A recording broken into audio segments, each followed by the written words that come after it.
Ladies and gentlemen, citizens, residents and visitors, and welcome back to the Cravenstown streaming complex on this Sunday, the 28th of October 2018. And if it is your first time here, a very warm welcome to Cravenstown. Now, before I even get started with the warm-up, and it's a delight to see you. You can play my song request from last stream if you want to. Not only if I want to, you spent your creds on it, Sunshine, so we will be doing that very, very shortly, and I'm glad you're already here. I feel much more confident and comfortable doing it because you did want it played whilst you were present, so thank you. And straight off the bat, already here, a very warm and hearty evening and happy weekend. I hope it's been a good one too.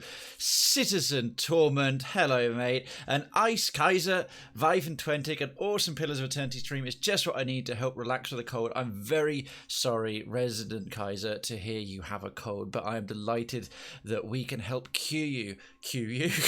I can totally English today.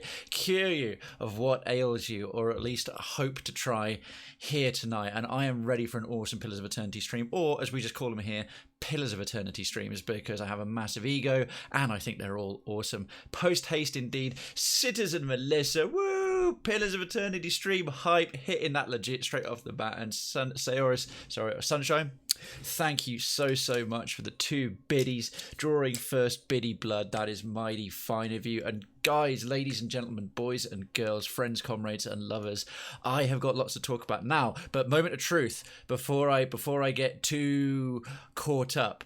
We have some shiny new settings because your humble mayor here finally got a business internet phone line installed. Yay! I wish I had a little thing that would make a cheery noise, but just imagine it. I'll get onto that one of these days.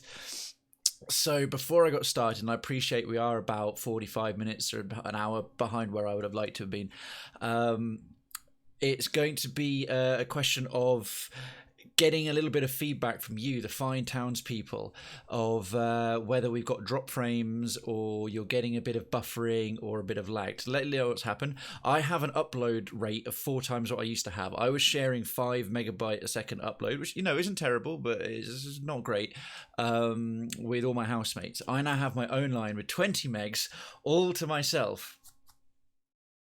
So I'm rather pleased about that, if you can't already tell. But to do that, to try and do that, I'm not totally au fait with all the manual fine-tuning. So in OBS Studio, I did a rather nice little beta thing of auto optimization.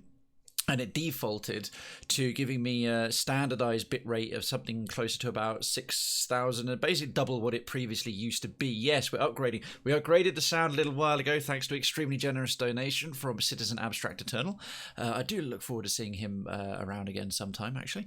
And now I have invested a little bit of some of what you fine folks have put in back into giving us a dedicated streaming line, so no more sharing, which is totally awesome. You might notice as you're typing, the chat is flying up a lot faster, and there's a lot less delay. So I'll hopefully not misunderstand some things, and we'll get less of it. I've got it now set low latency. Some other upgrades, should you want and should you desire, and why wouldn't you? Because come on, who wants a piece? To have 1080p. I'm not just having a canvas base size at 1080p. The stream output is now 1080p. It was previously 720. I've kept the frame rate at 30 because I don't do... lots of quarters. Oh, Tormund, thank you so much. Inserting the first quarter into your private booth, Cravenstown Peep Show machine to keep it running. Thank you kindly, sir. That is very much appreciated. So yeah, if you want to expand, it now won't just be at 720. It'll be the full size. But because I don't do a lot of FPS stuff, except occasionally on the Monday Catharsis things that really merit 60, I've kept it at 30 because I wasn't quite sure how things are gonna go if I start getting buffering or drop frames or this, that, and the other.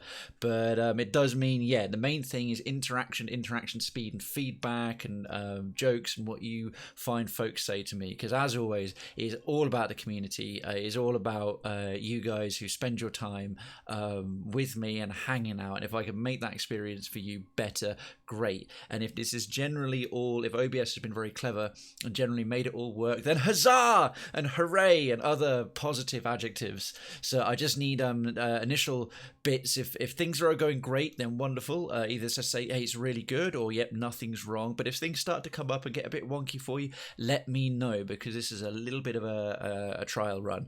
So yes, but that is some generally very good news. And Melissa, sorry, still busy with Dark Heresy right now, so I'm just present in mind. Melissa, I very much appreciate.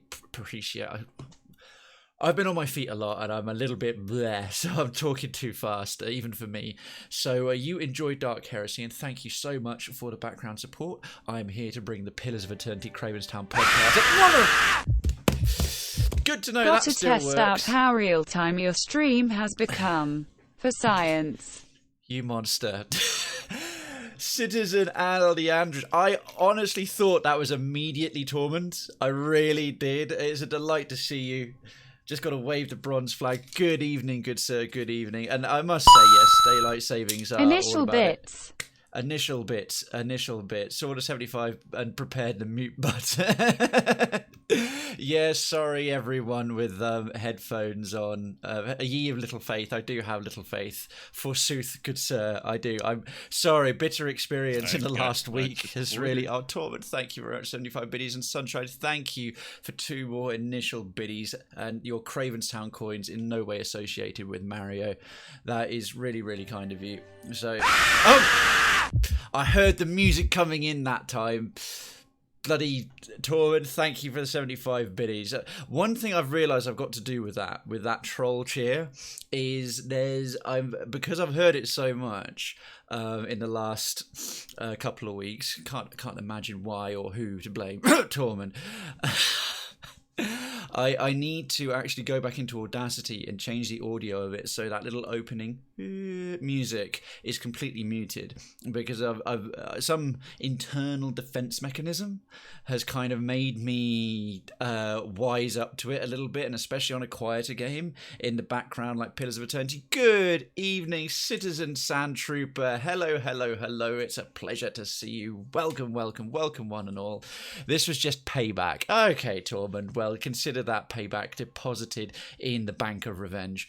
I need to get that out, because my survival instincts against getting sort of pleasantly trolled have become fine-tuned to that one emote.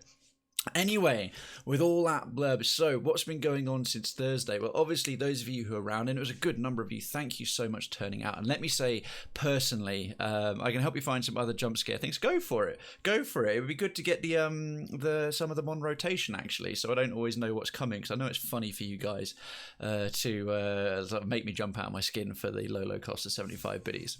So... Thursday was fantastic. It couldn't have gone better. And I know I said verbally just in Town Square in Krayven's Town, and if you don't know what that is, those of you who are new, Krayven's Town is the full Discord. This is just the front end, the show, the big streaming complex extravaganza building that also acts as our town gatehouse, and the information is in the channel panels below under Krayven's Town, where you can also find links to.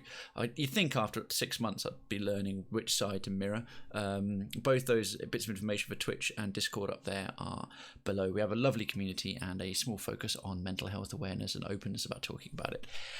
Anyhow, I wanted to say verbally and in video and in now full HD and with much lower latency, a very hearty and sincere thank you, not only for so many folks turning out for the trial run of a new series, which was our TerraTech modded series, which started on Thursday as our new primary indie game, but just how well, which I knew you would, all of you, but how well and what a good impression I felt you all made about our community, what I've always talked to you folks up about, and what a nice group we have here, and how we're so non-toxic and troll-free and pleasant.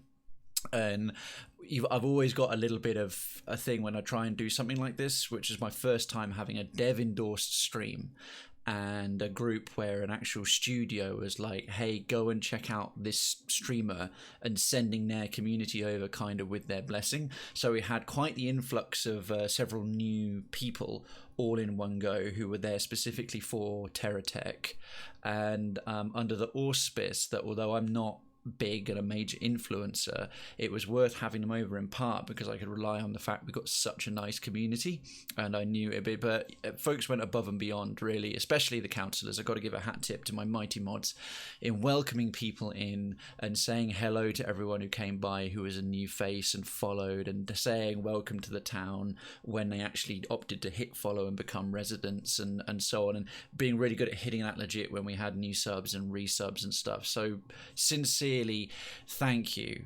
You lived up to and more everything that I've not so much come to expect, but come to continue to appreciate from the group we have here that's come about. And the rest of it went really well. I was kind of, oh, please don't have network dropouts. It's the last stream I've got to do on my current internet, and can this just generally go? And we had a good range. We had a couple of great raids came in from some really top folk, especially my first raid from Shady Streams, who's a fantastic streamer, and has recently followed me and dropped his people in. We had good turnout from the modding community. There was that appetite to see the content. It was interesting to play. It was mellow to do. It ticked over nicely, going from campaign mode to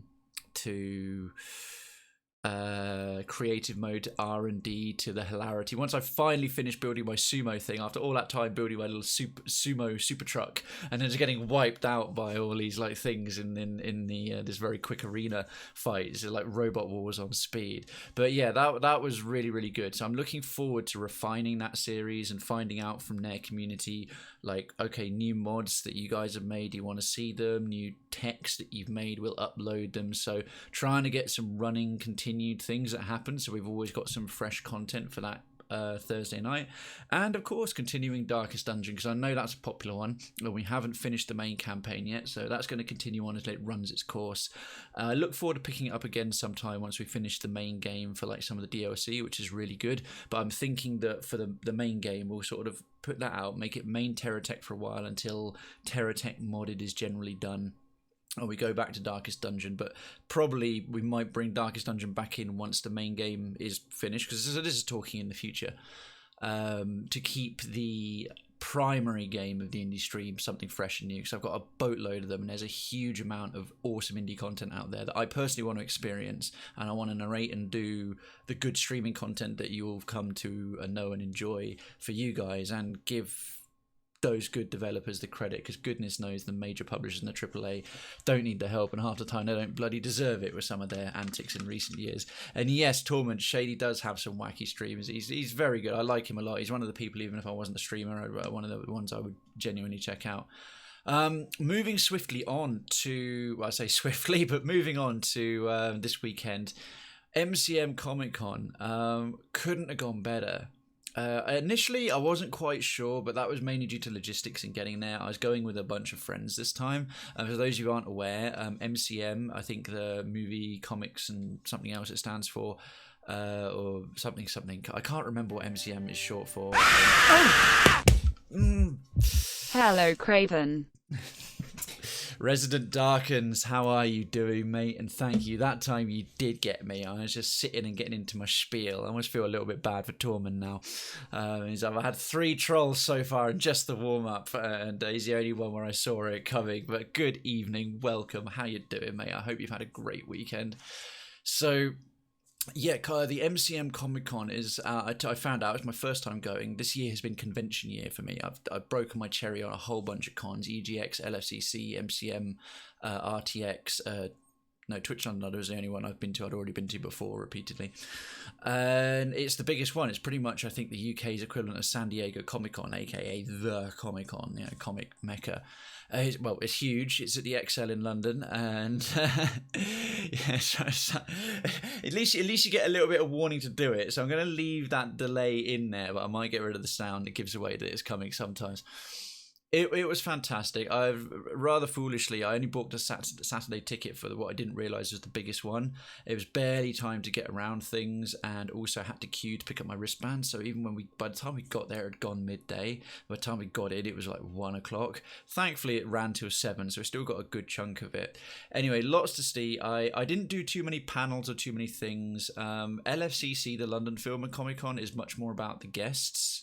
the big names, and lots more about the panels. Whereas this one is much more about the comics and the collections and the merch, and the guests are much more secondary. And it's also got a much bigger component of games. The games section for MCM is much more acknowledged, whereas LFCC is much more about film and TV, and the game section's pretty trivial.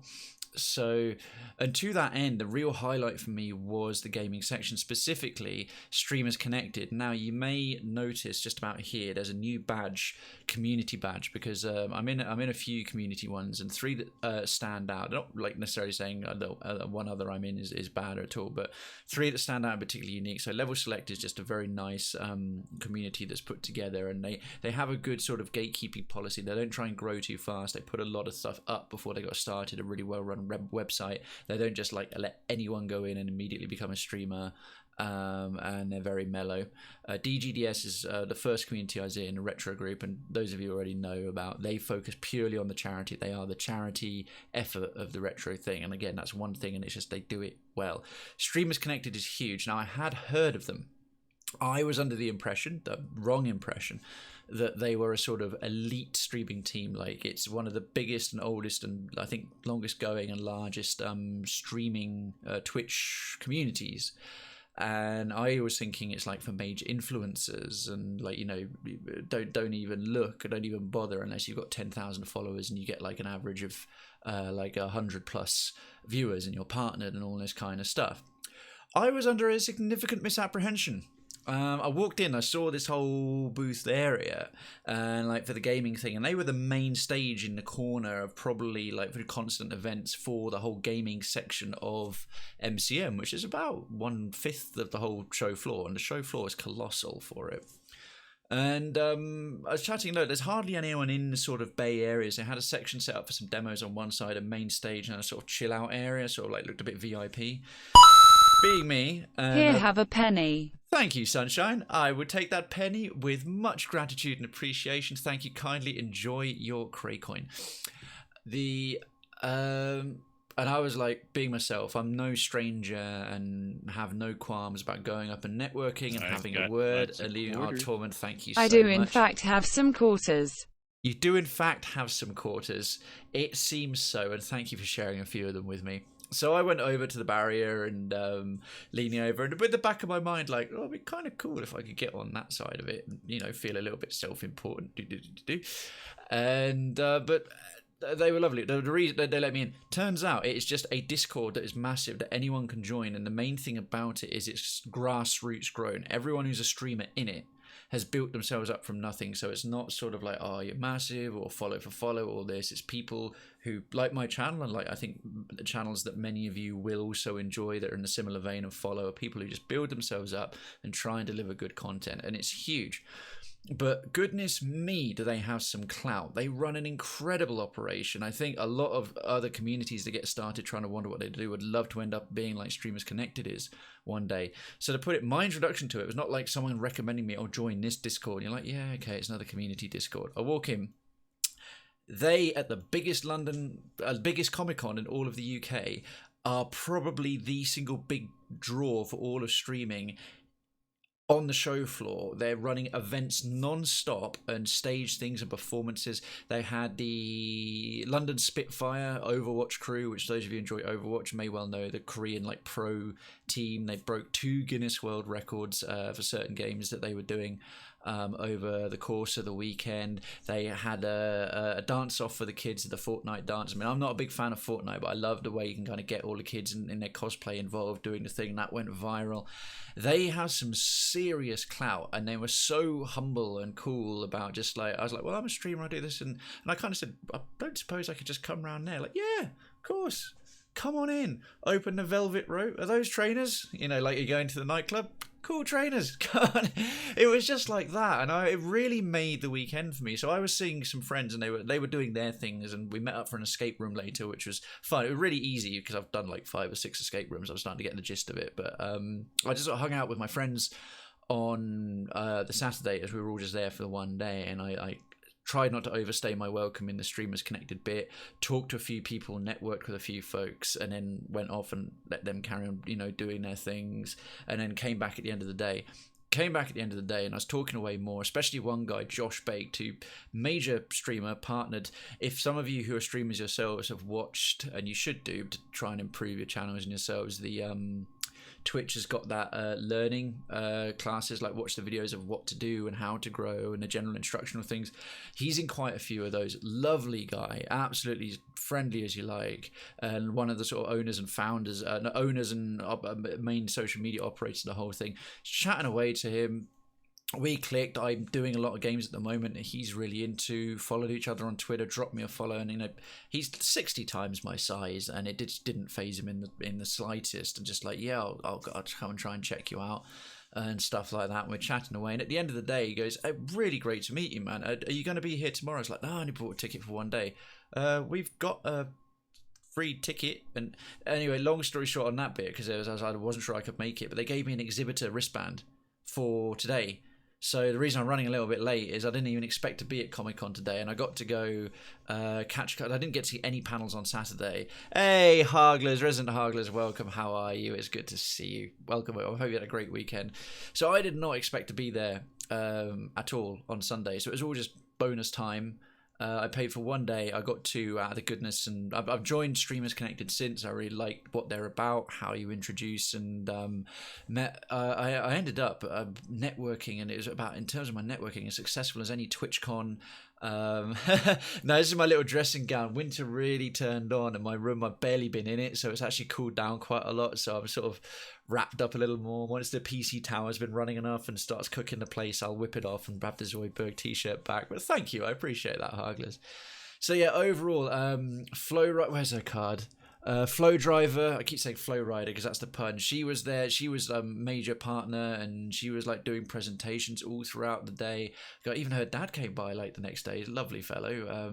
Does loads of maps for Call of Cthulhu roleplay games, and was there doing his Pokemon Go, collecting a raid and cheering her on. It was really nice to see.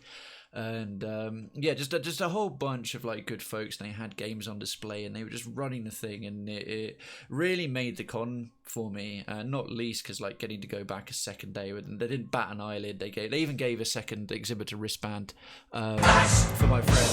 Oh my goodness! Now this is actually low latency now. Hopefully we sync up. It's for every one of us. That's for every one of us. It's time for the party. And Andy, oh my goodness, Andy, thank you so much for gifting a tier 1 sub to your house. I was in the middle of my sub spiel, god damn it. Oh, it was you as well, Andy, right? I can't get mad at you for that because you just gifted the sub.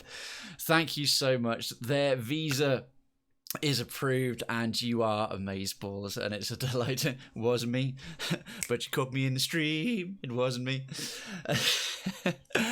Okay.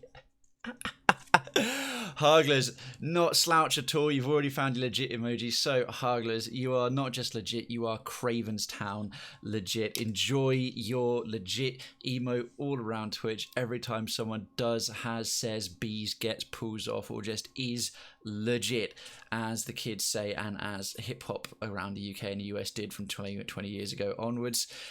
Not only is it really good in its own right, but it plays very nicely with other emotes for emphasis. So other people are hype, GG, progress, love, dead, whatever. You can put legit and then follow their emote for extra emphasis to make you extra cool. Second, wave your Krayven's Town flag loud and proud every time you chat. That is your loyalty badge, and that will show you as a loyal citizen, and the longer you're with us, the more it will level up. And third, you will be entered, and not just a moment too soon, you will be entered into the monthly Citizens Only giveaway. We do a giveaway for citizens, whether it's gifted or paid for yourself, the first stream of every month. So the stream nearest to the 1st of November will be the next one, and you'll be entered into that to win a fabulous prize in the form of a decent game. And oh, Andy, It doesn't matter how little or how much you have. Every last bit of it's appreciated, and thank you so much for putting some of it once again into the channel. You've been such a great supporter, man. I really appreciate it. Good evening, resident Inkyria. To live is the rarest thing in the world. Most people exist. That is all. And it's a fantastic quote by Oscar Wilde. The stream is the rarest thing in the world. Most people watch. That is all. Harglers. I love it. Oh, wicked. Good. Tormund's found the Viking. That's in, by the way, that Viking thing. If some of you guys get Frankerface Z, I think it is. That's in Kyria's actual emote. That's really him pumping the guns. So yeah, and I've added that to the Frankerface Z. So if you get that on there, you should be able to see it. No points. I can post a link. Yes, because we have so few trolls or issues, I have allowed links to come on. So provided it's within the remit of my channel's rules and chat rules and all that stuff, you're very welcome to post a link to it. Yeah, so the whole weekend has been fantastic. And Streamers Connected really made it for me. I hung around for a bit and tried to help them clean up because they did so much for me, and they've done little bits of my channel, and I've had some of them follow me, and like quite major people as well, and offer to come and check me out. I look forward to getting to know more of them better. Last little thing to get out. I know this is a long warm up and I'm already running late. Don't worry, we'll play later to compensate. I'll take you through a few things I bought. Now, I didn't buy much merch, so this won't take too long. I was running a bit low on funds. It's coming to the end of convention season, but I did get, they had, you know, those mystery boxes, and you can get them size up as like 10, 20, 40, 50 whatever quid. There was one place that was doing 2 for a tenner, and I was like, you can't go too far wrong. Even if it was pretty naff tat, is essentially a $5 a box, so just go for it. Oh, the Frankerface, yeah, go for it. And Viking Stabs is in Kyria's if you want in Kyria's muscle-bound Viking emotes.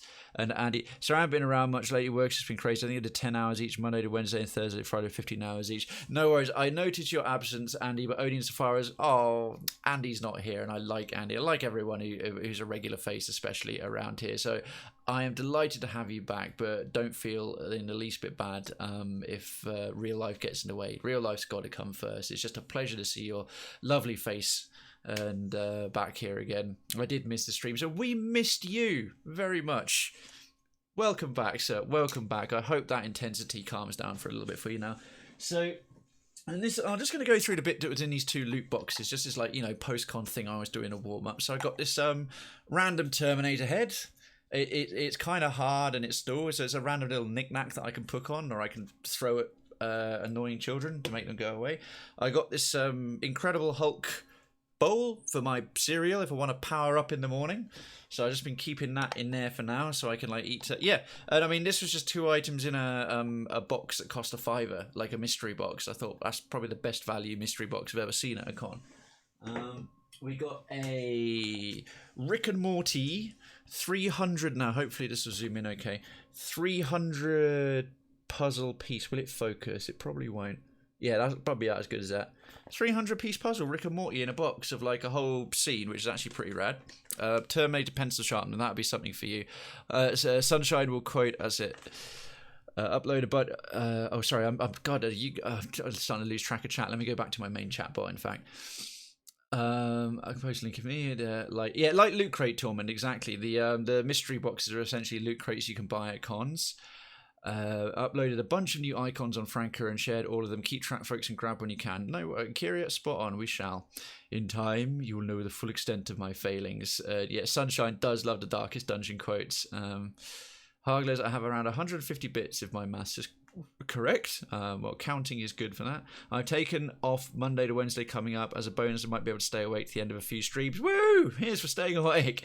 It is quite puzzling. So this was MCM London. Yes, it was. Only slight disappointment for me in yesterday. I missed out on Matt Mercer. I was overbooked on a few panels between sort of 1 and 3 p.m. I wanted to check out. I got to go to the Uncharted one, which was Nolan North and the other guy who does the voice for Sully through the whole trilogy, and their chemistry was fantastic. They were super charismatic. They were really funny. That was a very, very good panel. I really enjoyed it. It's just a Q&A and I get to meet them. But Matt Mercer, that many of you know from, the Critical Role and a bunch of all kinds of voice acting, all kinds of other stuff. He's well known in games and animated shows and TV. Boo, now I have 75 left. My maths was correct, Capard. Thank you so much for the 75 biddies, Harglers. That's really cool. It's quite puzzling. Still not you. All right, Torment. You're lulling me into a false sense of security. I know it. But I went to try and queue, and like a huge mistake I made was not thinking to buy the pre-book to get an autograph from Matt Mercer. I've got lots of orders. Torment, thank you so much. And oh, Andy, thank you so much for the 2 biddies. I just saw that pop up. Now it should bring up the alert any second, because it came up on the. Yep, there it is. Shaving a haircut, 2 slower, bits. much quicker latency thing. It's fantastic. Andy, thank you so much for the 2 biddies. Shaving a haircut, indeed. I've had both. I'm fairly tidied up. So. Yeah, and the reason I wanted to meet Matt Mercer was he does the voice of Adair. So when we finally get started in Pillars of Eternity this evening, he's the voice of the fighter character, the main one you get, Adair Tirict, however you pronounce his second name. And that was so cool. And one thing that I do get bothered by now, having done pretty much every gaming and major Comic Con in London and for gaming around the UK this year, is just how little stuff there is for any CRPG. You never see anything, even retro appeal, like Baldur's Gate, zip. Icewind Dale, Divinity 2 Original Sin Definitive Edition just came out. There's nothing for it. Pillars of Eternity 2, recent game, big deal, nothing for it. There's Fortnite, there's Overwatch, the big hitters, of course, they're going to be out there, but all your retro, like your retro Sonic and Zelda, they're out, and there's never anything. And Matt Mercer would be like the first. If I could get a signed thing, I would have shown it off, and we got Adair for real. Like, I met him, and there he was, and I wanted to ask him if he ad-libbed or added to the script the idea that Adair wants to pet all the pets you can pick up in the game, or if that was done by the writers. It was my question I was going to ask, and I didn't book my thing in time, and there was a queue for his queue. So he had a queue for the autographing, like, bit. He did several throughout the day. Now I could only get to the one at the end, and there was a queue for that queue because they had to cap the queue to let people in if they were still time. So I was pretty gutted about that. Only other things a bit gutted. My friend Maria the German, very good streamer. She's lovely. She was, I think, there on a Friday with a really cool cosplay, and I didn't think she was around again, so I missed catching up with her. But I'm going to see her at Twitch London, so it's not all bad. But yeah, so that Rick and Morty 300-piece puzzle.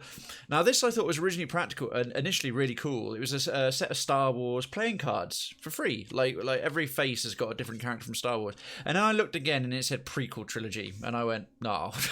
So, I mean, don't look a gift horse in the mouth. But I was like, oh, cool, my God, a whole deck of Star Wars playing cards just in a £5 loot boxes. Oh. It's the first 3 movies. Well, I guess that's why they're in such a cheap loot crate there. And what else we got? A couple of flyers and bits of it. They got these mini poster things that are just kind of cool. There's a few of those free being given out around Streamers Connected booth actually, and they're like really nice artwork, so that was cool. Jar Jar is the Joker, Andy. Yes it is. I was thinking who's going to be first to sort of make that suggestion, and yes, Jar Jar is the Joker. There's nothing wrong with the prequels, they just aren't as good as the originals or the new ones, or lots basically any sci-fi movie. No, fair enough. They get more hate than they really deserve, but the second one is dreadful. I didn't mind it. I actually saw the third one in the cinema, and I didn't mind it at the time, to be completely fair. This was super cool. Let me. There's just some other flyer bits. Pixelcraft. This is Mario Pixelcraft, and you can make any one of these 8 on the side, like Pixel Paper Super Mario Brothers Collector's Edition, and that was included in one of the boxes as well.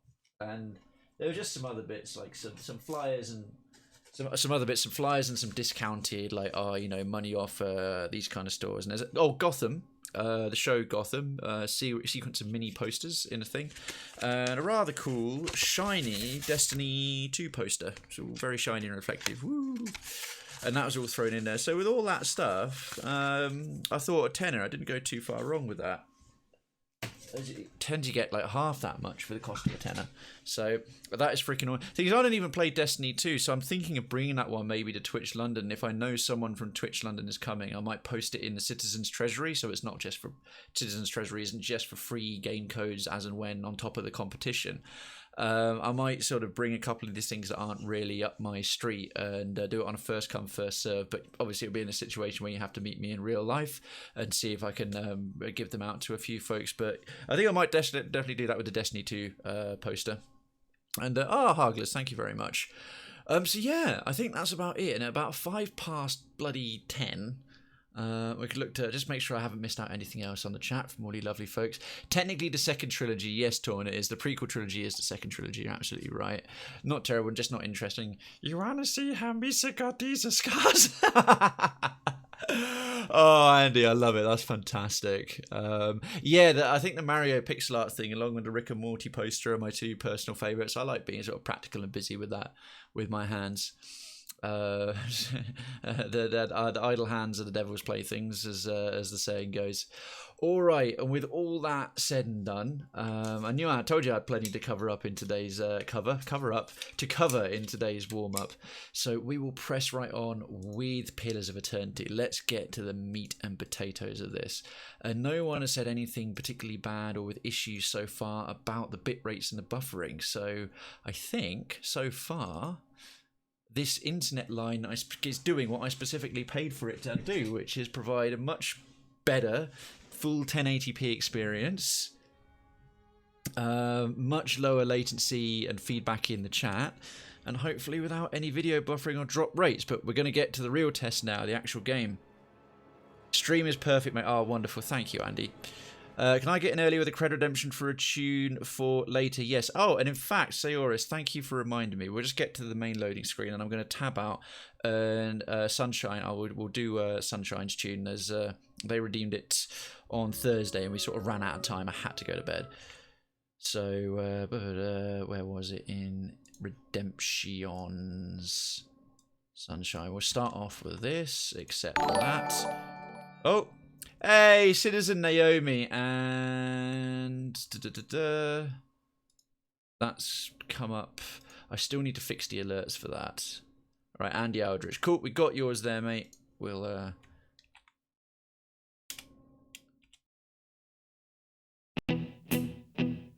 for God's sake. Fair enough. Good choice. Oh. Let me turn this down a bit while we're doing this.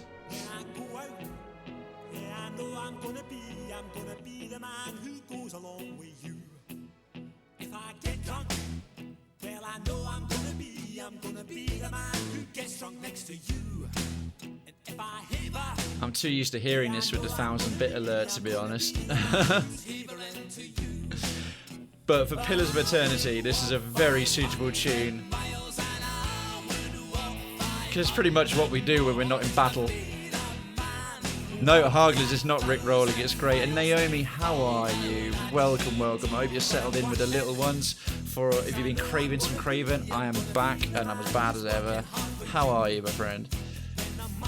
Another cheaper way. Yeah, it is. Why didn't I think of this yet? Oh, Jesus, Torment.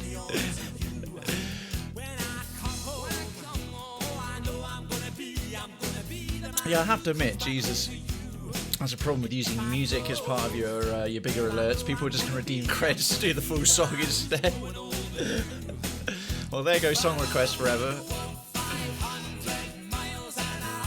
Oh, come on, stream. Don't start fucking with me now. That's better. I would walk 500 miles first. Fits.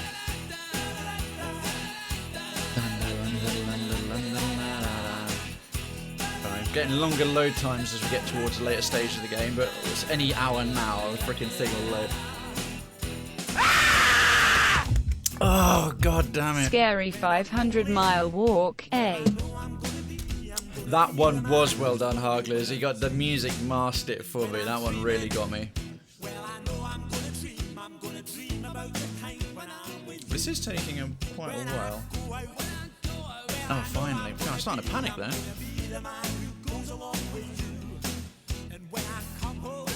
Okay, so last we left our intrepid crew mid-sipped. Yeah, I know, you couldn't have planned that better. And let me just check the journal, because we took care of quite a lot of smaller quests. If I bring up the map, I'll just explain. So we did the Temple of Hylia, the Sky Dragon's dead. I think we've handled most of what's in the Northfield as well. So yeah, we've got like quests. Oh, we've got Noonfrost still to do. We'll definitely do that. So we've got to go back to the Passage of the Six for Hunter and Brother. Champion of Barath. Good waiting music. It's not bad, is it? Alright, officially out of biddies. Ah, Harglers, thank you for spending your last ones here. That is really kind of you.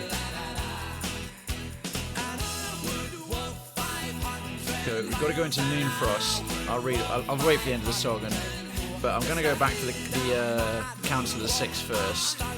Deal with Hunter, brother.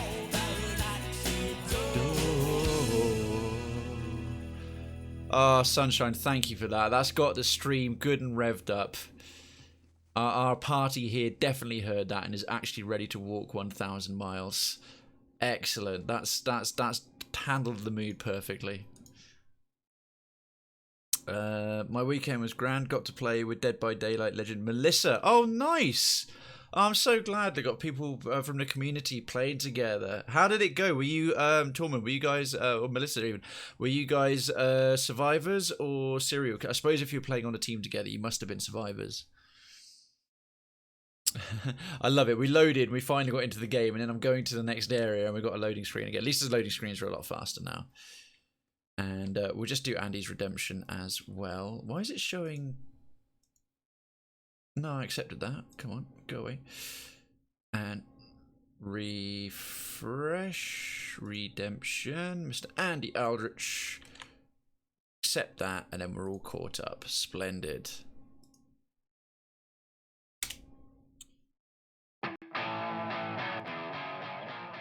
Oh, Burden Brothers. This is going to mute this part of the stream in the VOD, but there we are. Get to here. Council of the Six. So this little quest that we had, we had this group of these brother of some guy went off. They're doing a coming of age hunt. A brother who's strong and powerful and successful from one high-ranking tribe, and then a weedy kid from a much lower-ranking tribe. And somehow the weedy kid survived and got back. But and the other one died, the successful good hunter. We went out and found out what happened using our Watcher ability to sense the memories of both the beast that was slain or hunted, and we found the body of the hunter that was killed. Oh yeah. So how exactly does this game work? I've never seen most of the games you play before. Okay, 2 seconds. I'll turn this down a little more because it's really quite loud for oh.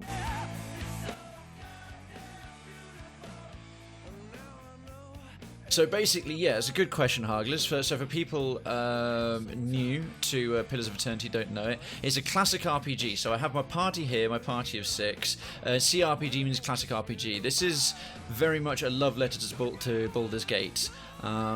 It's very in-depth. You have your character stats, sort of... well, overall plot is my main character is the only one who's named. This is Krayven. He's a fire godlike, so he's a basic human, but he's born with the traits of one of the gods, which is, in this case, the fire god from Deadfire Archipelago.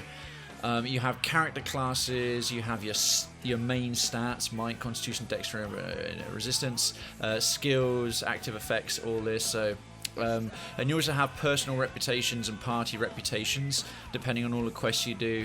And if I go into the inventory, you know, you've got all your slots. So if you've seen Divinity, Original Sin, if you've seen Baldur's Gate, if you've seen Icewind Dale, it's along those lines. The combat is very involved. You've got lots of spells and abilities, class-specific things. And, Roll for damage. God damn it. So you have like all these kinds of you've got to consider flanking and like all different stat changes, weakening, debuffs, blinded, frozen, petrified, all that real classic pen and paper stuff sort of brought to life the way classic RPGs do.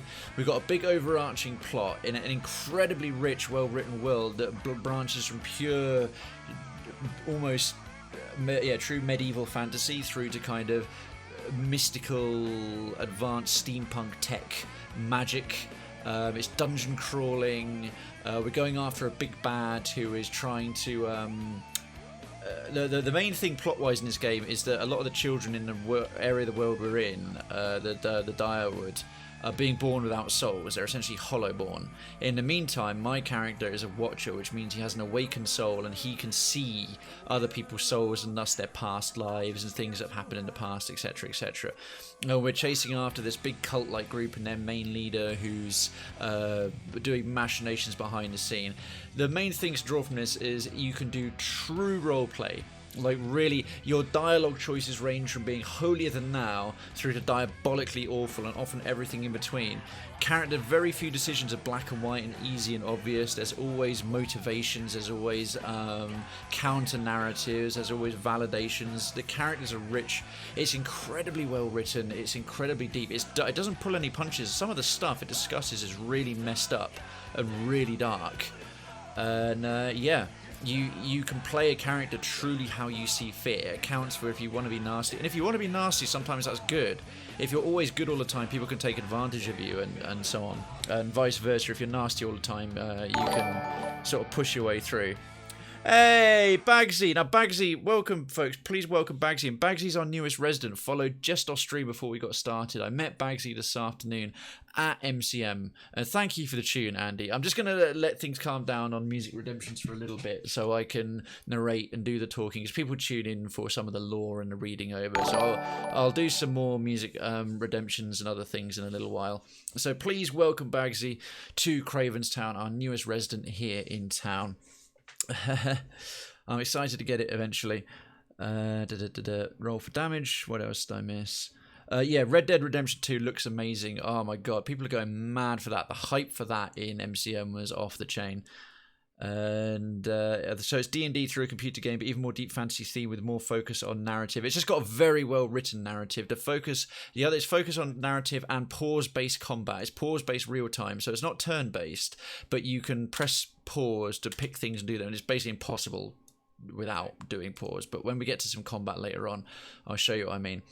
So let's jumping back to my journal. The quest we're referring to now, as I'll bring the volume back up for a little while. So yeah, those of you who are doing some song redemptions, obviously it's Story Sunday. It's a narrative day. So I'm just going to have periods when we allow the music. When we get into some combat, I think I'll bring the music back in, because then there's not dialogue to read and plots to go through and stuff, which hopefully will be okay. Ooh.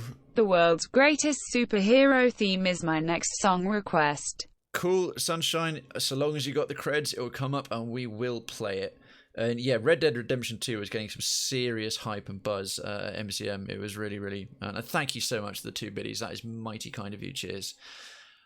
So let's see. We got this Hunter Brother. So Ridai, a Glanfathan from a prestigious tribe, wants to know what happened to his brother Fjorm, a renowned hunter during the blood hunt that took him with another hunter, Arthun, to the forest of the Northweald. Arthun claims that Fjorm exiled himself in shame after failing to kill a giant Stelgar, which is essentially a big saber-toothed cat, in their blood hunt, and the blood hunt is a coming-of-age hunt that young boys in this tribe do. Ridai believes that Arthun, a member of a lower tribe, is lying for his own gain. So we travelled, and Ridai suspected clues. Yep, that's where they suspect it. I spoke to the thing in the Reach, searched the Northweald, and then I found Fjorm's corpse. His lingering essence revealed part of his last memories. In trying to kill the giant Stelgar by himself, Fjorm tricked Arthun and fought the creature alone. Basically, he wanted to try and get all the glory for himself because he thought Arthun was pathetic. He fought the creature alone, dying in the attempt. Although I now have enough evidence about Fjorm's fate, perhaps I can learn more about the events that surround his death. And then it's speak with Ridai in the Passage of the Six. I found enough information about Fjorm's death. His brother Ridai will want to know of it, so I can find him in the Passage of the Six in the Hearthstone district of Twin Elms. I found the corpse of the giant Stelgar. It stalked atop the waterfall and spotted Arthur below. Then another elf, almost assuredly Fjorm, gravely wounded it with the spear. The Stelgar fought to save its life but died in the resulting battle. End result is they fought each other to death, but Arthur came back alive and has claimed the glory.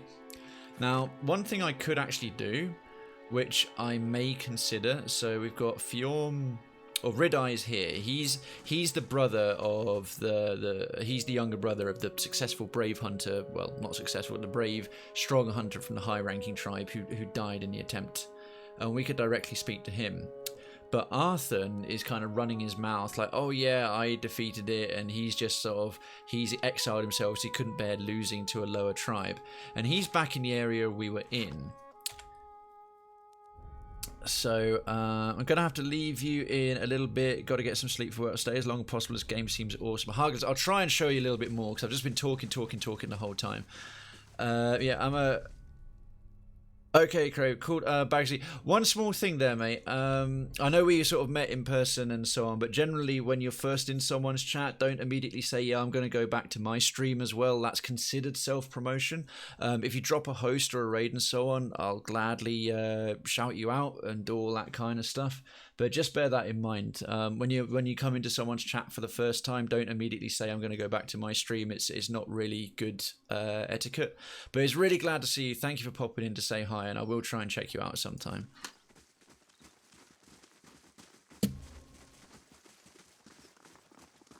But yeah, it was great to meet you as well, man, and it was nice to chat to you, and good luck with what you're doing. So we're going to actually head back to the Old Song District and find Arthur first, because he'll probably go, oh, how do you know that? He'll either deny it, but you'll see some of the dialogue options and the way you can really choose how to play this. So we'll head back to Old Song. So sorry about the little back and forth. I suddenly realised I could do that. And I did a quest here previously and I just rushed through it without checking all the options that I could really explore. And it ended up with me having to kill the leader of like one of the 6 main tribes, which is really bad considering this group kind of hates foreigners anyway.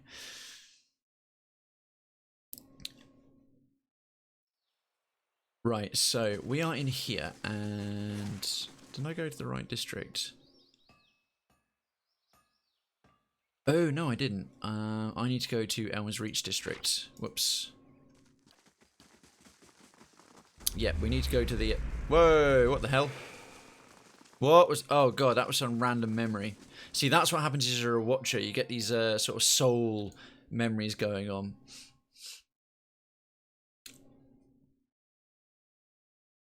So, yeah, Arthur...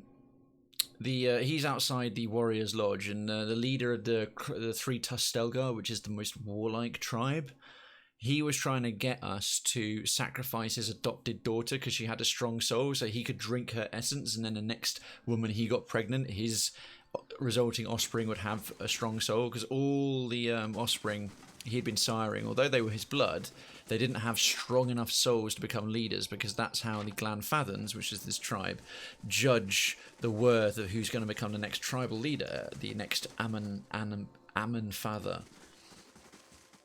It's not just enough to be born to a tribal leader, you've got to have whatever the gumption is.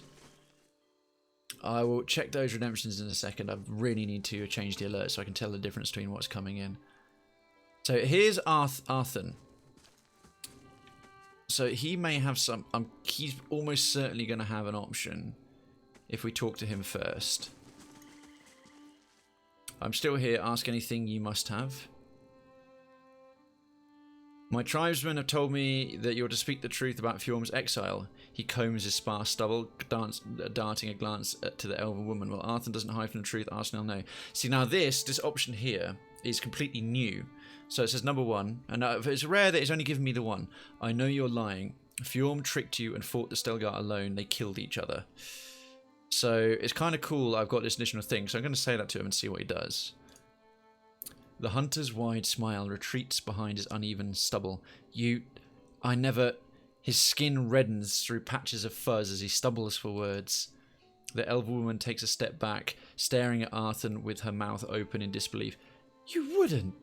She quickly looks at you, and then turns back to the hunter. Do you understand what the tribes will think of us? Of our people? Because, yeah, they're from the Broken Arrow tribe, which is the newest and considered the lowest ranking tribe, as it contains exiles and outcasts and criminals from other tribes, mainly. Her burst shakes Arthur out of his standstill. They already step on us as if we were filthy maggots. We're the twice split arrows. We're broken. The huntress lowers her head, and he turns back to you. A look of despair maddens his eyes. Arthur, they have history, glory, and they spit on us who have nothing. He reaches out, his hand trembling, as if to touch you. Foreigner, please. The others say you're kind and merciful. Speak the truth that would set us free, I beg you. Ferris wheel or roller coaster? Roller coaster, in a heartbeat. Ferris wheels are fine for observational stuff, and I do enjoy going up a ride, but if I want for pure enjoyment, I'm an absolute roller coaster junkie. Now, see, this is interesting. He hasn't just kind of gone, oh, you busted me, oh, no, you're lying, although this. They are the lowest ranking tribe, and this would have given them prestige. So I got to make a decision. The fact he said, the others say you're kind and merciful, the fact that he is referencing that is a testament to one of my character traits, which is that my character is very honest. His honesty stat is like 4, which is quite high. It's been high enough that I've been able to use it against certain very rare stat checks. And actually, that's probably more based against my benevolence, which is also quite high. I've generally been playing quite a good character. So I've got 5 options here. Number 1, you'll hear the truth when I reveal it at the Passage of the Six, which basically means I'm going to tell them what I know and screw you. 2, your tribe deserves hope, and I may just help you with that. 3, I'm going to enjoy sinking your reputation even lower than it already is. So that's like the real bastard answer. And like 2 is the sort of holier than thou. Okay then, there. 4, for better or worse, to the Anamanfath, which is the tribal leader, I'll only speak the truth. And 5, Passage of the Six, be there, which is sort of nondescript. But the cool thing is he hasn't kind of retreated into just lying and blustering and trying to cover. He's got a reason. He's got a fair point. They're the lowest ranking tribe and they get spit on, and the guy who was going, find out what happened, because there's no way this weakling Broken Arrow could have bested my brave brother. And the brother himself, although he was strong and capable, was arrogant. He and the creature killed one another. If he'd done the blood hunt like he should have done with Arthur, they might have both lived through it, but then he would have had to have shared his glory with this low-ranking tribesman. So this is quite nice because it gives me an option to sort of finish the quest. I'm not going to commit to anything. I'll just say Passage of the Six, be there, because I'm going to hope that I'll still get a range of options that I can say once I'm there. Arthur bites his lip. A drop of saliva glistens on his golden stubble. He wipes it with the back of his hand and gives you a supplicant look. For the sake of my people, speak for us to the Anamanfath. Speak the... His eyes dart to the side as if pointing to the elven woman behind him. For us, speak your truth. See, that hasn't even... Normally that would have bring up a dialogue. That hasn't even given a quest update. So if I go back to the journal, I'm quite surprised it hasn't put an addendum, a little addendum to the quest text. Like, I spoke to Arthur and he admitted what he did, but he wants me to maintain the lie because his tribe's reputation is already so poor and they are constantly downtrodden, etc., etc. So we all jump straight back to Hearthsong and now actually take care of this. But this is sort of part of the richness of the narrative that I really, really like. Straight away, I've now got a bit more of a moral quandary. I can go, do I want to go the good route? Because, put it to this side, we found out the truth. The honesty of my character, which is one of my character's main stats, and is kind of how he's often defined himself, is to tell the truth. But his other main stat is to be a good person. As you'll see, honest 3 and benevolence 4. He's also passionate and rational up to 3. but his primary stats are passionate, rational, honest, and benevolent. But honest is really... This could be something that tears me, and it'll either bump my honesty up by a point or bump my benevolence up by a point. So I've got a sort of commitment to the truth versus... Oh, Tormund, thank you very much for the host and triggering the Krayven's Town minions. You are awesome, sir. Thank you kindly. But on the flip side, we do have this... the fact that the brother was from this particularly prestigious and like I think they're the first tribe of all 6 of them, the primary one, who wasn't like, I just want to find out what happened to my brother. It's like, nah, this low-ranking weakling guy was nowhere near as good a hunter as my great and powerful brother, which is true. But his reasoning was like, oh, he's from this puny, weak tribe. There's no way they could have ever done any better. And his brother died through his own arrogance as well. So it kind of does validate a little bit why the twice broken arrows feel this way. And you're like, kind of, all right. But even with that, you can argue that he's just really upset about the loss of his brother. And he's sort of saying things rashly. And sort of in haste. So we've got to speak to Ridai to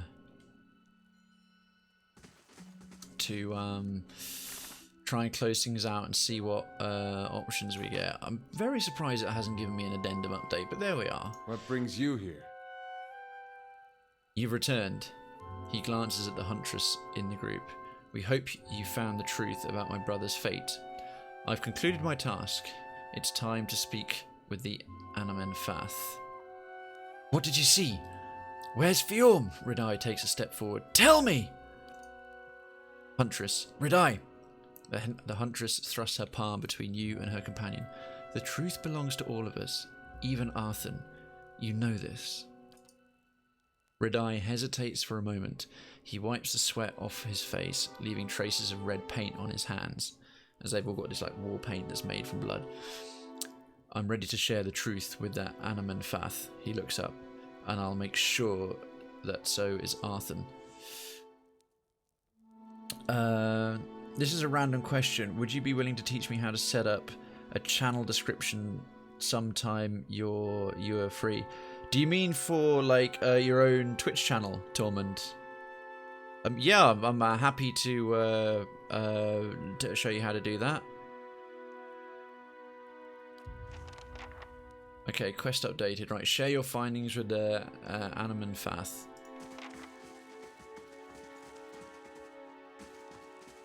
Yeah, no problem, Tormund. Well, we're going to discuss some stuff to do with a little bit of co-op play at some time, so we can maybe do a Discord call at some point where our time zones overlap, and I'll try and take you through that and any other questions you have as far as time allows. That's no problem, man. Yeah, no problem. We'll arrange it. We can do that in a DM over Discord or something like that and sort out a time. Okay. So this lady's quite nice. She's of the tribe that's the most diplomatic and open to dealing with foreigners. So here goes. Anamen Fath Bethel. Our paths cross again. Gallus and Anams, is what they call me for some reason. In truth, you all are bastards, and Anamen Fath can shove it. Hey, citizen, his marker. Good evening, teammate. I've been investigating Fjorm's disappearance. Indeed. Arthur and Ridai have spoken of little else. I do not envy your position, Gallus and Anams. Yet your testimony may resolve the tensions between the Keepers of the Stone and the Twice-Split Arrows. Yeah, the Keepers of the Stone are the oldest and most prestigious of the tribes, and the Twice-Split Arrows are the lowest. She steeples her fingers. When you've gathered your evidence, I'll call a hearing. Let's begin. She nods. I will summon Arthur and Ridai. Their fates and the names of their tribes depend on what you will reveal to us, Gallus and Anams. Oh, Jesus, pressure. Oh, we're even going to get a cutscene thing, I think. End dialogue. Yep. Cutscene time, folks. Cutscene time. So here they come.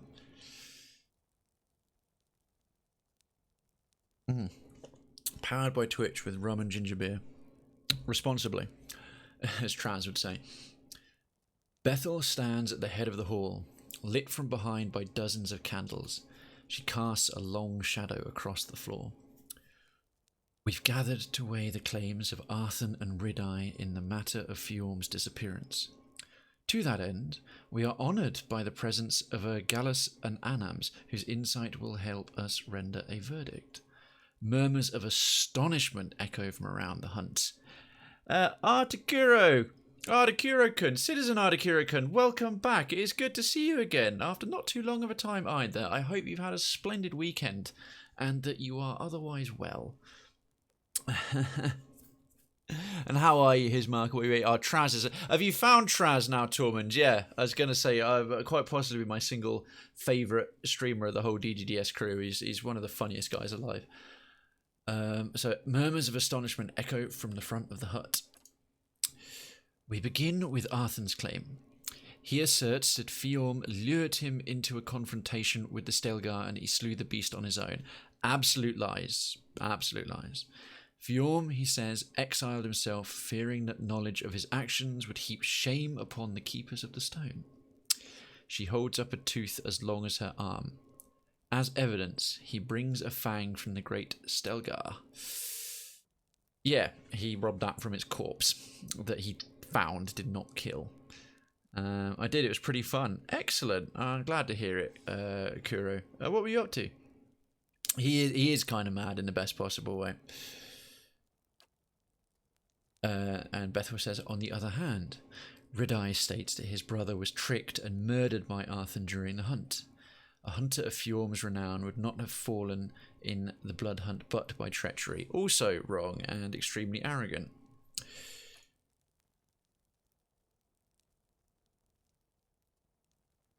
A shadow flickers and dances in the candlelight as she looks at you. And now we turn to our Gallus and Anams. We ask only that you share your observations, that we may find closure for these two tribes. She lowers her head. What fate befell Fjorm? So I have two options here. Fjorm is dead, or two, with brackets, lie, Fjorm exiled himself. I was playing League all day. That's not a bad way to spend a day if that's your jam. One of the best things is his bit alert with Perse saying he swears the most. Well, he does, to be honest. Yeah. Oh, has he been the latest recipient of tormentation? I was going to say you've been making quite a few of the DGDS's folks' days, week, and month since you found the place, which is wonderful. And now this is where I'm a bit torn because. The second option, lie, Fjorm exiled himself, is immediately giving the benefit to the Broken Arrows and fulfilling that Arthur single-handedly slayed this giant Stelgar. Now, this would give them significant renown, the fact that they're this downtrodden, downbeaten tribe that get spit on all the time and feel bad. That said, truth be told, I think they're only spit on a bit by the Keepers of the Stone, because when I met her, and she's the leader of the most diplomatic of the tribes, she was perfectly reasonable about them. So that does colour me in the fact that, alright, there's just this huge rift between the most prestigious tribe and the least prestigious tribe. Yeah. Until tomorrow for Perse's birthday. Oh goodness, do what you can manage. Tormund. But if you can manage it, go for it. It's making a lot of people very happy and really validating the effort they put in. They're all good streamers. Lie. Fjorm ran off to Vegas and married a stripper. Unfortunately, that option seems to be blurred out right now. Who says that's a lie? Very true. I don't know if there's a Vegas in... Anyway. The thing is, I can say Fjorm is dead. Because I don't want to say he just exiled and completely commit the lie. But I'm kind of going to bank on the fact, because I can say Fjorm is dead, but if it might give me the follow-up to clarify, what I'm a little bit afraid of is it won't allow me to clarify that no, Fjorm was not murdered, that he was arrogant and tried, because that is the middle ground. There's no easy way. One of them is claiming, yeah, I did it all by myself, a lie. The other one's saying, no, the only way he could have fallen was by murder because he's so great, also a lie. The brother was an arrogant bastard who got himself killed. I was really hoping for 3 options there. But with the second option being too strong, it's lying and it's not especially benevolent. I'm going to say Fjorm is dead.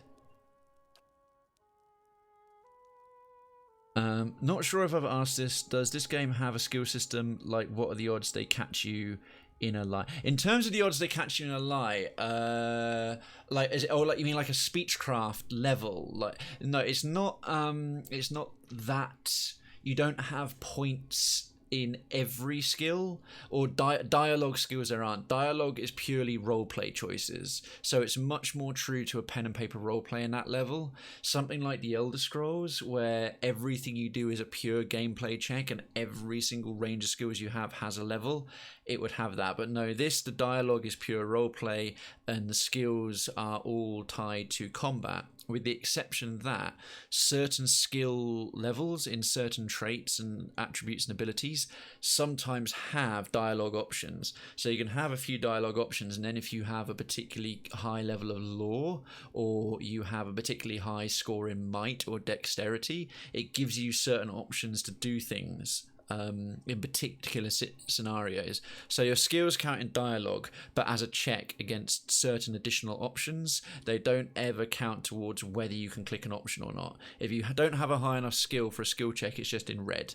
and if you do, it's available. But there's never a physical gameplay thing you have to do in the dialogue boxes. Like, I killed Fjorm, fuck that guy. Yeah, exactly, his marker. That's okay, that's good like that. I had a good roleplay session Friday. Tormund, what roleplay are you doing? So anyway, Radai, what? Radai stares at you. Oh, Radai stares at you, his face contorted between surprise and anger. He turns to Arthur. How? You puny weakling, how? Anamanfath Bethel. The Anamanfath whips her neck towards the tribesman. Do not forget your place. Radai's chest balloons, but he quickly lowers his chin in obedience. Arthur's eyes dart from side to side. Oh, good, okay. The Anamanfath continues. It saddens us to know this truth, but we must still reveal it deeper. I'm in a GURPS fantasy mystery campaign at the moment. What's GURPS? I feel like I've heard of it, but I'm not entirely sure. Oh, again. If this is so, how did the giant Stelga die? Well, I've already committed. I'm going to say Fjorm killed it. Because again, if I say, oh, Fjorm is dead, and then I say Arthur killed the beast, it doesn't immediately... That almost feels like it paints him almost guaranteed for murder. See, one thing I've realised I'm not taking into account is I thought that the Twin Elms was just one faction. It was going to be a faction, but it turns out that all 6 tribes and several other groups, I think, are factions within this town. So major cities like Defiance Bay and here, or major hubs, have multiple factions within them, and you can never be friends with all of them. They often vie with one another, and if you're particularly loved by one, you're almost certainly hated by another, and maybe in the middle with a few more. So I'm getting a generally good reputation for Twin Elms overall as a good person, but whatever I commit here is basically going to put me in good standing with one tribe and probably very bad standing with another, and I've got to really weigh it up. Yeah, the beast killed Fjorm, Arthur kills the beast, and they won't see it that way. I mean, to me, it feels like I would almost paint the picture that he definitely murdered him.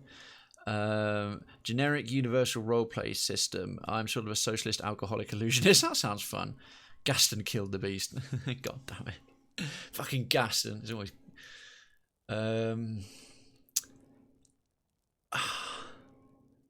I wanted to give me the option to say he tricked Arthur and ran in alone, because otherwise it just makes Arthur look worse than he is. But I'm gonna commit to the truth. Fjorm killed the beast. Radai, of course he did. Radai shakes his fist and looks to everyone and told, Arthur is just a feeble hunter from the twice split arrows and a liar. Oh dear, no. Oh, good. Okay. Anamfath Bethel. Fur bristles along Bethel's arms. She has fur because she's an Orlan, which is a kind of furry hobbit-like bat. It's kind of like a dog meets a hobbit kind of creature race. Silence! Her slitted pupils narrow as she regards you. And now we come to it. Claim the truth for the 6 tribes, Gallus and Anams. One option. Fjorm tricked Arthur and fought the giant Stelga by himself. They killed each other in the fight. Arthur tried to cover Fjorm's shame, but lied about besting the creature. See, that I'm actually happy with. I've told the truth twice, and it's actually come to the ability that I can tell a truth that's a middle ground between the two. It's even said Arthur tried to cover Fjorm's shame, so it doesn't make the broken arrows look completely terrible. I've only got the one option. Your words echo along the passage of the 6 to the solemn audience. Berthel nods. It is as you say. We thank you for sharing your truth with us. The Anamenfath Bethel. The Anamenfath turns to Arthur and Redai. Brothers of the tribes, let these wounds mend. Go in peace and contemplate the shame brought into our hearth. Gallus and Anams, I'd like to have a word with you. Quest updated. Oh, it didn't necessarily complete the quest yet. When I was an egg, I ate 4 dozen lads every morning to help me get large. Oh, I get what I can see what you did there, Tormund. When I was a lad, I ate 4 eggs. Following the outcome of my investigation, Anamenfath asked me to speak with her again. Well, let's go and get that done.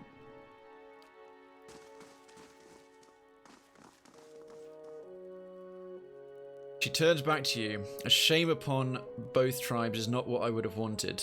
Oh dear. See, it would have benefited me perhaps to have made one of them the leader amongst her, but we must learn to turn our faces to these hard truths if we are to survive the coming seasons. Your integrity is a boon to us. Please accept this with our thanks. So I'm being acknowledged for my honesty. Quest update, and what do they get? Give me a sheathed in autumn added to your inventory, and total quest experience about 6,000. Curse of Cold Clay completed. Devil of Karok returns to the stronghold with a whole bunch of stuff. Let me just read that. So yeah, folks, those of you who don't know, because you have more party members eventually than you can fit in your real-time party, you can like have about 10 or whatever. You can have the rest of them stay at your stronghold and go out on quests that come into your stronghold independently. So there's this thing called a Curse of Cold Clay. All across the Eastern Reach, people are being buried in graveyards and returning from the dead as vampires. Vampires for Pillars of Eternity lore. Examination by locals has revealed that animancers had tampered with several gravesites prior to the burial. Animancers are not quite necromancers, but they deal with soul magic. Local lords have released bounties for the capture of whoever is responsible. Unfortunately, the rapid spread of the events leads many to believe that a group, not a single individual, is behind the experiments. So, the Devil of Karok travelled from Hangman's Abbey to the Bay of Crowns, investigating the various reports of vampire appearances. Oh, Hargis, thank you so much for the host. And Tormund says, in my last session, I disguised myself as a high priest and told the family they had won a vast fortune to get information. And this also happens when my character was completely wasted. Nice. Got lashing on the communion wine. The distinctive intricacy of the devices was traced to a Valian dwarf that had been shunned for his unpleasant practices in Salona and Ankenzie. When captured, the dwarf claimed his intent was not to create vampires, but to restore life. The vampires were created due to the dwarf's inability to solve a fundamental problem with his machinery. The incredible frequency of the dwarf's activity was not due to co-conspirators, but rather his extensive use of drugs that kept him awake and frantic for days on end. Oh, dearie me. Someone's been nailing the Pillars of Eternity naughty salt and trying to do animancy with it. Once confronted, the dwarf put up no fight and allowed himself to be taken into custody. When a Devil of Karok left him, he was awaiting trial in Telenir. Okay, so we got, what item did we get? Remembrance of Life's Warmth, 3 uses. This curious device, created by a deranged dwarven animancer, has the ability to cast the druid spell Garden of Life. Not all that great, to be honest. We'll pick that up from the stronghold some other time. Okay, now let's have a little look at what that's done for our reps. So, party reputations, like Defiance Bay overall, for example, I'm a champion, overwhelmingly good. and then Gilded Vale, Diehard Village. But the Twin Elms hero, moderately good. The factions within Defiance Bay are the Knights of the Crucible, the Dozens, and House Duminal. The Knights of the Crucible are the ones I chose. I'm really good with them. The Dozens, I'm a centric mix. The Duminals, they're a bunch of criminal bastards, and they hate me. So at the moment, although I'm in Twin Elms, I'm pretty well regarded. Amongst the groups in there so far, the Ethic Null, a troublemaker, that's the Blood Druids. The Ovates of the Golden Grove, I'm faintly good. The Fangs, which are a sort of warrior hunter group, they're neutral. Oh, no, it turns out, no, the tribes aren't all individual factions, so that's good. And that makes it a little bit safer to do all this stuff. Okay, so I'm not going to have them all hate me, because if that was the case, the Three Tusk Stelgar would definitely hate me for ending up sort of having to kill their leader. That communion wine is some good shit. Absolutely, man, absolutely. Alright, so I'll try and settle up a couple more quests. We'll do the Noon Frost thing. And then I'm going to jump down the hole and see where the next part of the main plot takes us once we've wrapped up in the Twin Elms, more or less.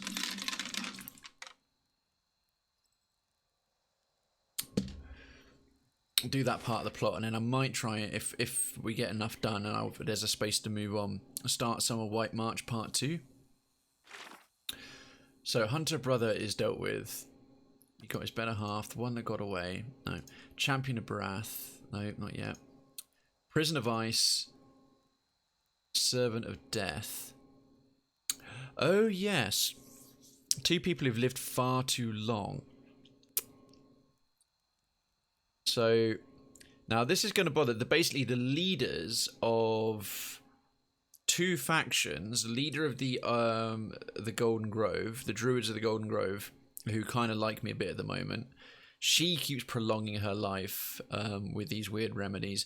And the leader of the Blood Druids, the Ethic Null, who kind of don't like me a bit. The 2 of them keep using blood magic or various things to extend their life. And the God of Death, or rather the God of Death and Rebirth, he's like, yeah, this has got to stop. They need to stop cheating me the whole time. And when I was praying to them, he's asked me to deal with them. Then we got into the White Void. We got 2 things for Noon Frost. Or was it just the one?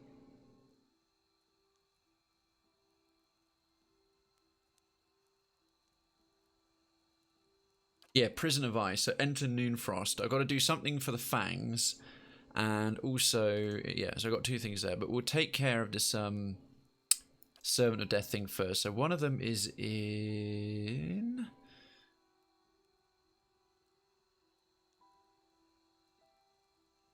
Elmshire. Right, so Elmshire's back out of town. So we're going to head this way into the wilderness. Elmshire was kind of cool because I was so high level when I entered it. They said, the game told me, look, you're way too tough for this. We'll make it harder for you if you want. Like, I thought it was very sort of nice touch. Like, you won't get any better rewards, but it'll be more entertaining gameplay. Are you going to do retro or VR for Tuesday? It's still going to be pure retro at the moment on Tuesday because currently my stuff that's all set up for retro and my saves and things are on my desktop PC, the one I'm streaming from now. And that will... This machine isn't good enough for... VR. It's not set up for it. So once we're done with the blind playthrough or first playthrough of Chrono Trigger fully, I'm going to start doing Tuesdays Future Past streams on my work and VR laptop, and then from then on in, once provided everything tracks, because I've got to reposition my bays, provided everything tracks and I don't keep losing tracking, I will be able to do the VR streams. Because I got them all set up and stuff, but they weren't, they kept losing tracking too much to do a successful stream with them, which is quite off-putting, but I think I can set them up right so that I can just keep it going. I've got a big enough space here. So we've got Elmshire Cave. I don't think I explored this a great deal yet. Because I've cleared this all out before. One cool thing about this game is once you've fought the enemies, you're sort of done with them. They don't all respawn magically. But yeah, I'm really looking forward to hopefully pulling off the VR streaming. I'm going to get started with Beat Saber because it's just tons of fun. And then if I can find a couple of other people who'll also do it, I've got a couple of folks in mind. It's just a case of scheduling. Star Trek Bridge Crew. I've got Super Hot VR good to go as well, which I think will work really nicely in VR.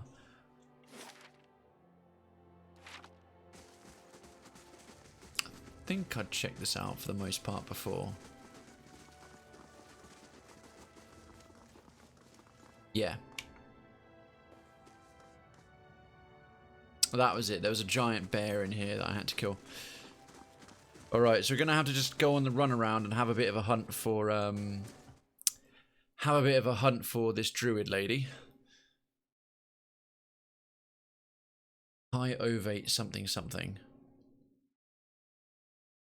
I think we'll kill her in pretty short order. So I'm tempted to go to White March next and sort of sack off. The gods are like, okay, if you jump down as well, we'll protect you and you can chase him down and da-da-da. I'm like, yeah, sure. I might go and do White March Part 2 so I can get lots of tasty combat in. So I've got to think where I'm actually looking. Time to sleep later. Okay, Incuria, no worries. Thanks for hanging out with us, mate. Appreciate it. Cool. Vive, because this is a Vive. I've got a Vive at the moment, so I've got, it does an actual virtual space rather than just localized. I prefer the Vive out of all of them. Champion of Barath. Oh no. Servant of Death.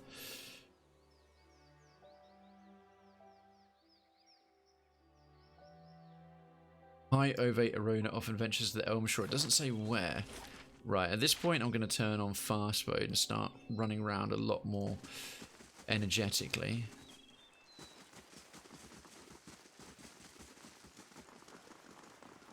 Where are you, High Ovate?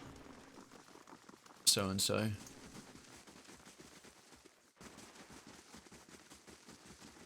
Don't think we can cross here. No, my luck, she's going to be down the bottom. Ah, the Adra Arch. That might be a good bet. Let's head down this way. Considering there's a body down there, that might have been related to some other enemies that I came across beforehand. Where is she at?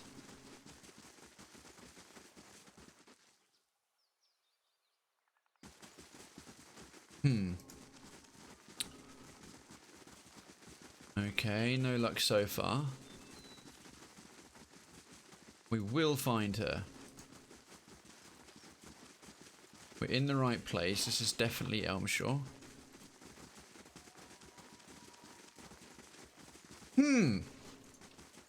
One has to wonder. Yeah, have a good night's rest, Incuria. Always a pleasure to see you. Keep it up with the artwork and the whole bits and pieces, and your new project with the anime soundtrack, the fan made thing, or the game. I'm trying to remember what it was, but the one you linked, it was pretty cool.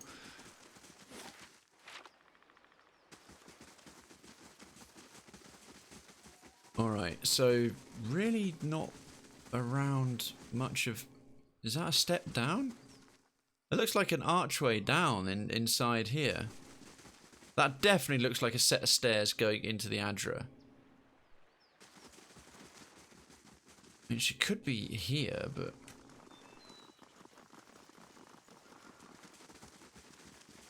Right, there's a bunch of boars and...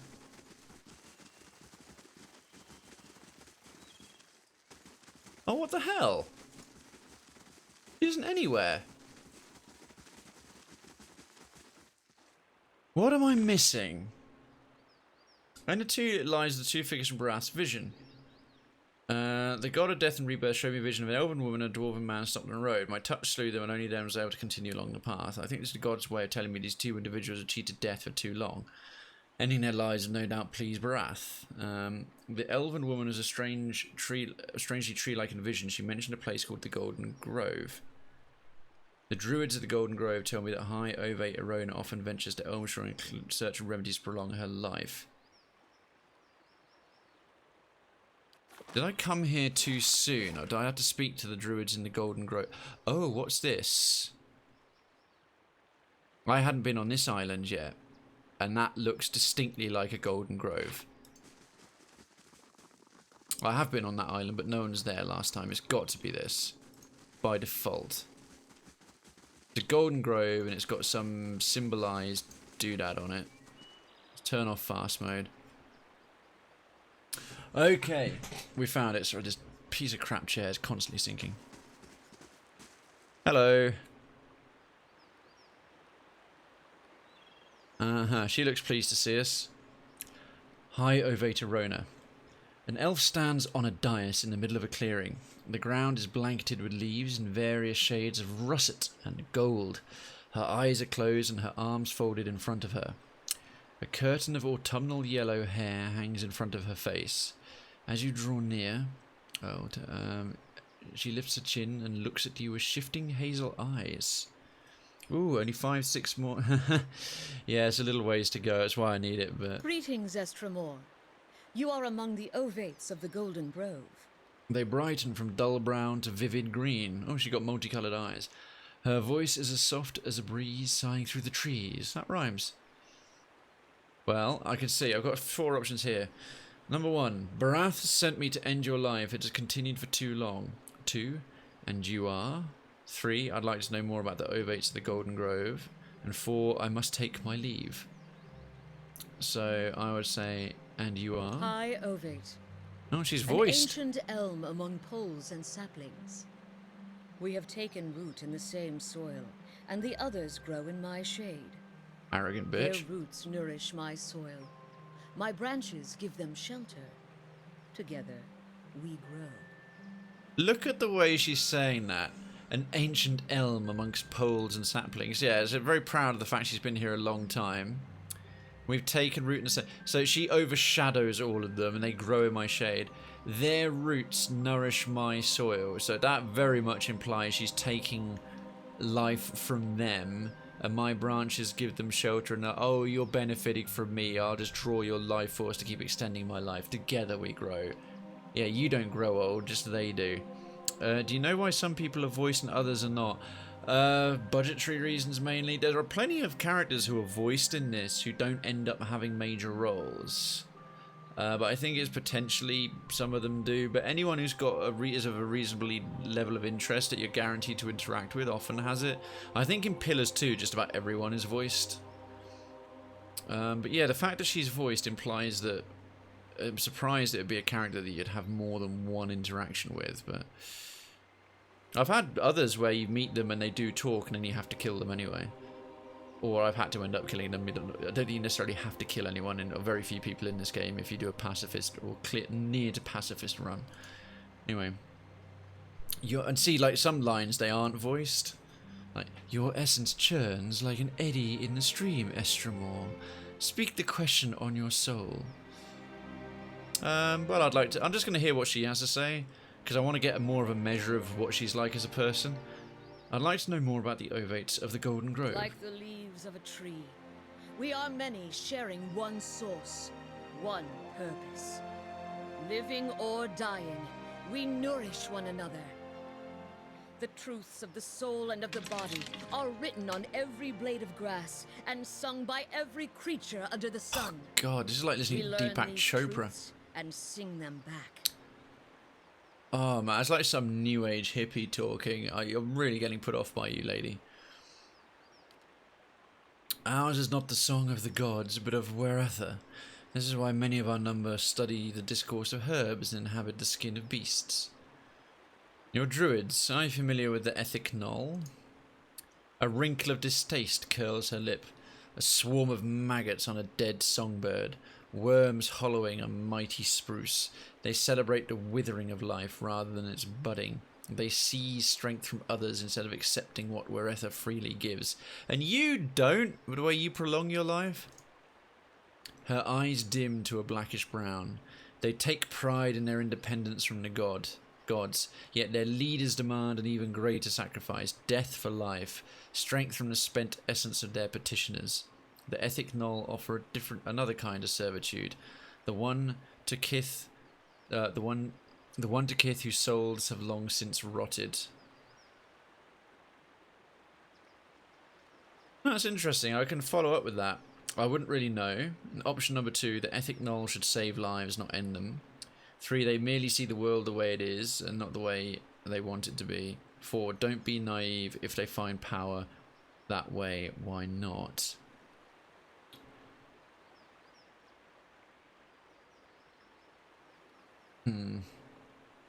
I'd say they should, like, save lives. Flecks of green open like buds in her eyes. On this, we agree. Who's Herb? Oh no, they take medicinal herb. They're basically a bunch of drug-addled druids. Yeah, I'm not sure if it's thematic. I'm not 100% sure, Torment, to be honest. But I think it's partly budget and partly due to importance of particular characters.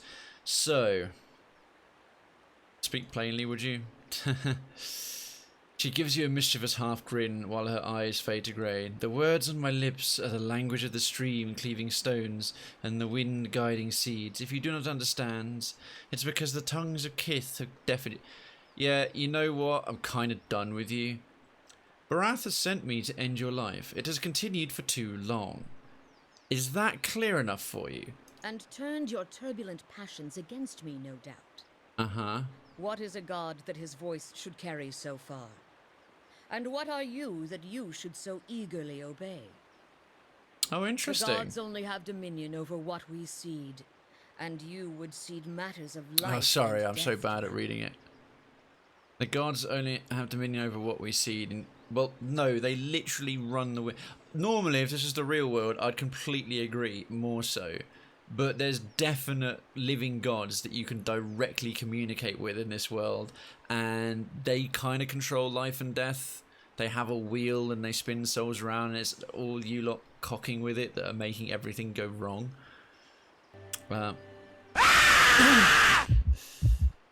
I gotta go to sleep, Cray. Have a great stream. Really enjoyed this so far. I'll see you next week. Okay, Hargless, thank you. I'm very glad you enjoyed it. That means a lot. Thank you kindly for the kind words. I look forward to seeing you throughout the week. Have a good night's sleep and get plenty of rest. And Torment, thank you very much for the 75 biddies. I'm sure everyone's not completely sick of that alert yet. But we will figure out some variations.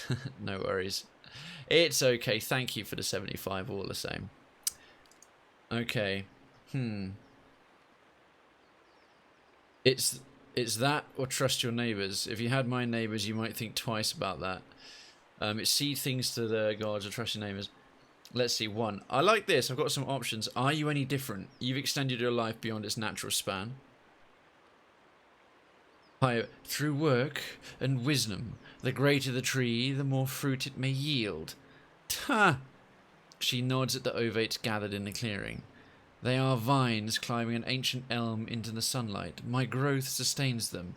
Should our harmony fall prey to a god's jealousy? This lady is really, really arrogant.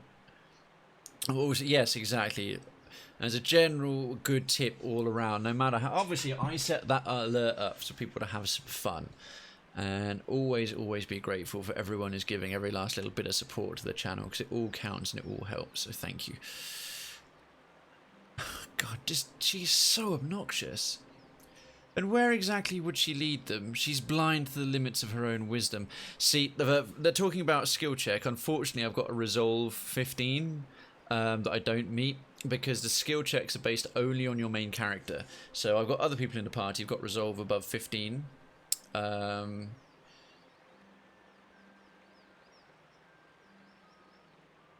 Let's see, I've got 2 options I can follow. The gods are wiser and more ancient even than you. It is not for either of us to oppose them. That's very placated. Normally, if I'm in a real world, sort of a real world themed game, I won't pretend to sort of be remotely religious, but in this one, the gods really are, in the lore, the gods are here, and I'll talk to them. Or I can be quite practical. I need Barath's aid, and this is what he's asked of me. Both of them are kind of supplicant and servitudinal in 2 different ways. I nearly fell out of my chair. Sorry, mate. Well, good. I'm glad I got you back. Ha! You trolled yourself. Alright, ciao, Harglers. Sleep well. I don't know. Or I can attack. I can just say I've made my decision, but I want to hear more of the dialogue.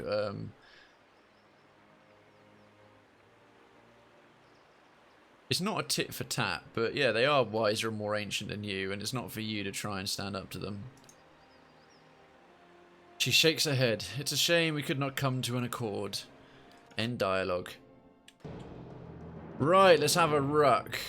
High Ovate Arona. She's got a lot of resistances, but I think we're going to make short work of her.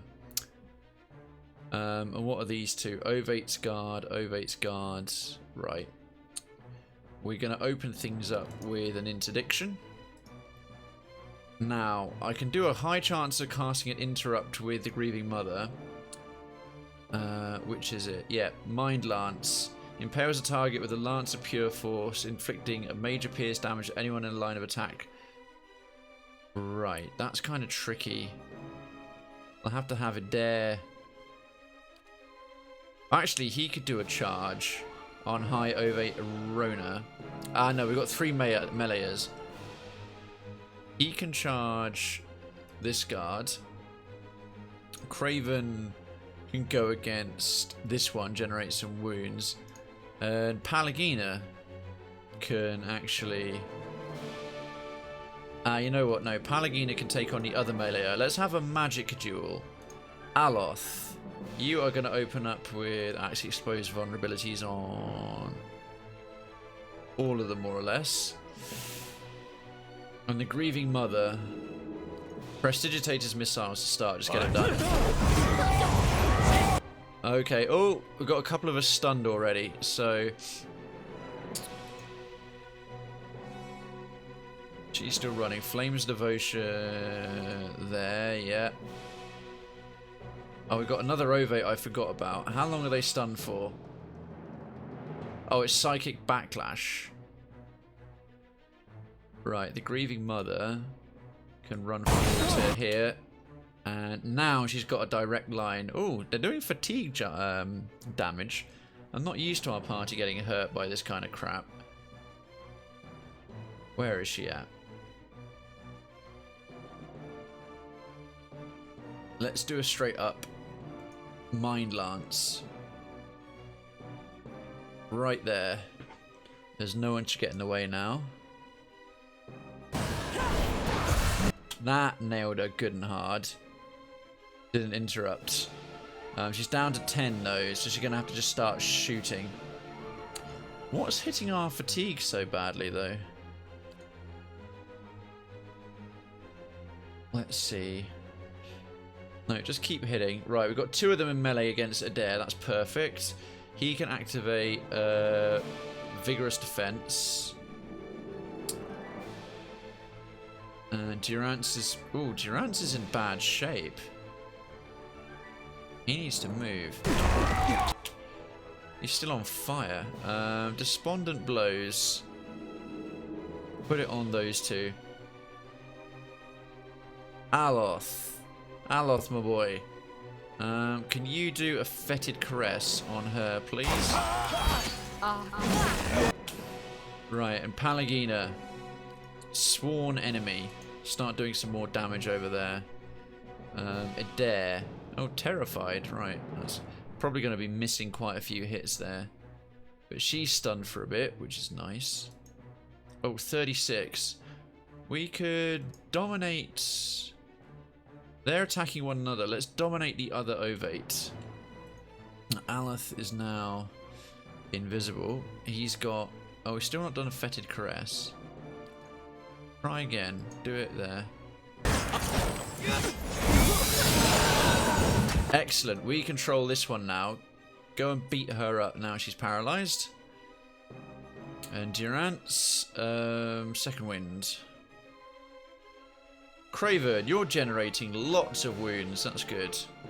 Torment's Reach. Kick that guy in the face. Pallegina's finally done Sworn Enemy. Do a second Flames of Devotion. That one's nearly dead. Back from an accidental nap and making French toast for dinner. What did I miss? Lots and lots of dialogue-y bits and difficult decisions. So we're just having a fight against the High Ovate of the Golden Grove, which is probably going to do me no good whatsoever against the group that she's the leader of. I just noticed in the dialogue that Ovate's Guard Carnage crits the tiny beetle for 0/0 slash damage. Just for context...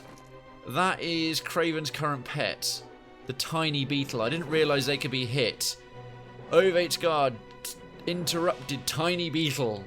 That's fantastic. I love it. Alright, Durance needs to get out of range of all of that. Just keep shooting her. Right, Palagina. Yeah, that's excellent. Smack the crap out of her. And in fact, you come into the middle.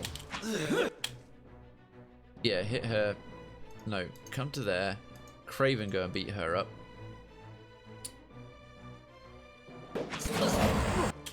And you do a Holy Radiance. Breathing Mother. Alright, well, we've basically almost won at this point. Adair, just stay here because he'll become dominated shortly. She's very close to dead.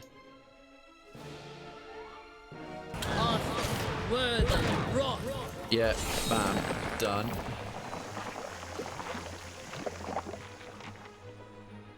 What? Yeah. We're not quite done yet. Torment's reach against Ovate's guard. And let's put a knockdown on him so he can't fight back. It's less health to have to heal. Everyone just go attack happy on him. Welcome to Destination. Fucked. Tiny Beetle tank, bro. I know. Tiny Beetle is carrying the whole team, to be sure. So that was a lot of fine weaponry. Ring of Protection is not too bad. Adair can pick that up. Straight up Ring of Protection. I think we got a few of those, but they got decent stats on them. So we'll take all that. And lockpicks. What was this? Oh, a fine club. Okay, let's see. Hey, Councillor Lila. Hello, hello. I hope you're feeling well and feeling better. Right, let's have a look at some of these redemptions. A whole bunch have been coming in. We did Ferris wheel or roller coaster. Okay, I'm going to still hang fire on them for a little bit until I know we're going to be in more combat situations than this. I'll fire one up for the next battle. Hey, but I've got to restart my PC. No worries. I hope it works better. Right. Let's see what the journal update is. The High Elf, High Ovate Arona is now dead. And what's that done with my rep? Alright, Ovates of the Golden Grove is now eccentric. That's not bad. I was faintly good with them.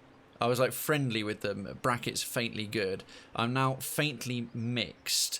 Oh, but the Ethic Null has now gone to faintly mixed because they're really glad. I'm surprised Ovates of the Golden Grove has switched to faintly mixed considering I just literally killed their leader who is centuries old. You really can get away with a lot in this game in the when you're in the right context. Right, let's speed things up and get them over here. I just realised I've only got one campfire left, which is not ideal. Fine here, how's you? I'm very well, thank you. I've had a splendid weekend, making new friends and just generally thoroughly enjoying MCM Comic Con. Getting to know the excellent folks at Streamers Connected. I think we'll jump to Hearthsong and rest up at the inn, actually. But how's your weekend been? Oh, you've been sick with a cold but hanging in there. Ah, yes, Kaiser, you did say at the start you've been out with a cold. Wunderbar.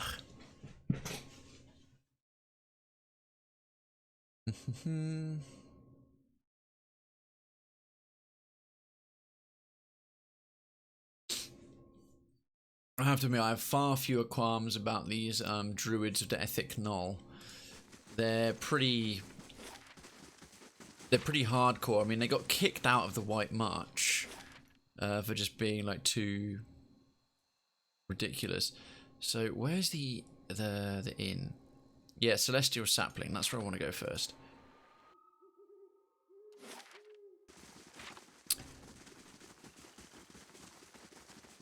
Actually, with all that going on, there won't be too much dialogue here. We got room for. We'll get in the next song. So Tormund, let's see what your request is.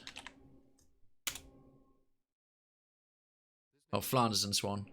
It's called Moby Dick. Moby Dick, the whale.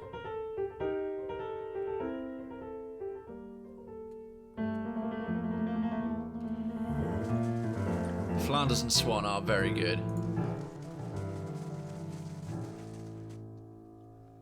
The bottle-nosed whale is a furlong long, and likewise wise, but headstrong strong. And he sings this very lugubrious song as he sails through the great Antarctic Ocean blue. Oh, this is good. I like it. Why do I swim through seas Antarctical? Ooh, freezing cold in every particle. Ooh. Some porpoises invited me to come and join their school. They brought me here, then swam away and shouted, "April Fool!" If ever I catch that school of porpoises, ooh, What's this? they won't get no habeas corpuses, ooh. I'm lost and alone in a frozen zone, and I'm almost frozen too. A shivering, quivering, bottle-nosed whale, the bottle-nosed whale with the flu.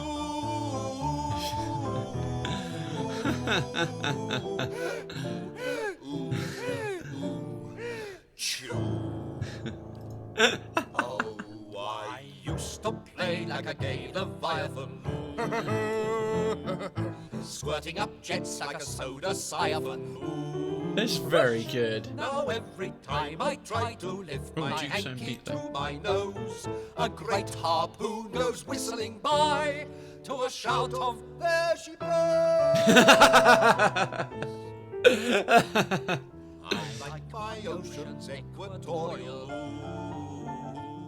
where the water's warm and the breeze less boreal. Oh, I've got a lot of crap to sell, but we'll do it another day. -29, and I don't know Full what camping to do. supplies. A rubbery, blubbery, met, bottle-nosed whale. Let's get a The room. bottle-nosed whale with the flu. Wanderer's Reprieve. No, we'll take the one for 1 rest, 2 might, 2 constitution, 2 result. Wow, that's really good stat bonuses. Celestial Suite. Oh, that was a good one, Torben. Thank you. Bottle-nosed whale is a furlong long, and likewise wise, but headstrong strong. I'm dropping a And he proper sings save. that very lugubrious song as he sails through the ocean blue. Though red your nose, though your toes are froze, though cold it seems to you, remember the tale of the bottle-nosed whale, who has not even got his own hot water bot. The bottle-nosed whale with the flu.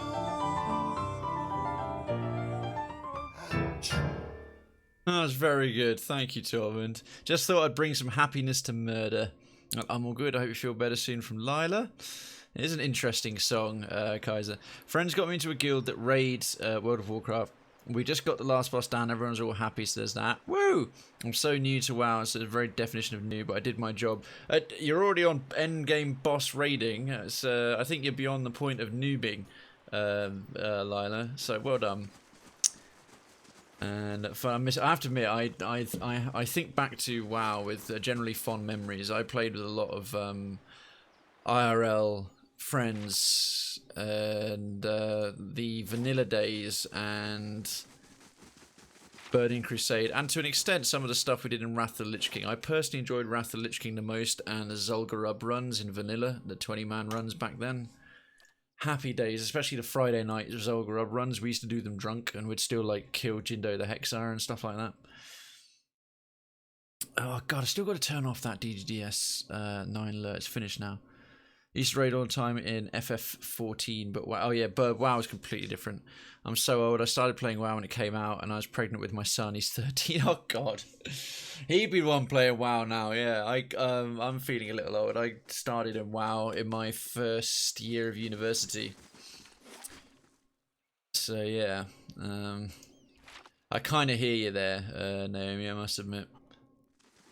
Right, we're going to head straight over to the Ethic Null while we're running. It's not going to be a huge amount of dialogue, I don't think. We've got that redeemed, so we've accepted that. And Sunshine had a new one up. Let's see. Oh, Pepsi Man.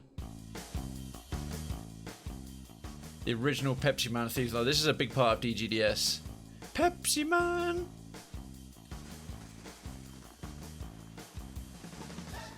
Yeah. Oh, this has got lots of happy memories. The DGDS events. It's one of our alerts. You just put in exclamation mark Pepsi, and yeah, it does this.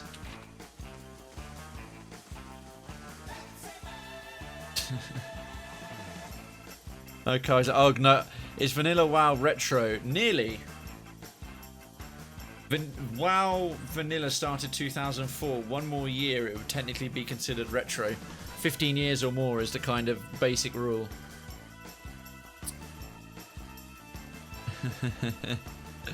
Hi, I'm a social person, you couldn't tell, so I'm with anyone who talks to me.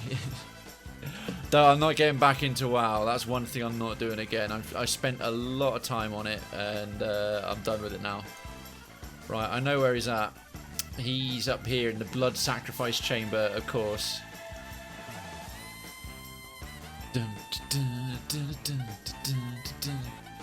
Where's our intrepid crew at? Here we go.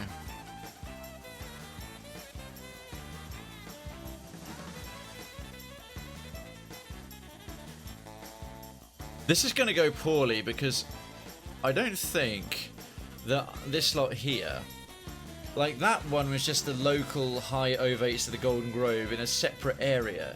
I didn't end up having to kill all the rest of them, but if I kill this guy, Archdruid Restin, who's the one sacrificing, he's the one who's like looks old, but his face is not young, it's just stretched, it's unnaturally youthful. I'm going to have to fight every single my way the entire way out of this cave, which is very doable, but it's like, alright, that's not going to do me any favours. The world's greatest superhero, Pepsi Man. I'm still finding all the Easter eggs of the DGDS community. Oh, they're between all of us. We didn't burn him! Gonna play Pillars of Tin with the stream. Sassy Wizard for the win. Oh, thank you, Ice. If you're having me on in the background while you're playing the game yourself, there's no higher compliment. Cheers. Or do you mean Path of Exile?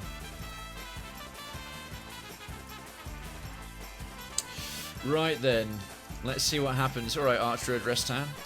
You return. Here to make sacrifice or merely to observe? You murdered a man right here. Yeah, I'm going to tell him that now, because I'm going to... He lowers his head. Your simplistic morals... Oh, sorry, he's got a deep one. Your simplistic morals do not apply here, Estremor. Murder does not enter into it. It was a sacrifice, and one willingly entered into. The survival of all things depends on balance. Give and take. I forgot his voice. The smooth skin at the corners of his mouth and eyes wrinkles for one brief instant. Yeah, give and take. They give your lives and you take it. Right, we've got voice dialogue and whatnot here, so that's nearly finished.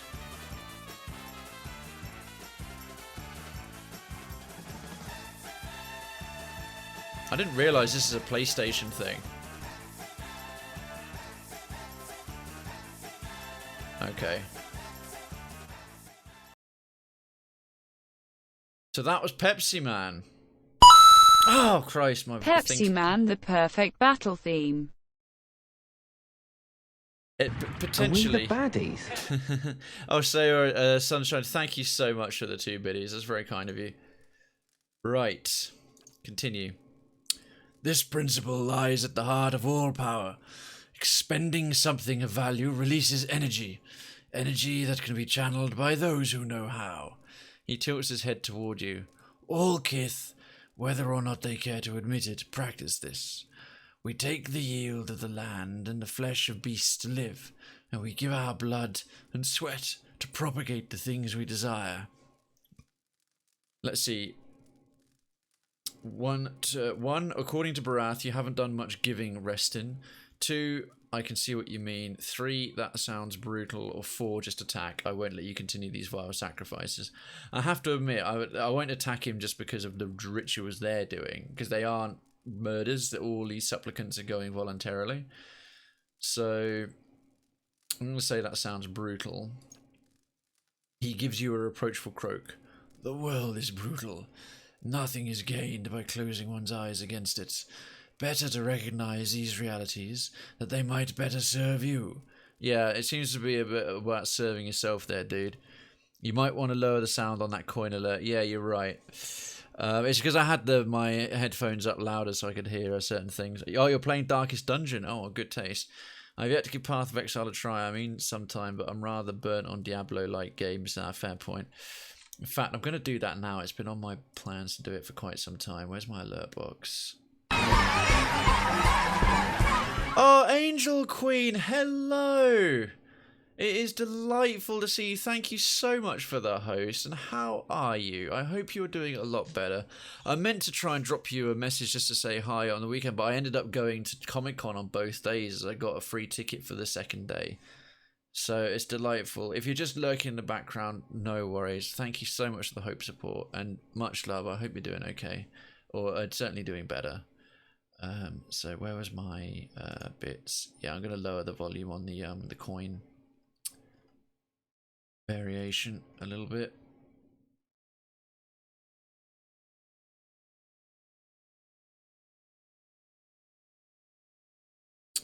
Sound volume, yeah, knock that down to about 60. Save and save settings.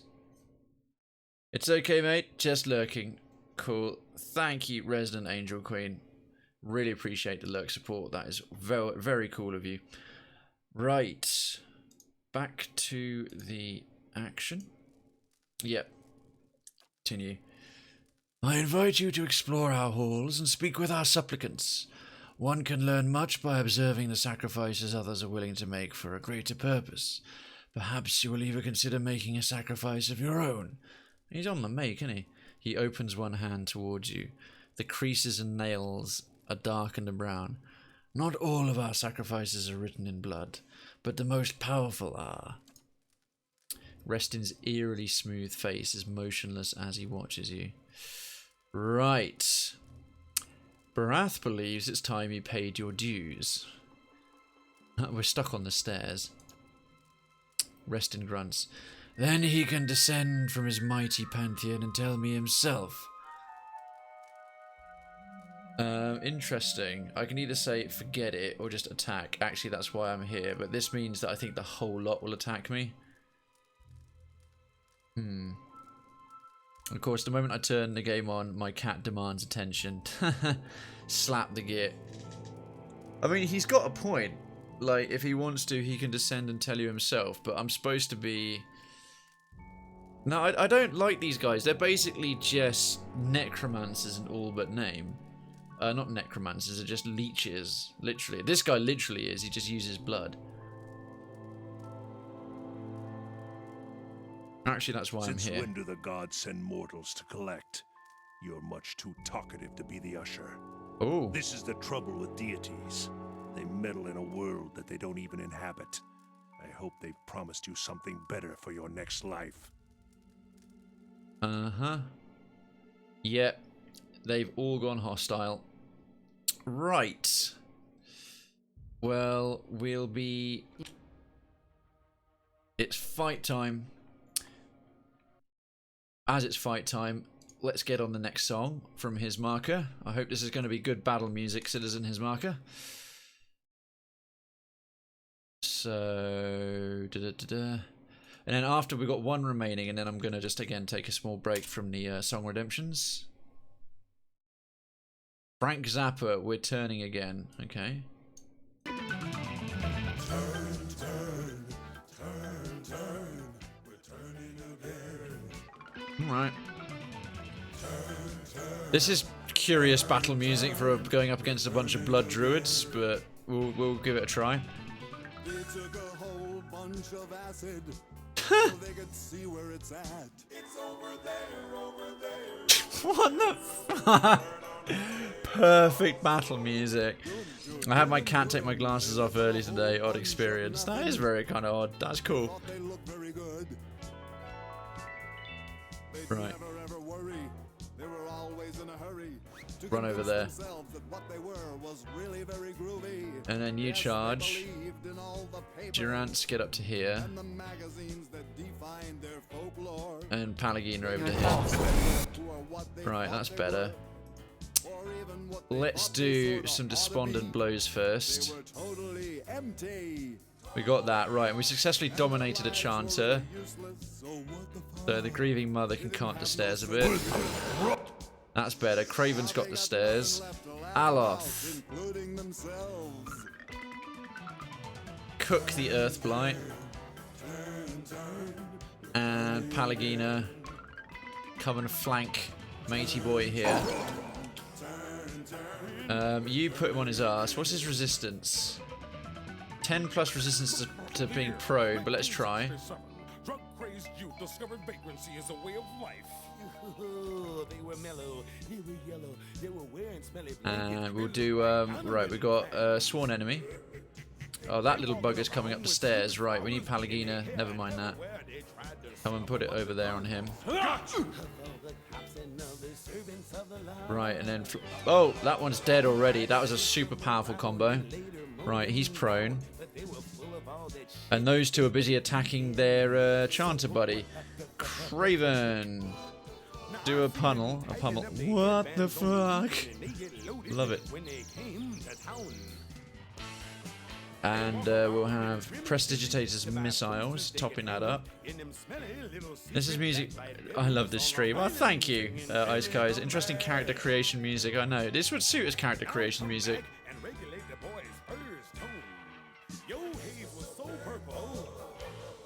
Durance, interdiction. This is growing on me as battle music goes.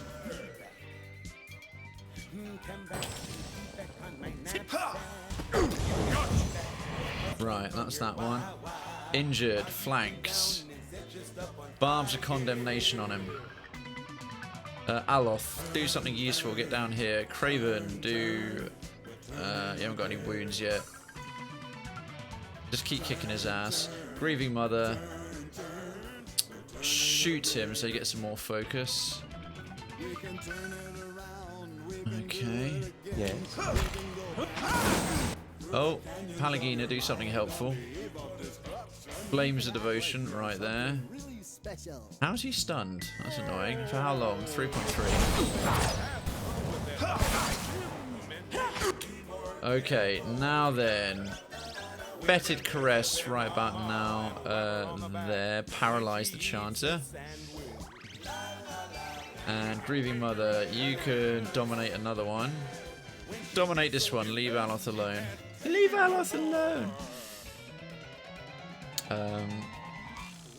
We've got a nice big Holy Radiance. That's better, right. Is he still alive? How dare you? It dare. Charge him. Alright, Krayven, get down here.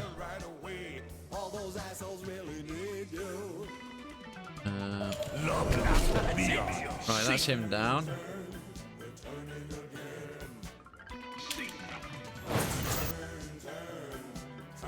Okay.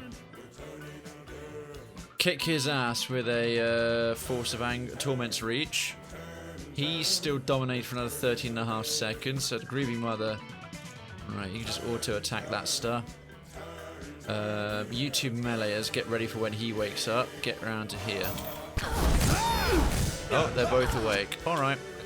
They're both back to their normal selves. Flames of Devotion on this one. It dare put this guy on his ass.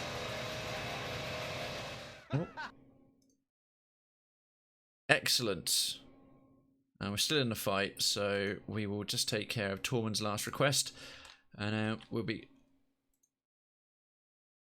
That's, right, a little break from music requests for the time being. And what's this? Oh, okay. We'll turn this one up.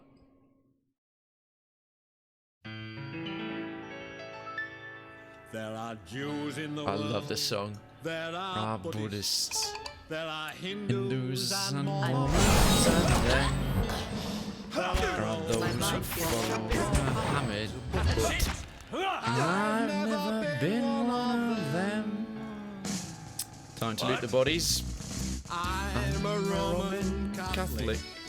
Oh, Saber. Purgatory. The one thing they say about Catholics is they'll take you as soon as you're warm. I'll read that in a minute. You don't have to have a great brain. Oh. You don't have to have any clothes. Let me turn down the volume here. A Catholic the moment that came. Because every sperm is sacred. Every sperm is great. If a sperm is wasted, God gets quite irate. With the small chill. Oh god, I remember the scene so well.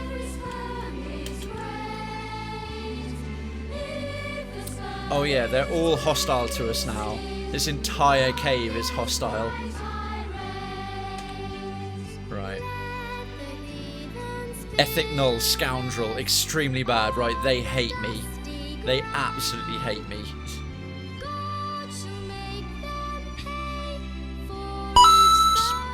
Have all my bitties. Oh, thank you guys. I feel kind of bad, but thank you so much for the 8 biddies. That is really kind of you.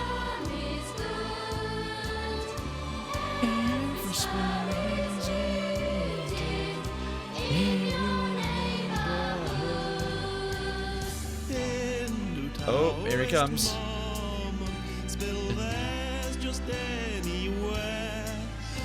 But God loves those who treat their semen with more care. Get wrecked.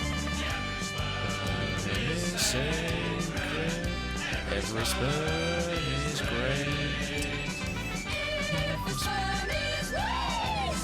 Good choice, Torben. Eat the floor, fucker. Right, there's going to be another one on patrol soon. Every sperm is gold. Every sperm is needed in your neighborhood. I swear we're a man down. Oh no, we're a... Why can't we be friends? These song lyrics are... Oh, this is Monty Python. This is from the Meaning of Life. Right, well, we can rob this place blind now. Yeah, I'm stealing, because they all hate me now. Why can't we be friends? Save why can't we be friends for a battle against the next dragon. If that request comes in whenever we encounter the next dragon or like super beastie, that would be fucking hilarious. So yeah, we're gonna make that as a request for the song request. Oh dear.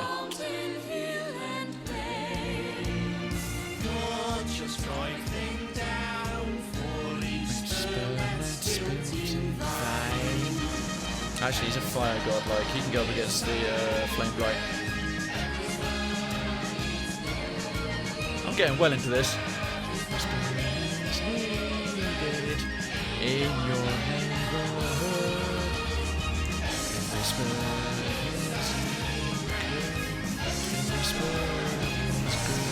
oh, there we go.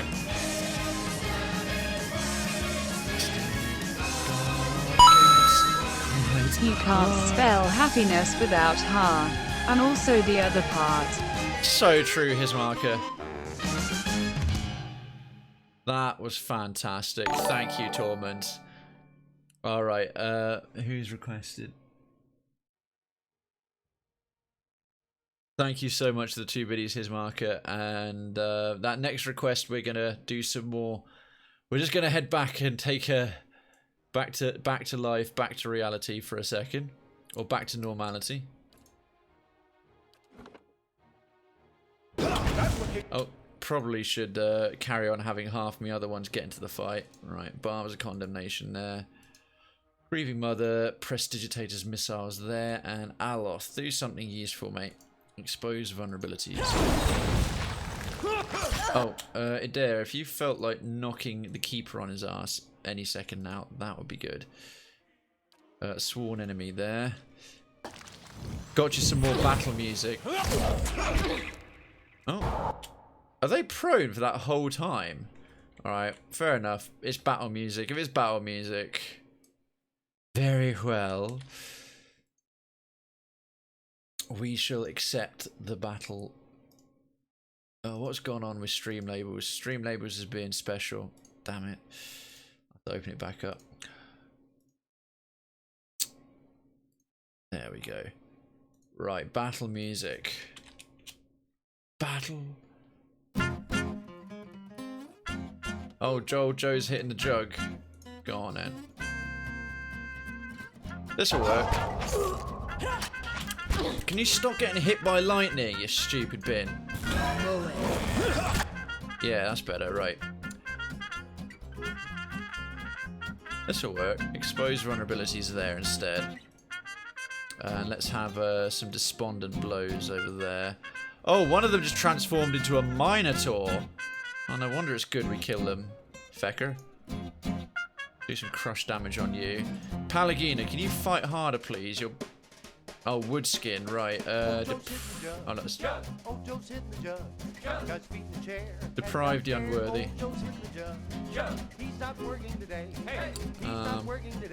Wind blight too fast. Keepers nearly dead. Pummel the wind blight.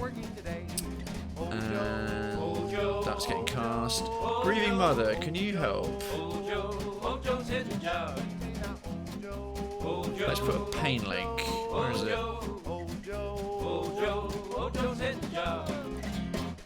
Right, put the pain link on Krayven.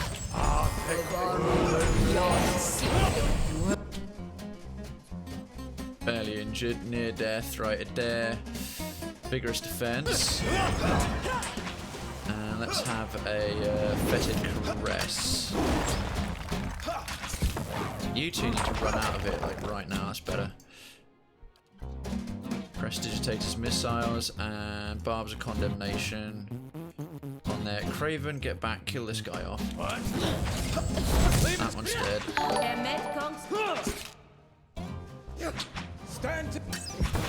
That's better. Ooh, that was close. Well, it might be the right turn. It depends on the suggestion. It's definitely more battle-y. There's another enemy incoming shortly. Right. Gather. As long as we count out of combat, all our per combat abilities will reset. Quick, loot the corpses. Loot the corpses. Oh god, her freaking endurance is still recovering. Yep, stay there.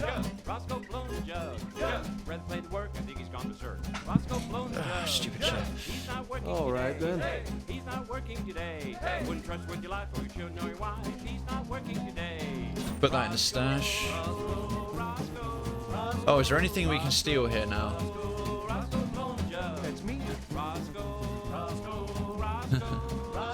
Tormund, you do have quite a few gems of songs, I must admit, mate.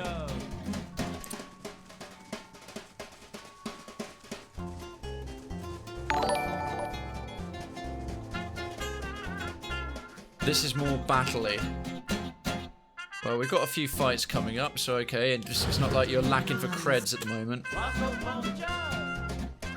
Palagina can go up the side. Adair, charge him. You say you got something more battle-y, and I'm certain it's you redeeming all of these. Oh no, Saurus. Right, we've got one more from Tormund that's more battle-y. Right, redeemed, and... Oh, Squirrel Nut Zippers. Ghost of Stephen Foster.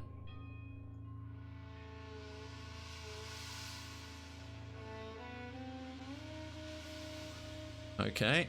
Palagina, you're going to nail him in the nuts. Krayven, you're going to come up here and guard the flank. Nice. Oh, Christ. What did they summon there? Grieving Mother's prone for 8 seconds. So's Durance. That's not ideal.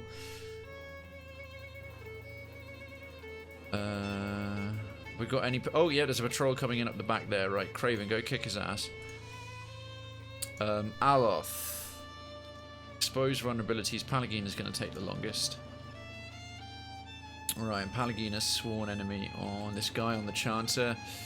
Adair, knock the Keeper down. Pummel's coming in, those two are prone. Right, that's him stunned. Oh!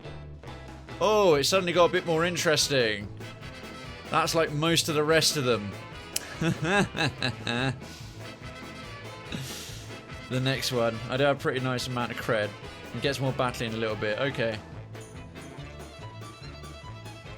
Right, might need to whip out some magic. Right, Adair can tank a few of them. You get about... Yeah. How long are you guys prone for? 3 more seconds. Palagina, Flames of Devotion. That one should be nearly dead now. Still stunned. Right, you're going to have to be dead careful here. Squishy Wizard Boy.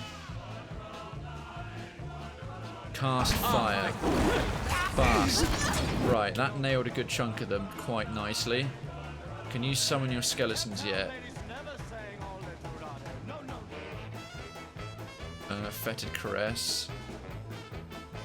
Right, you peg it back here a bit. Right, but those two are stood up. It's high time you dominated someone. Grieving Mother. Chanter, give us some bonuses. Durance, you can get in the fight. Interdiction. As long as it doesn't hit Adair or affect him in any way, that should be good there. And now Fetid Caress. Put it there. Oh.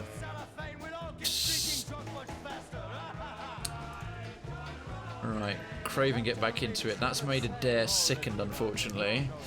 But that one's nearly dead. That one's now dominated, and that'll split the fight.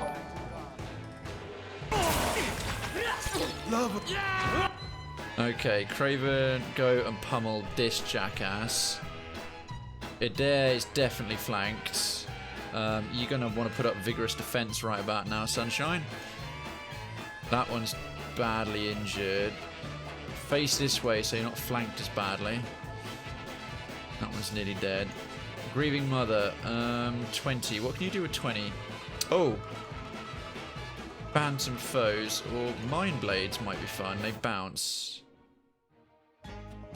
Up to 5 additional targets. Yeah, stick them there.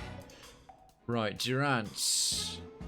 Despondent Blows. How many can we get? Maximum of 4 without affecting Adair. That's pretty good. The next alert is just for you, Krayven. I mean the song request. Okay. Is this still the same song? I guess it must be. Oh, we've got a Chanter coming in with his bow and arrow.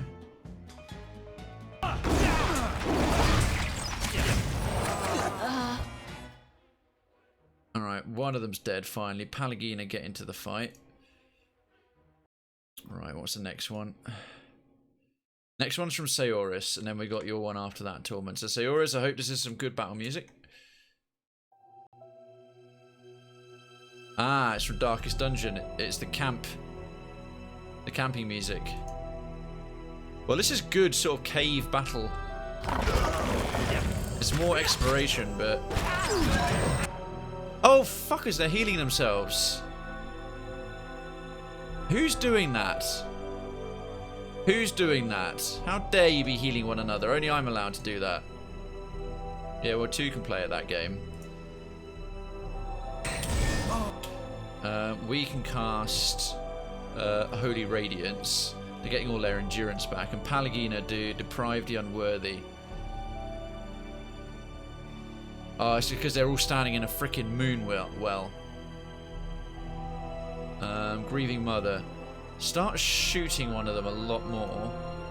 So we can start putting sparks on them all. Oh, it's an Earth Blight. That's problematic. Skeletons, that can interrupt them. Put them there. Durance, what else have you got? Barbs of Condemnation. Put it up against the Chanter. Krayven will take this one out, no bother. She's got no tricks left, but none of us are dying or in any real trouble right now. Right, that's the skeletons up. They can hit the flame spirit. Aloth, you got a Grimoire Slam. I don't think that can be knocked back or proned or anything like that. Right, Aloth, run over here. Okay, that's got a few more of them involved. She's got 41 again. Okay, to produce a psychic cowl on target area, stunning targets as well as dealing raw damage to all enemies within. Yes, stun. Flame Blight. Now their Moonwell's gone. Gold Bullet. Oh, Gold Bullet, welcome to the stream. You won't affect... Yeah, don't worry. I've been playing this for a while now, Gold Bullet. The thing is, you can affect them sometimes if their target... If they're green but their target starts flashing like the way it is now, it can still hit them. Like if you have the sickened effect from the Fetid Caress, even though it hits with yellow, if it clips a friendly character, it does actually still affect them. But yeah, with stuff like cones, the yellow stuff will affect the enemies, but it won't affect allies. Red affects everyone for like fire spells and that. But cheers and welcome. Obviously you're a Pillars of Eternity aficionado. I've accidentally called Durance Duras and realised it's a rather fitting nickname. He is an ass. He is a massive asshole, and that is extremely fitting indeed.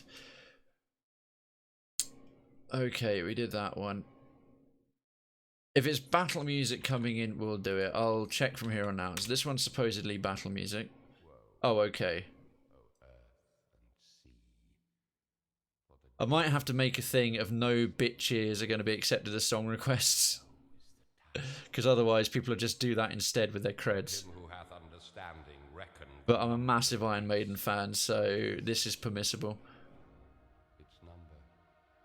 It is for me. I know you did, Tor. Don't worry, I'm just messing with you. I appreciate this. Right, now we're going to win. As long as I actually concentrate, and I might have to start using some of my proper spells. I'm 100% sure about that Gold Bullet because it happened about in this same fight, and I've seen it many times. It's not very often that a yellow effect can affect your allies, but with the Fetid Caress, for example, yeah, it does. Or if you have something who's got 2 yellow rings. A long-lost relative has left you a fortune. The only catch is that you have to live in a spooky mansion that has been plagued by mysterious murders for centuries. In fact, your mysterious distant relative met with mysterious foul play. Do you stay up? Yeah, because all that stuff with mysticism and like haunted houses is all complete bollocks, whatever foul play it was. If it's to do with organised crime and stuff like that, and problems with the property, maybe not. But if it's just always mystery and spooky, yeah, because none of it's actually real. Easy.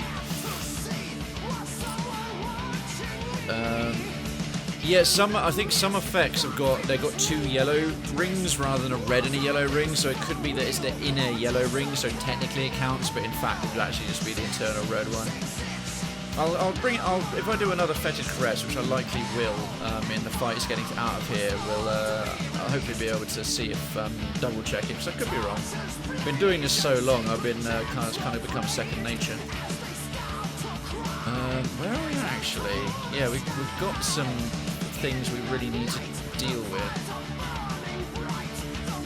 Let's do Consecrated Ground. Just keep everyone topped up. You're still not dead. Could use some Watcher abilities, we never bother. Right, I'll enhance my attributes. What was that? Dominion of the Sleepers. Go for it. That one's stunned. Adair, you're taking entirely too long to kill this guy. I'm so gutted I didn't manage to beat Magnus today. Oh. Alright, Durance, yeah, we need to... I think we're going to have to start using some of our cool abilities. we got?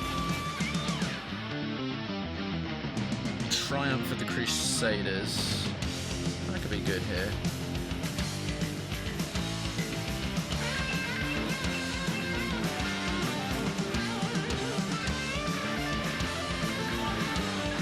Put it there.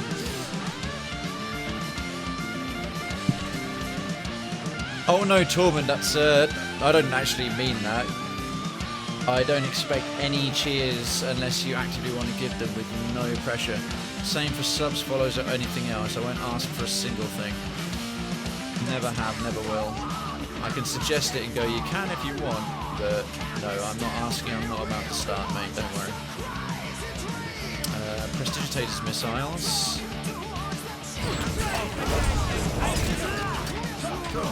Ooh.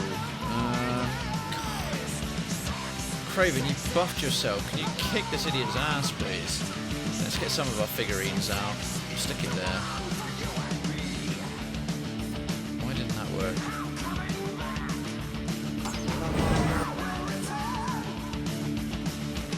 Right, that one's there. Any of them dead yet? Right, Durant's, just get out of the way. You're getting murdered. Aloth, start whipping out some big spells, mate. This is taking too long. Death Ring. To all enemies it touches. Right, we're casting a Death Ring. Because fucking reason. And of course, as soon as I want to cast a Death Ring, Aloth goes prone for 8.5 seconds. Ah, fuck's sake. You use your second wind. And, right, we'll bring the game volume back in for a bit. Thank you for that, Tormund. That was cool. Oh, no, it's still up. Apparently.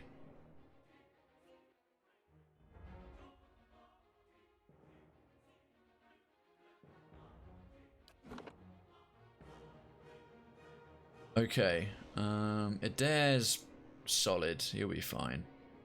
We've now got Triumph for the Crusaders on. Right, we've got our Widowmaker Spiderling. And our other Widowmaker. Hit. Fact. You can help out there. And our other Spidermaker. Now that one's technically flanked. Grieving Mother's prone as well. Oh good, that kept him going a bit longer. Let's... Dire Blessing. 3. Prayer Against Bewilderment. Nah. Shining Beacon. I have to admit, Champion's Boon. No, that's a single one. Shields for the Faithful. Yes. Let's have some of that. I get 4 of us. I can. This is proving to be a slightly tougher fight than I expected. Fractionally. And he's still only injured.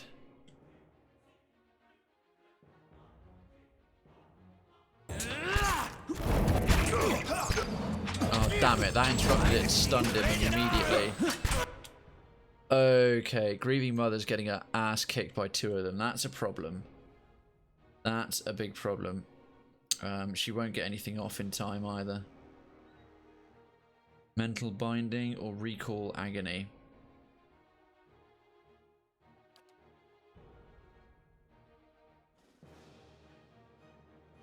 I'm gonna say he's fighting this one at the moment. Let's do Recall Agony. Aloth, can you do something big and violent, please? Oh yeah, you're about to do Death Ring. Oh, Adair's still flanked somehow. If he fights the middle one. Keep healing themselves. And Palagina, she's got an infestation of maggots. About time she used her obsidian lamp figurine. Right, that's more like it. We've got a whole bunch of shades now. You're barely injured. Right, Durant's is doing better. Damn it, Grieving Mother's unconscious. We're going to have to do a res on her. Shade, go and hit him. Another shade. Just go and distract them for a second. You shade against them. Finally, Krayven cleared that one up. So Krayven, in fact, you're going to come over there. And the when did you Widowmaker start streaming? can deal with this chanter over here. Hey, Resident Jinter, random fact, GDQX is over. Oh, I did like that song. Thank you very much, Torment. When did I start streaming? A little under 6 months ago. It's the 29th of those, so in fact, yeah, at the end of the month, 30 days, September. So in about 2 days, it will be 6 months. How you doing, Chinta, man? Hope you've had a good weekend. Oh, what is that thing they keep doing that's like wrecking all the light? Right, that's a lot of Durant is getting wrecked again by something. Run forward, get out of the effect of that. That huge stone spell looks really cool, whatever it is. So, right, Krayven can more than hold his own. He can do a Torment's Reach, take that thing out. Aloth needs to come back a little. Right, that. Oh, he's finally transformed out of his beast form. Is he still doing a death ring? I don't think he is. Oh, happy early 6-month anniversary. Oh, thank you, Kaiser. Appreciate that. Yeah, I can't believe 6 months has just sort of flown by. That chanter's near death. We've just about turned the tide here. It was proving a bit tougher than I expected. We won't waste a resurrection spell on her now because we're going to probably make it. Right, we killed that one. Right, that keeper's going to get severely wrecked now. And then that shade can fight this one. And that can fight that one. And Aloth, you can now do this here safely. And Arcane Assault. That Flame Blight supposedly still... Adair stunned? How did that happen? Oh, Pallegina's still holding her own fantastically. That chanter's finally nearly dead. And these shades are really pretty because these guys don't punch hard at all, but they've got a boatload of spells. We've got this one fucker up here with his bow and arrow we haven't been able to get near yet. Do you have dampen magic on Aloth? The enemy is buffed a lot. I'm not really bothering because although this is a longer fight, it is not a remotely hard fight, so I'm not spending... I'm spending as few spells as I really can. I don't know what I'll necessarily come up against next. So I'm just like, what's the point? He's managing to get most of his spells off fine if I position him right. I'm not doing like Trial of Iron or hard mode or anything like that, so I'm making sure I don't auto attack and do general things, but I don't every single rest like completely wipe out my spell list because I don't want to get to a point where I'm like, oh crap, I've used them all up and I'm out of camping supplies.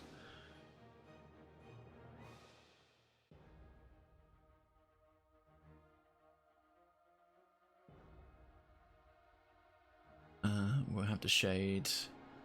No, pretty much carry on as is. Why is there still... Oh, it is still undamaged. Keeper.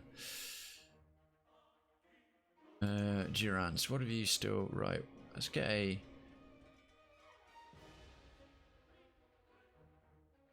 We'll do a restore major endurance about... Actually, we'll have you move forward first. And now do a restore major endurance.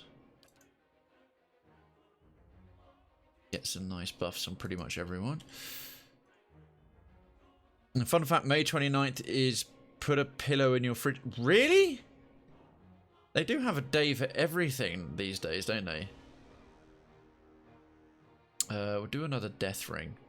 Because they're all getting really weakened now, so it'll be quite effective. Plus, I don't really use it very much.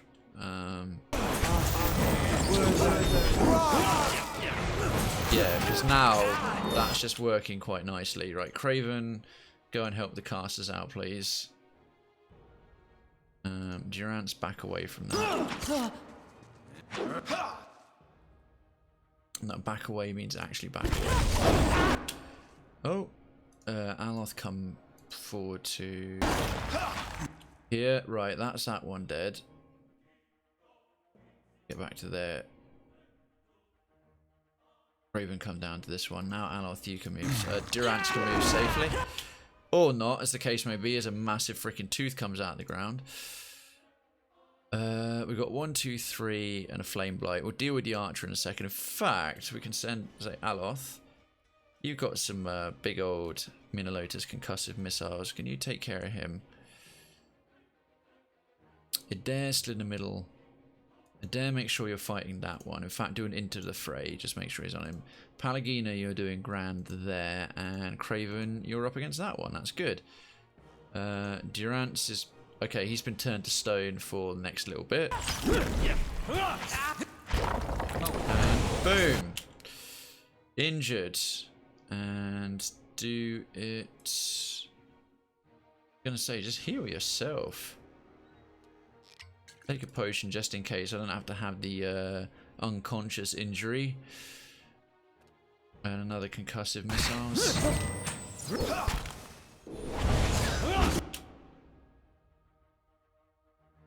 Get around to here. Oh, frick, they got a moonwell. It's fine.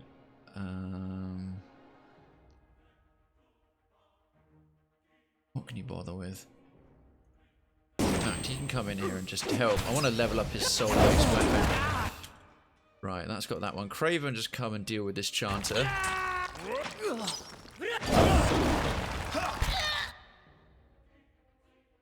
Oh.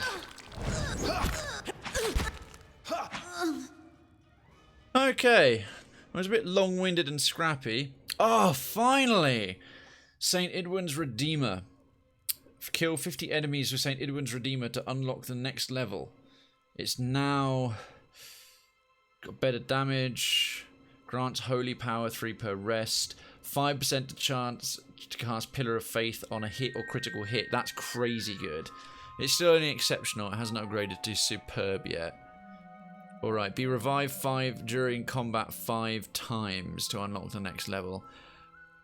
Oh god, Adair's never going to get that. He's so tough. Adair is so tough. If he goes down in combat, we're in real trouble. That's going to take a long time to get. In 2017, more people died while taking selfies than from shark.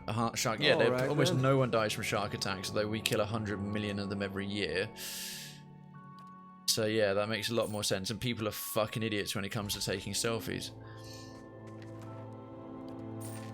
Well, a lot of people are. When they're not holding a baby shark out of water because they all want to pose for it and the damn thing suffocates. Hey. Okay, so these guys really don't like me. But we can loot all their shit now. Like this over here. Oh, excellent. Durance gets that potion back that he needed. And a crossbow and some money. Let's see. Oh yeah, Sheathed in Autumn. This is the item I got to pick up. Just send in a deer and die 5 times. And it's done. That's a fair point. I could cheese it, girl. I just have to admit, I don't like the sort of like cheese power level. I say power level, cheese the weapons. But yeah, I think that's probably the only way it's gonna happen. Just send him in to get wrecked and then like res him and have everyone else do it. That's not a bad idea. So I actually haven't read these blurbs yet and I like it on the weapons. So you can Sheathe in Autumn. You can have, and that's a very good weapon for Adair, for a one-handed sword, because he can tank up to 4 then. And it's superb. 12 accuracy, 45 damage, +1 enemies engaged, 25% freezing damage. It's still got room for more enchantments. A Legend of the Living Lands speaks of a marvellous and dangerous garden watched over by 4 guardians: Northern Wind, Southern Gale, Western Sun, and Eastern Moon. To protect the garden from those who would disturb its wonders, and to protect hapless wanderers from the ravenous beasts and carnivorous plants within, the guardians diverted travellers with their respective domains: frigid and buffeting winds, glaring daylight, and the darkness of night. The 3 would stand alert each season while one guardian rested. It is said that Northern Wind left his sword sheathed in the mountain snows each year during its autumn respite. And there was this other one, Purgatory, that we picked up. It's only exceptional, but 20 to 29 slash damage, plus 20% damage. So what's that buff called? Shark Draining, Annihilation, and Exceptional. So Annihilation. 20% of damage restored as endurance, and a 0.5 crit damage multiplier.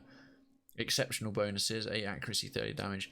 In a monastery overlooking Coldflow Lake from the foothills of the White March, there once resided a clandestine order of monks known as the Thousand Dreams. Through a powerful form of pain-induced meditation, these monks were able to walk through their past lives as though they were dreams.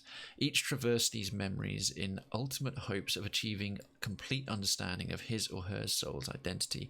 They believed that after experiencing 1,000 lifetimes, total enlightenment could be attained. The greatest of their sect was Rigolan, who had an ancient soul and was said to have walked more lifetimes than any other. But when she came to the end of all her lifetimes and found there was no more to experience, it became clear that she would never come to know herself completely, for there was simply not enough to learn from. Unable to accept this fate after her endless trials, Rigolan sought a way to take the experiences of others for her own, that she might reach 1,000 lifetimes yet. She channeled her unquenchable hunger into her favourite sword, and it became an instrument of her will. With it, she claimed many lives in the surrounding area. Each drop of blood on her blade was a new experience, each killing blow a new lifetime for her to claim. When the rest of the Thousand Dreams came to learn of her actions, they banded together and confronted Rigolan upon her return to the temple. In the end, amid a courtyard of slain monks, she did indeed come to understand her soul, and it is said among the many experiences contained in the blade are all those of Rigolan herself. The blade itself is a simple sabre with a worn leather grip and an inset ebony hilt. The sword becomes hot to the touch when its wielder's foes are vanquished. Cool. His current one-hand a cat's claw, rending exceptional. Not all that hot. Let me just do a quick switch over and comparison. 18 to 26, 19 to 28, right? That is fundamentally a better tanking sword for a sword and board thing. So Cat's Claw will go into there. And if I want to do double up slash damage, or Purgatory, 18 to 26 and 20 to 29. Resolution, Sharp Annihilation, that's got Sharp Draining Annihilation. They're both, one's fine, one's exceptional. Resolution is fundamentally inferior. If I want a sword and go to, it would be Sheathed in Autumn and Resolution. All round, a good sequence of upgrades. That's really cool. Ring-wise, he's already got a Ring of Protection. What about you? Headshot! Oh my god! Goodness me, Tormund, thank you so much for the 550 biddies and triggering a headshot. To be fair, if a random fat dude in a Speedo randomly walked into my house, I'd probably attack them as well. Anniversary means year. I'm thinking the proper phrase is happy 6-month meniversary or biniversary, half year. Oh, Jinta, good knowledge. Oh, Jinta is the knowledge hound of Krayven's Town, I must admit. And Tormund, thank you so much for the 550 biddies and getting that Unreal Tournament triggering going. The Ring of Protection is really, really good. Orland's Bramble Ring, Freedom and Pierce proved. Minor Ring of Protection. Oh, it's very rare to get a direct upgrade like that. So that Minor Ring of Protection can sod off, and that's great for Pallegina. That's probably gone and ended up suppressing some of her stats. Let's take a quick look. Holy shit. Oh, Tormund, thank you so much for 900 biddies. Holy shit indeed, mate. That is really, really mighty fine of you. Very, very cool indeed. Thank you so much. Alright.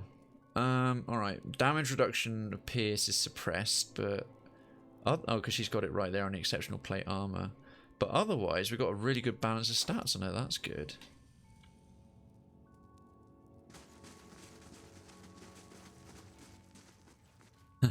I like the holy shit one. Yeah, a few people do. I have a plethora of useless knowledge. I am poor, but you deserve it. Oh, thank you so much, Ginger. No worries. Thank you very much for the one biddy, man. I appreciate you giving what you can, and I appreciate that you think I deserve it. That is very kind of you.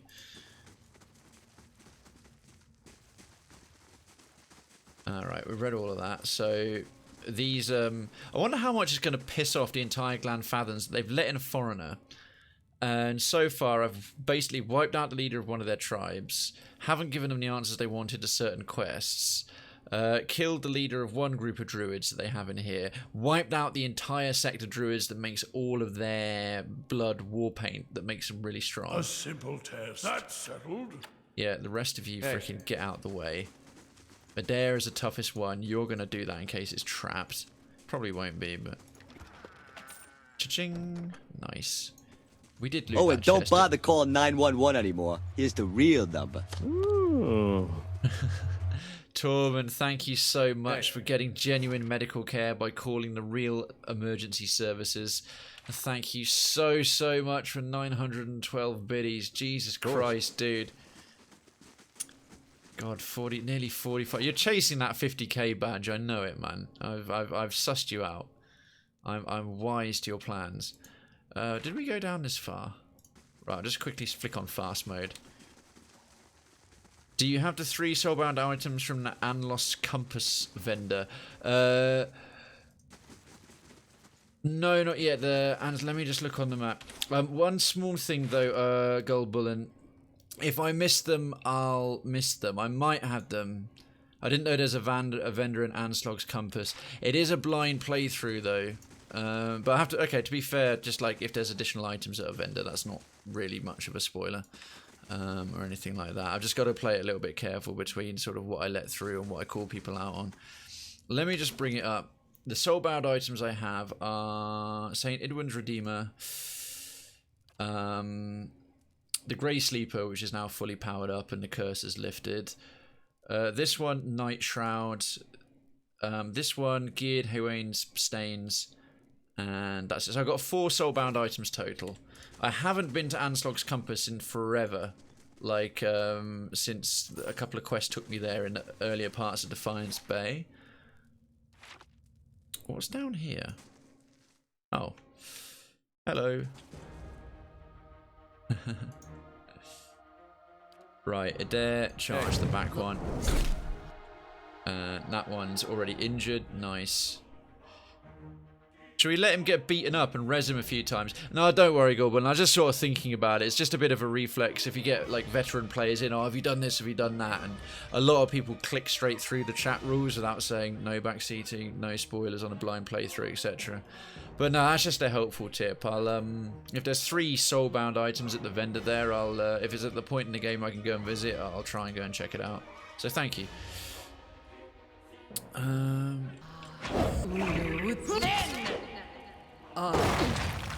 Like, seriously, he probably can't... He's taking no endurance damage against these guys. Okay, yeah, never mind. I'm just going to try and fight because... Right, Krayven's now petrified for 7 seconds. They're not tough enough to take Adair down. So, let's have Console House Crushing Doom. Put it on him because it's just funny. It's like this Monty Python frickin' hammer. Remove his armor. I took the belt of bits. You took the belt of bits in Hampshire's channel. Sorry, what's the belt of bits, Tormund? Is it some competition you briefly had with Poker Jabber or something? Durant is petrified for 7 seconds. I love Console House Crushing, dude. Look at this thing. It's just hilarious. This guy's just going to get hammered by this magic floating hammer because we defeated Console House. Right, that keeper's now injured. Let's see if we can knock him prone. And Naka. Who's Naka? I never spoke to him. I just realised I never came down here. That was a named NPC I could have spoken to. And I never did. He might have had a quest. That's very annoying.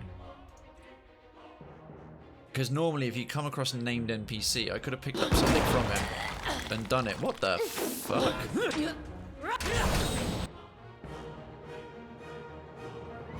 Alright, Krayven, come over here and deal with that. While the casters are prone and petrified. Palagina's Second Flames of Devotion on this div. Wind Spirit can do one.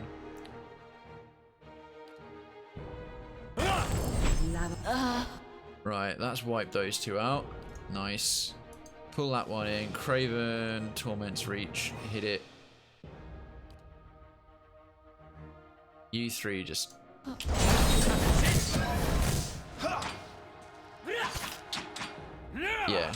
Goodbye, Windblight. Cheerio. I can tell you if you want what she says. Oh, you mean your top biter, Tormund? You shouldn't be running around biting people on Twitch. That's not neighbourly. Oh, sorry, you mean the character Naka I just had to fight. Yeah, I wouldn't mind knowing if she had anything worth mentioning, because all right then. I can't believe I thought I'd explored this entire place, and there's this little alcove down here that I completely missed. It's Pallegina, you probably want to do field triage on Durance there. Duras. Yeah, go for it, Naka. It's thanks by the way for asking in advance before telling, but yeah, go for it. If Naka didn't have any quests and she just had some interesting dialogue, I'd be curious to find out what that is. All right. Who's left? Keeper. Yeah, we've got to go through at this point. Oh no, wait, I was gonna head up round this way, wasn't I? Go into fast mode, speed it along. Right, how do I get into that room? There's a chamber in here that I haven't managed to access. This place. Got to figure out how to get in there. There's a chest in there.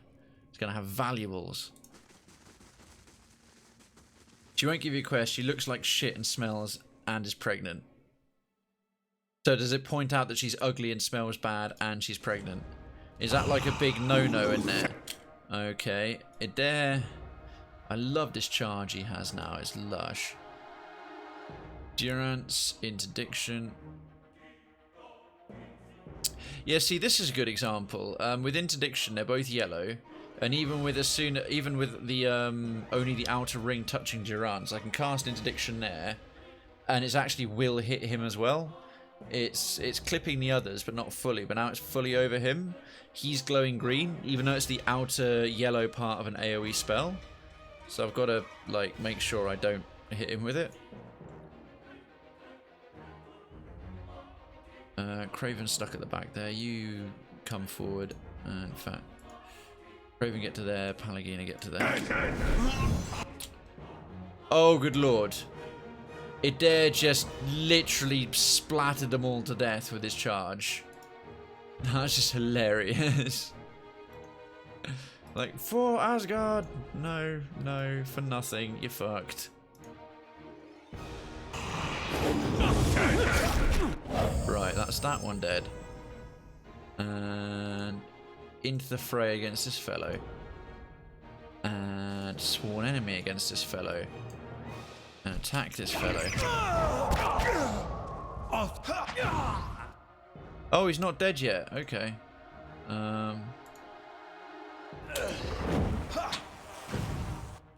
Okay, the rest of you take on this thing.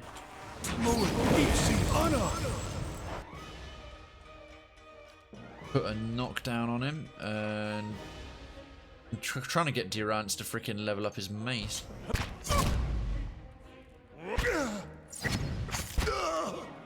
I'm here.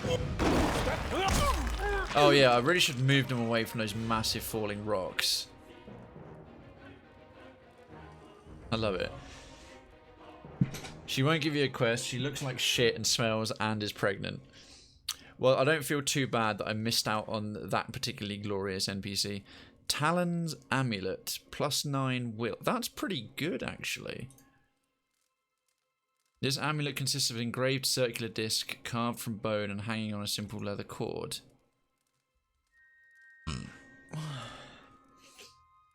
Will is useful for a paladin, I think. And also for a mage, but not as important as intelligence. Put it in his stuff for now. Okay, so there. I'm really feeling that I've kind of done something I can't walk back in the slightest. Right, go for another ridiculous charge. Oh, he took that one a bit better than the last lot did.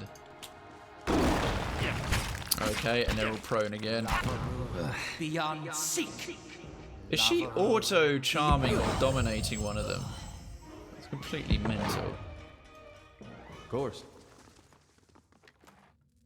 Right, because there's a useful vendor in here as well, but we're going to go and have to murder her now. We'll go on stealth mode. As silent as my feet. Should we turn off stealth mode there? Just see if there's anything else I can... Yep, I can loot that. Go into this druid's cave, steal everything of value and leg it. Bender Rodriguez would be so proud. Be cautious. Be constant. What weapon do you have on Aloth? Currently, Gerd Huane Stens. It's the first scepter wand that I got. Got to cause the dominated affliction 15 more times with it.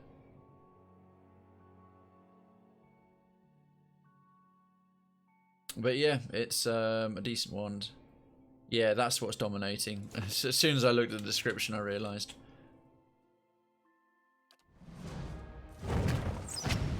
Oh, he wants to die a lot faster. That's okay. Happy to oblige. Hey.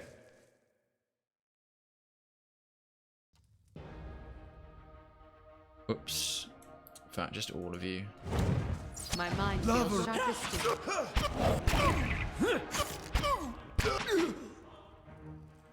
Right, after that unpleasant mess is taken care of, I want to get to a real fight against some more lore-based stuff. I'm not quite sure what the ramifications of quite this much insane murder is going to be. Good day, shop. Oh, Keeper Worders on... right, I'll come back to her. She hasn't gone insane. Or, well, you know, she's stayed on side. That's nice. Good for her. I like her. I'll kill her last.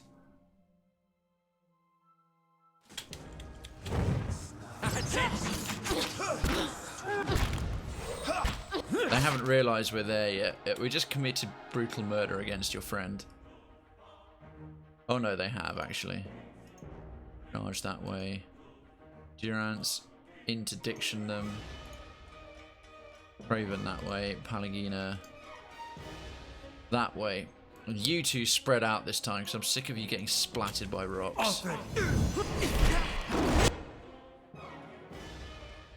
That one's dazed. Right, Palagina.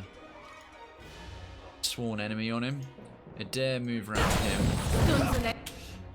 And hit the caster.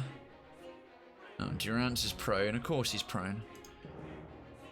Krayven, pummel this fellow. Let's have Psychic Scream right about there. Aloth. Expose vulnerabilities. I use that one as well with dangerous implants and other modal spell you can take. Casting haste on him and making him a Gatling gun. Dangerous implants and other modal spell. I don't know. I haven't what his haste spell would be. Oh, because when I think haste, I think sort of like Final Fantasy. Trying to think, because my currently master spells, I didn't pick the best ones. Fan of Flames, Fetid Caress, and Exposed Vulnerabilities. His haste spells and dangerous implants. Yeah, I don't tend to buff his stats very much. I just sort of go for a lot of his crowd control and AoE. Aloth has one attack level 3 or 4.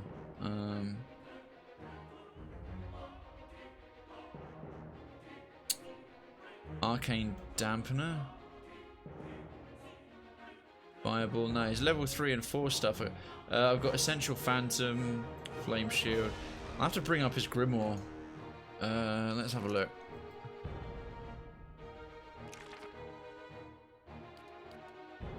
So level 3. Displaced Image, Console House Draining Touch. Crackling Bolt. 4th level. There's Iron Skin for his damage reduction. Dimensional Shift. Minor Grimoire imprint.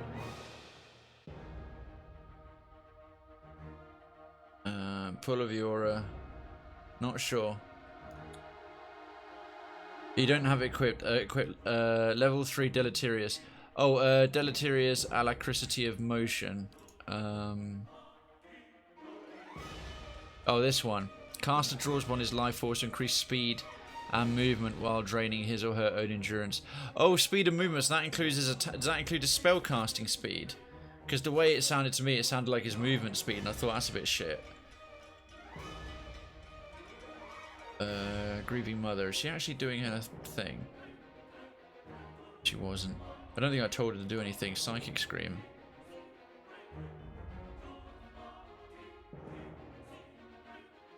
Yeah, nail that one. Because he's got an interrupted panic. No, Adair's doing fine. Knock him down as well. Krayven, you've any wounds yet? No. I know I could use his monk ability to sort of give him a wound immediately, but I'm like, what's the point? That one's nearly dead. You're paralyzed, you're casting, okay.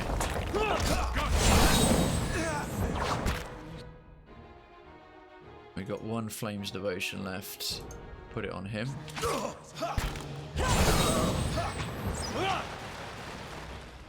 Anyway, that's that cleared up. Frightful business.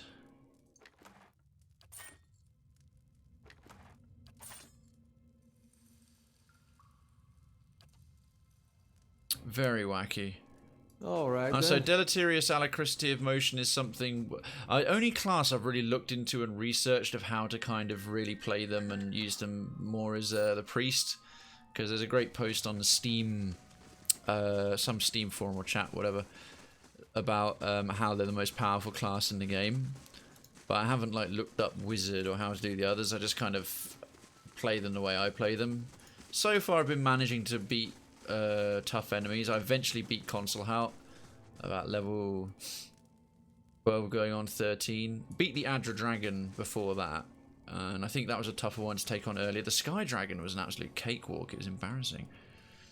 If you have Dangerous Implements, gives AoE on one scepters and another modal that has a -5 damage reduction.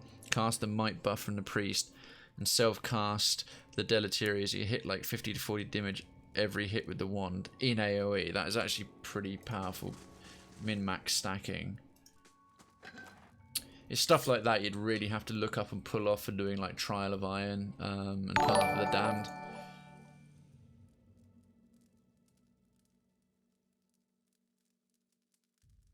Huh.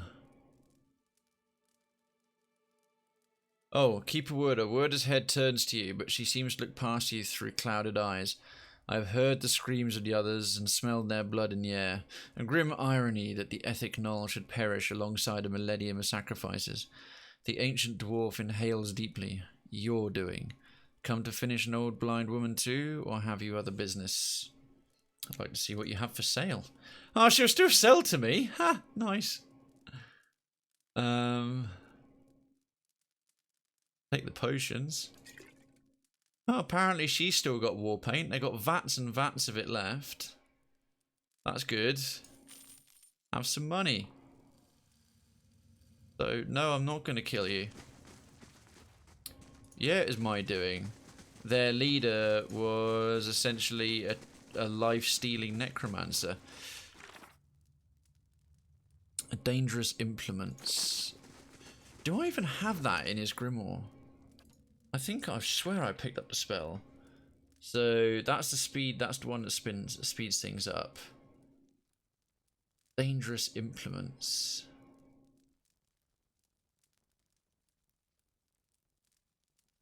I'm trying to find it.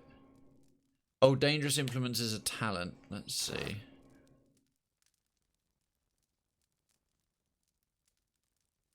Abilities, active effects, skills. Talents. No, so I don't have it. So you reckon Dangerous Implements is a good one to take?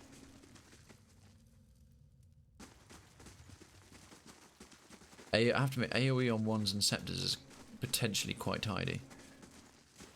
The way you've made it sound is pretty good.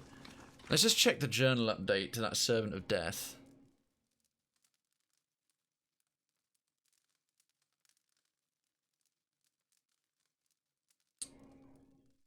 Return to Barath at Ter Evron.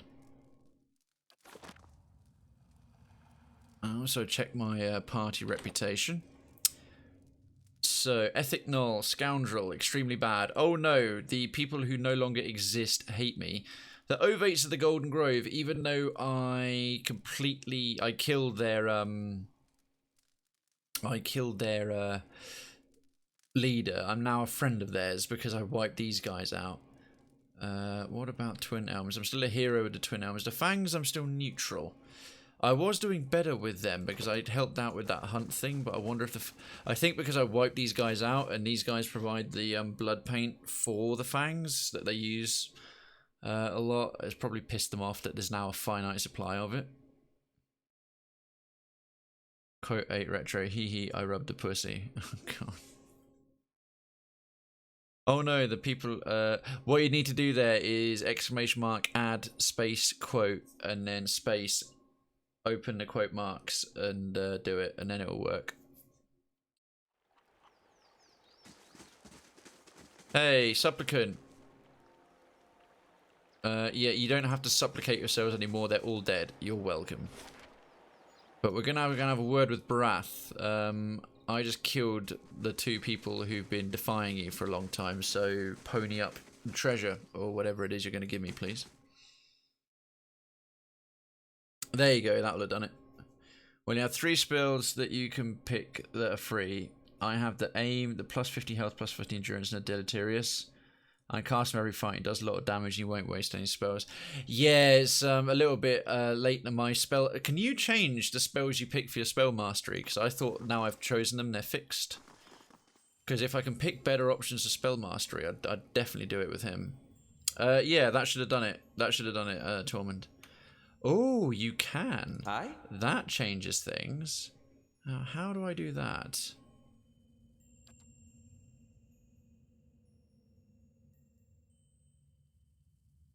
Oh, you can respec. Yeah, okay, fair enough. You can pay to respec a character, I suppose.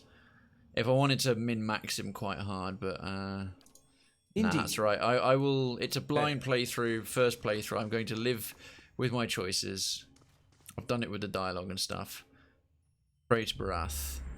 As you pray to Barath, you again find yourself on the road. Squinting into the distance, you see a short, pale figure waiting for you. At first you think it's another vision of Archdruid Restin, but then you notice the figure's skeletal frame and rictus grin. He stands in front of another skull gate, but the way leads down, not onward. He beckons for you to approach. Yeah, no, thanks, Gold. I appreciate that, yeah, respecking does it, but I don't feel that Aloth's in such a bad place that he has to respec. That must be the usher. Aloth's voice is low. Behind you is a woman, her skin milk pale against her black hair. She wears a suit of armour so dark it seems to suck the light from the stars. The road winds up a mountain behind her. A toll, traveller. Oh, that's Barath. She holds out a hand. And the pallid knight. Follow the usher. Pay the pallid knight. Pay the pallid knight.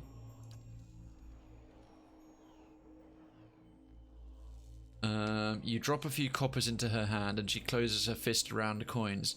You instantly feel a small weight added to your purse. The lord of this road demands a toll of all, but he lends generously that all might travel his road again. Behind her, the usher grins his lipless smile and waits.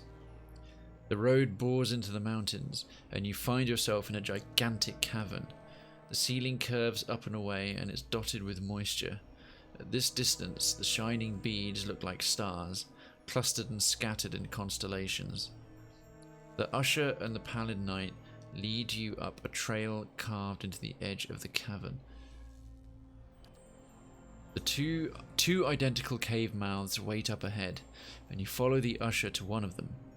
Standing at the edge and gazing down, you see an endless, ever-changing plain bisected by a road. Only then do you realize that you're no longer on the road.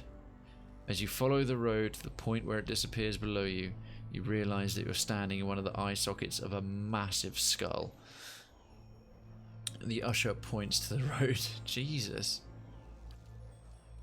Archdruid Restin appears below you. He's just as you remembered him, stern and smooth-skinned. Yet with each step along the road he grows, swelling with blood and essence. His heavy steps become slower and slower until he stops altogether. His distended body fills the path completely. And from Jinta, random fact, the citrus fruit orange was the origin of the word. The word came from the Old French orange, which is an adaptation of the Arabic naranj or Persian naranga, orange tree or fragrant tree in the Dravidian, which means that orange is the colour named for a smell more than the colour itself. Before it was adopted by English as a colour, linguists believe that people... before it was adopted by the English as a colour, linguists believed that people used gyeluriad, as in yellow-red, to describe it. Oh, Jinta, thank you. That's very interesting. You met a dwarf traveling this road. What did you do? Good. Oh, interesting. I can give a number of answers here. So, number one, he had lived many centuries. I brought him death. He had lived many centuries. I brought him a new life. He lived on the blood of others. I saw justice done. Restin had stood in place for too long. I merely set him moving again. 5. It is the destiny of all mortals to die. I fulfilled the will of the gods. The thing is, Barath deals with the wheel. The request was return them to the wheel. So I like number 4. Restin had stood in place for too long. I merely set him moving again. So I brought him death, brought him new life. I didn't. Justice is a bit self-righteous. And fulfilled the will of the gods is a bit too suck-uppy. I like number 4. The pallid knight's flesh is taut against her skull. She nods once, barely dipping her chin. Life is kinetic. Forward motion. 100 beginnings and endings nested within 1,000,000 more. I don't know if that's specifically for what I said or the generic response to all the options. If it is, I think I picked the right one. As Restin's swollen body ruptures, the effect is like a dam bursting. Ghostly figures, as hazy and indistinct as wisps of smoke, continue along the cleared path. Some tumble and rush along while others amble and drift, but all continue forward. The usher directs your attention to another figure moving down the path. This time, you see high ovate Erona. As she follows the road, her movements become slow and erratic. Her legs creak with each step, and her feet grow long, thick roots that burrow into the ground. She finally stops, rooted in place. Ha! You found a tree that had lived for centuries. Its roots were deep, and its boughs sheltered many. Why did you cut it down? Turns out drunk people have a hard time with puns. Really? Never have guessed. Option 1. It was unnatural. It couldn't sustain itself. Option 2. Trees don't belong in the road. I thought if I cleared the tree, maybe the Lord of the Road would grant me a boon. 3. I tired of the tree's endless riddles. 4. While it was a parasite. While its branches shelters others, its roots suck them dry. Or 5. I enjoy cutting things down. Number 4. Definitely number 4. That's an easy one. So it was a parasite. While its branches sheltered others, its roots sucked them dry. All draw their life's energy from the deaths of others. This is why all must remain part of the cycle of death and rebirth. No creature may be a closed loop unto itself. Very true. I'll have to take a look some other time, as Mark. I can't do that while I'm on my chat. Yeah, so we don't have a song request command. It's Torma. I'm taking a break from them for a little while, but you can put it in if you want. Erona's body petrifies below, and the shimmering leaves of her hair blow down the path. You seek... No, no worries, man. No worries. Another chat? Heartbroken that you're sharing your... No, of course not.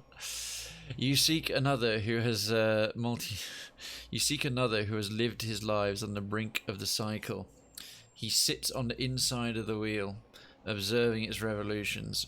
With each life, he is plucked from the stream and returned to it. Oh, with each life, he is... I've got lots of quarters. Oh, thank you, Tormund. Inserting another quarter into the Krayven's Town private peep goggles. He sits on the inside of the wheel, observing its revolutions. With each life, he is plucked from the stream and returned to it intact. Why do you hunt Theos? Theos, let's see, option 1. Theos. And there was much rejoicing. Oh, thank you, Tormund, so much. There is much rejoicing indeed. Theos has entrapped thousands of souls for Wudica. I've got to stop him from giving her absolute power. 2. For answers, he understands what has happened to me. 3. My revenge. My soul's torment is his doing. I will make him pay. 4. I seek a resolution. In confronting him, I'll put an end to the pain he's caused me.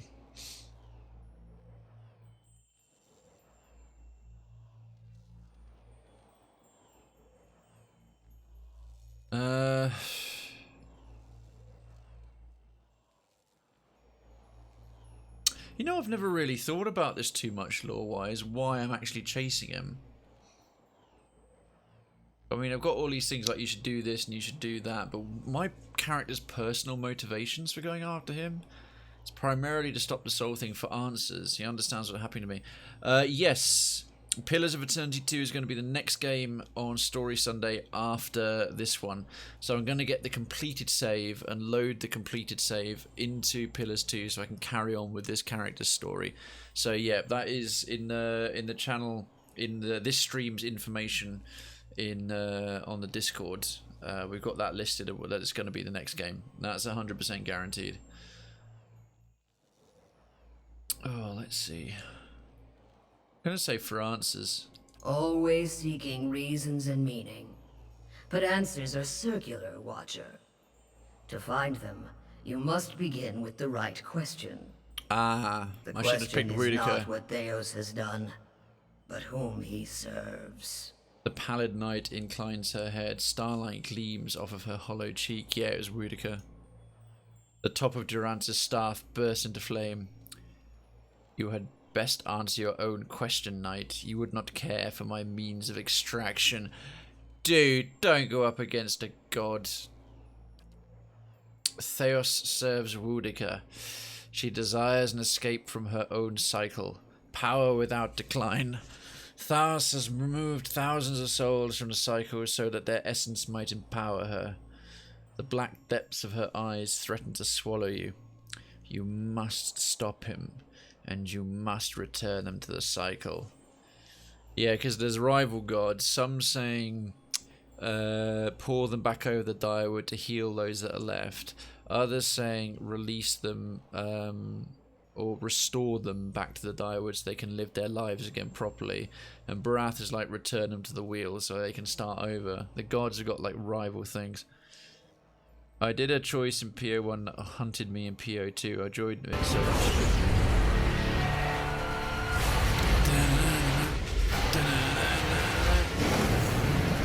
Harringstone, thank you so much for the raid and welcome folks over from Harringstone stream. If it's your first time here, welcome to the Krayven's Town, and if you're coming back, welcome back to the Krayven's Town streaming complex.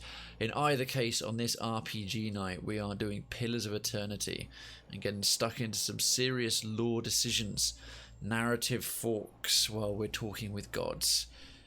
Oh, no worries, Harrington. No worries at all. You can never predict when a raid's coming in. I really, really appreciate the support. How are you doing? How was your stream, and what were you streaming? Let's see. What end would it serve to... I've got 4 options here. What end would it serve to send the souls back into the cycle? 2, I don't know what this has to do with me. And folks, hit that legit. Hit that legit. Welcome in our raiders. Make them feel welcome, make them feel legit as folks, raiders. We'll get the good beer out for you. Pull up a pew and settle in. Why does Rudica even need Thaos' help, and why do you need mine for that matter? Or 4, I must go to Sun and Shadow now and just fob it off. Oh shit, just in time for the good stuff. No giveaways. Apparently if it's the good stuff, I'm blind playthrough here. First playthrough, as the tags say. Harrington breaks out the scotch. Oh, bloody hell. Got the good stuff on. What end would it serve to send the souls back to the cycle? I don't know what this has to do with me. Now I want to see what end would it serve to send the souls back to the cycle? Attending to these souls is a question of stability, Watcher, of maintaining the natural order of the world and the ebb and flow of essence. There's a fountain at the back alley behind the bar. Whatever you do, don't drink from it. That's fair advice. I'd take the Jinta's advice there. Let's see. Couldn't they be returned to Hollowborn? If option 2. If Thaos is meddled with these souls, perhaps it would be better to destroy them. Definitely not. 3. Cycles are changeless and monotonous. Surely there's a better alternative. 4. What's wrong with Rudica seizing this power? 5. I think I understand what you're telling me. I'm curious about the Hollowborn question. Couldn't they be returned to the Hollowborn? As battered, burdened things, do you mix soured wine with fresh? The kindness you seek lies in giving them a new beginning, not shackling them to this life. If Thaos has meddled with these souls, perhaps it would be better to destroy them. The cycle is merciless, but it is not wasteful. Time and the endless procession of rebirths eventually grind souls into dust. But until then, they must pass from the world and return to it. Their continuing movement advances the cycle itself. Well, those other 2 answers aren't really in keeping. I'm not going to just do it for the sake of hearing the dialogue. I think I understand what you're telling me.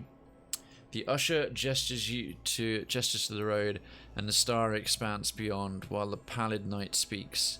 I only show you the motions of the universe, Watcher. That's a kind of cool thing to see. Why does Rudica even need Thaos' help, and why do you need mine for that matter? Wait, no, it's not cursed. Do you know what people do in that thing? It's not. Yeah, it's not so much a fountain as a hot tub with no rules. So why does Rudica even need Thaos' help? The gods guide souls through the cycle of death and rebirth, but Aora is the domain of mortals. We stand aside, weights and counterweights. Were one to alter the tides of Kith, all would follow. We would tip this world from its axis. That is why Rudica directs a mortal to do her bidding, and why any who would stop Thaos must be mortal as well. I don't actually see what this has to do with me. Thaos builds a dam to divert water from a stream. The flow of thousands of souls will shape the world you live in, Watcher. It will also shape the world your soul returns to in its next lives. Right, I must go to Sun and Shadow now. No mortal can survive the descent into the pit. But there are souls on the burial isle that are pledged to me. I will grant them to you, and they shall bear you down safely, as well as light the way beyond. A multitude appears at the other end of the road, raising their voices and kicking up dust as they make their way towards you. Return them to the cycle, Watcher. Promise that you will, and I shall give you power befitting a champion of death. The pallid knight raises a finger. Accept my favor, however, and I will demand this decision as your due. I collect from all mortals in time. I need to think about this. Do not delay long, Watcher. What Thaos seeks to do cannot be undone, even by a turning of the wheel. The usher points to you. When you turn, you'll find yourself again standing in Ter Everon. Quest complete, a servant of death.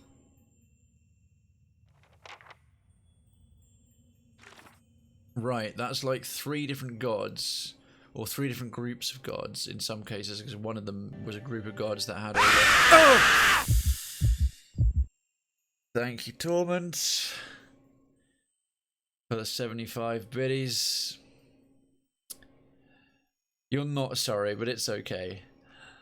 So, Council of Stars.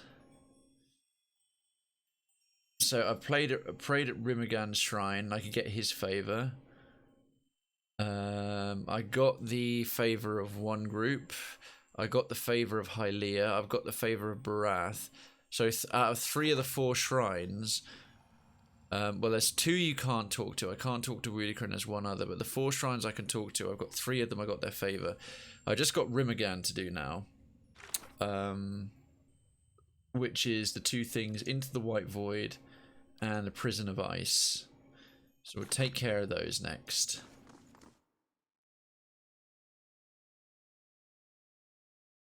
That scared the shit out of you. Yeah, that's a... I'm sorry, trust me, I'm pretty sure Tormund is alive. Or certainly fibbing right now. Interesting theory. Yeah, Harry said it gets most people. Certainly the first few times. Right, so I think it's high time we went to the Noonfrost. I am rather curious what the this lot of the Golden Grove are going to say. So yeah, I killed your leader. Sorry about that. Hashtags not sorry. I'm just going to camp here quickly. Camping is not allowed in this area. Well, fuck you guys.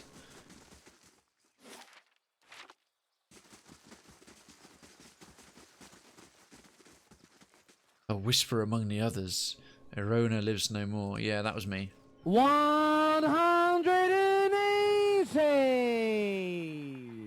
Thank you, Tormund, for the 180 biddies and hitting the triple 20 on the Cravenstown pub dartboard. That is mighty fine of you. Just hit a triple 20.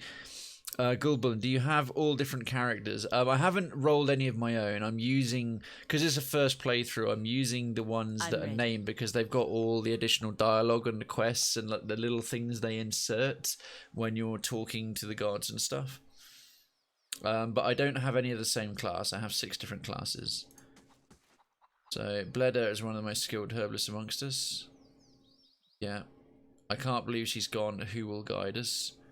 You'll be fine. Good. Yeah, I want to see what Bleda will say. Nope, she's fine. She's too busy, drugged out of her skull. Hey. Let's go at the top now. This lady up here, the second in command, Iswild, should now be chief. Many blessings, traveler. What will the Ovates do now that Erona is gone? She lowers her head. That's unclear. Erona's passing has shown us the perils of leadership, even when authority is as benevolent as hers. She looks on at the kith gathered in the grove. Most of us became Ovates so we wouldn't be shackled to the whims of a god. Some of us have questioned what it means to elevate another as we did Erona. Oh, that's good. So they're just going to become anarchists. This is oddly pleasing to me. And those violent blood cult bastards are gone. I forget that now I own the tavern in your dark. I forget that it's canon that I now own the tavern in your Darkest Dungeon playthrough. It is. It's Tormund's Tavern. Oh yes, sorry. I was going to look at the Ethic Knoll scoundrel. The Ethic Knoll are gone. That should just have a line through it, man. I really need to heal up the grieving mother. I'm going to quickly nip back to the Hearthsong district because I can't camp here. Spend another night in the inn. As our party's looking a little battered. Just in case something's going to happen in the Noonfrost. The Ice Druid, the Pale Elves temple that's currently gotten frozen.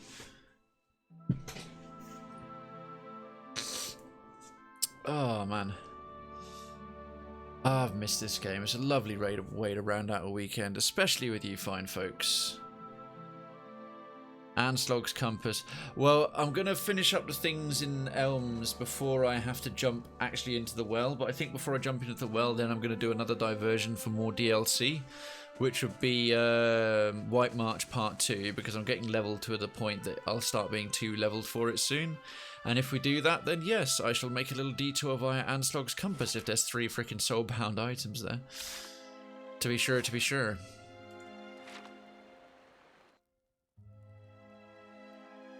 I need to get Alright, I need to get some planning done for NaNoWriMo. Only 3 more days. What's NaNoWriMo, Chinta? Color me curious.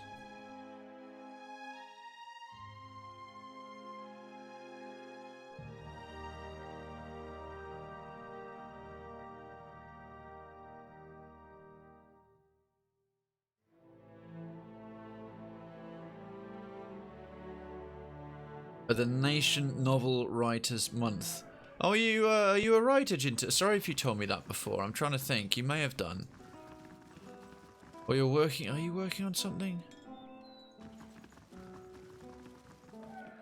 The attempt to write a novel. Write a novel in a month. How do you do? Jesus. Well, good on you for trying. I assume that's either working around the clock or maybe coming out with a novella. So who are you? Eleutherian Haggard Shoes. My name is Eleutherian. They call me Haggard Shoes for all the walking I used to do and all the boots I wore down, but those days are well behind me. My eyes have seen a great deal, and now my ears get their fill from the travellers who come through here. I'm always glad to see a new face. Take a seat where you like, my friend. It seems to me you've walked a long road. All are welcome here, and those with interesting stories most welcome of all. Now that's a proper pub landlord. I like him. So tell me about this place. Of course, Eleutherian's face brightens. I founded the inn many years ago, but in many ways its tale begins much earlier. It was while I was returning from a long journey south that I first heard the story of the tree upon which this inn rests. It's only 1,666 words a day. Most people can get that done in 30 minutes so they don't get bogged down with writer's block or skip a day. I suppose if you're in the sort of Stephen King camp of just churning out stuff, but I suppose it's quality. You can just write and write and write, but a novel requires so much more than just word count. Hundreds of years ago, a strange event occurred. The sky was troubling that night, with many stars falling across the sky, and one of those same stars began to plummet, instead, towards the aura. It fell here, striking a young tree and burying itself within like a fiery heart. But the tree survived, and over the years it grew, and grew, and grew, twice as big as its fellows in half the time, until it reached the size you see now and grew no more. Hearing the tale, I knew I must find the truth. And you see it there. He gestures towards the large stone at the centre of the room, and around the tree's heart I built this inn to welcome all travellers who might look upon it. Good story. I'd like a room. And I'll take the Celestial Suite once again. Rest.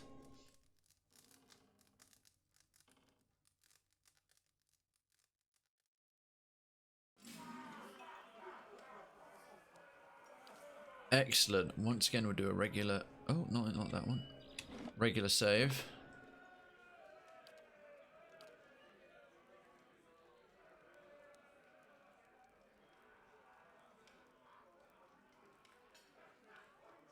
Okay, and I'll just have a look at some of the new redemptions that we've had in the meantime. I accepted that one. And that one.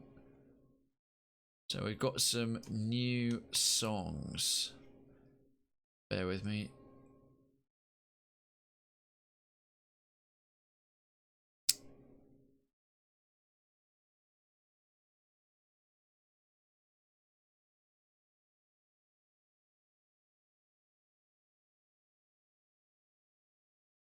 Okie dokie. So it's something I had to check there. Right then. Oh, sorry, already did that one. I should have clicked accept on that. So Seoris is the next one. Sunshine requested. Oh, another Darkest Dungeon one. Oh, I haven't heard this because I don't have the Colour of Madness. The Senescence.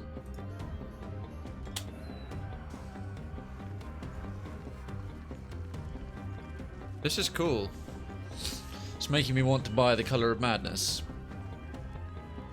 You must gather your party before venturing forth. Aye?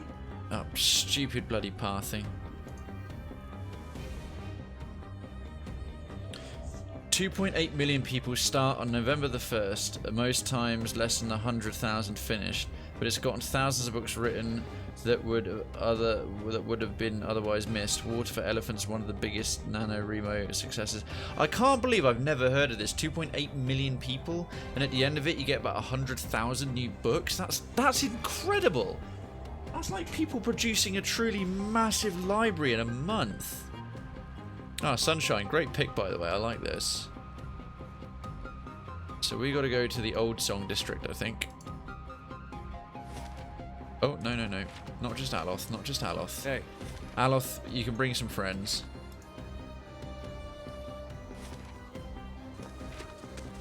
Right, so we're gonna go to Noonfrost. And then I think I'm committed. We're gonna start White March Part 2 tonight.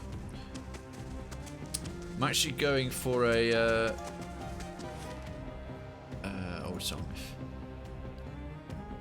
I'm actually going for a humour adventure story. Missed Destiny is a story of a senior citizen that missed out on his adventure when he was a teenager, and the universe is trying to get him to go out and finish what he was supposed to do decades ago.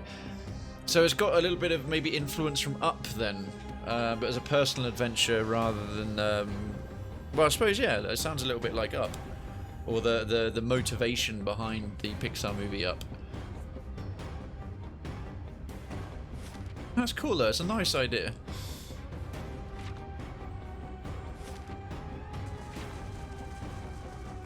It's followed by National Novel Editing Month, which is the really hard part. Oh, his mark, I like that. That's pretty sharp. Very clever, sir. Very clever.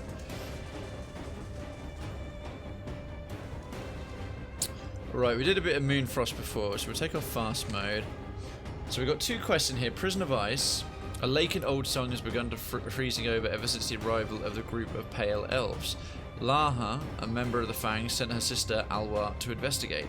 Alwa went to the Temple of Noonfrost looking for answers. She hasn't returned. And she's a scout of the Fangs. She went missing in Noonfrost. Yep.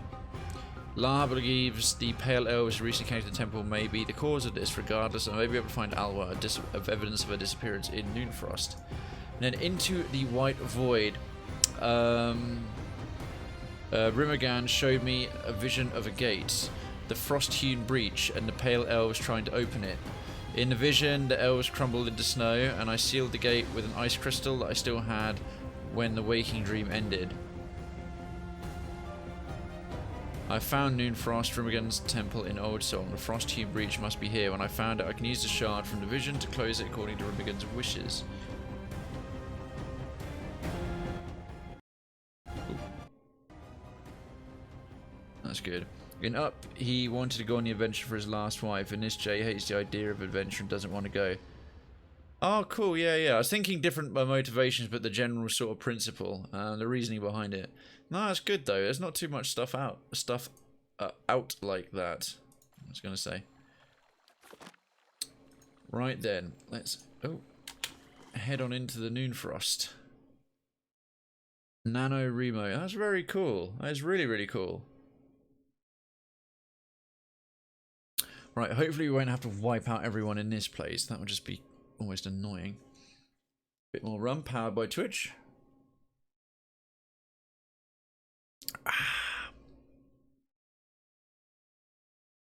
Yeah, White March Part 2 is really cool. Quest updated, Prison of Ice. I found Noonfrost. The Glam Felon have clearly established a presence here. If they're responsible for Alwa's disappearance, I doubt they'll admit as much. Still, I may be able to track her down on my own. Yeah, so now I explored this far, but you're not allowed past the doors. They're closed due to like reasonings of holy rituals, blah blah blah. But that's obviously where the stuff that matters is going on. Something like this, I'd really need a stealth monkey of some description.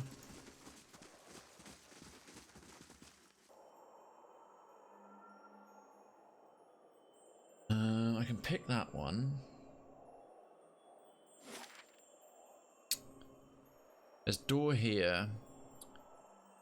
Door there. In fact, there's 4 doors. I think they're all guarded. Apparently France and Germany really like to participate. The UK is a pretty solid following as well. Aha! This one isn't guarded. Shh. I can do that. That's settled. Right, he's on patrol. Yeah, don't mind us. That one's now unlocked.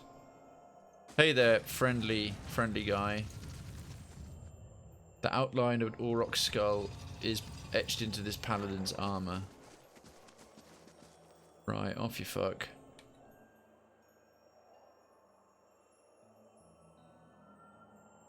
My thoughts will be as silent as my feet. This is where it could start going rather badly wrong. Oh dear. Ah, shite. Stop the intruders. Well, to be fair, we wiped out the Ethic Null. And they are a long established druidic order that provides all of the Glanfathan tribes with their blood war paint. These are just a bunch of randos who've come in to worship at this temple that the Glanfathans don't want here. So if it's going to be this way... You know what? No, there could be a better way to do this. I might just send in one character who's actually relatively stealthy. Quick save. That's why I wanted to do it. Last year, Germany wrote 1,900 novels. Wow. I'm going to try and have... I think Krayven, my monk's arguably the best at stealth. I'm going to see if he can sneak around without raising suspicion. If he gets caught on his own, he's fucked.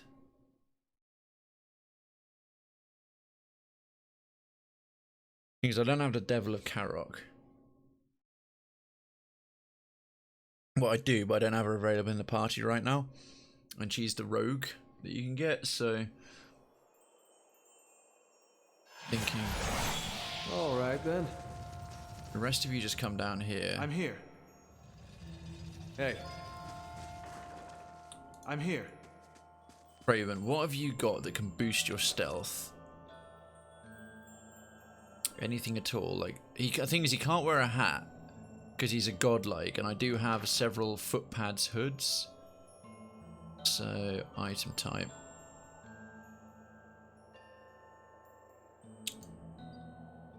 Like all of these, hood. This one here, footpads hood, stealthy. +2 stealth. So one thing I could have, I can't put it on him. Let's just look at his character stats. Yeah, no, I know, Gold Bullet, I can hear it, but it's how quick they patrol and like whether there's any choke points with static NPCs where you can't get, whether or not you can get by without being spotted. What's his basic? His basic stealth is 6. He's got +1 for being a monk and +1 for dungeon delver. 6 isn't terrible, but.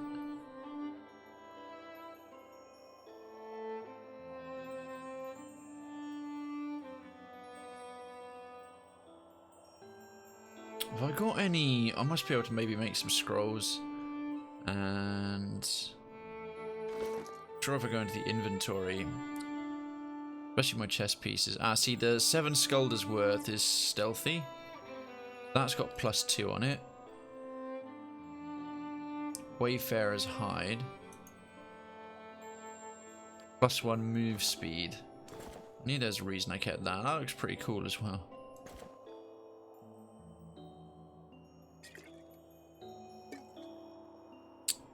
So he's now... Oh, thank you, Jess, for the raid. Folks, hit that legit, hit that legit. If you're a citizen, hit that legit and welcome in Evil Jess and her raiding crew. Jess, how you doing? How is your stream? Welcome on over and welcome over to the folks from Jess's stream. If it's your first time here, I'm Krayven. And you're watching the RPG evening on the Cravenstown streaming complex. We're doing Pillars of Eternity blind playthrough. Currently trying to sneak around an icy temple. You're doing good. What were you playing, mate? Stealth is now 8. That's good. Do I have stealth boots? I think I may have a pair, you know. It's a fair point, Gold Bullen. Boots of stability. Sure, I've got some stealthy boots. Glanfathan stalking boots. That's a sneak attack bonus. And boots of evasion. I think the stealthy boots are currently on the Devil of Karok, so I can't get hold of them. That's annoying. I got sandals of the Forgotten Friar. Did some Dead by Daylight and Party Hard. Yeah, it's on sale and free to play for 4 days now. Nice. Fenwalkers. And these Animancer's boots. Well, yeah, exactly. It won't stack with the chest piece. One will just be suppressed. Let's have a look at our crafting options. Is there any food that boosts your stealth? Nope, that I can make. Nope. Stealth potions. Giant pile of no. I know there's a scroll for stealth. I'm certain there is. I picked up the DLC because it was on sale. I wish I could get the pig and the clown, but I be broke. Is the pig and the clown, are they additional murderers? Because I know there's a whole range of different killers. Prayer against restraint. Oh, come on, there must be a roll of Tanglefoot.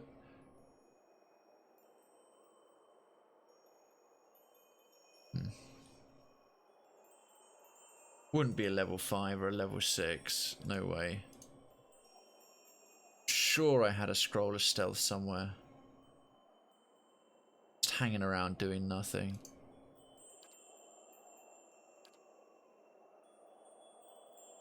Ah, that was it. Rite of Walking Shadows. Or Law. Krayven can cast that himself. +3 stealth for 126 seconds. Alright. Potion of Major Regeneration will come out for now. That will go on. I'm still taking them, Tormund. Yeah, we're just taking a little break from playing them for the time being.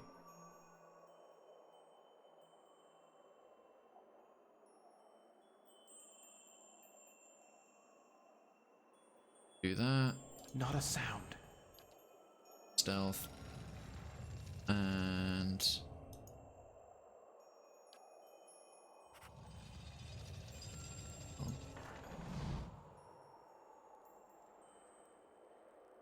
okay, and... Quietly now.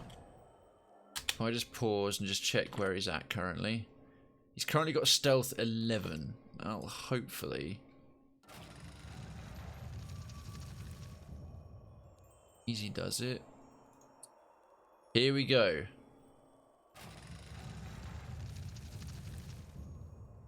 Crap. Oh, bloody hell! I've got stealth 11 maxed up with my current stealthiest character, and that's as close as I can get. The minimum cred gamble I can do is 520. Yeah, I'm not surprised. So yeah, stack up your creds by all means. Stack up your requests by all means, Torment. I'll just going in between playing them. Oh well, that's a waste, isn't it?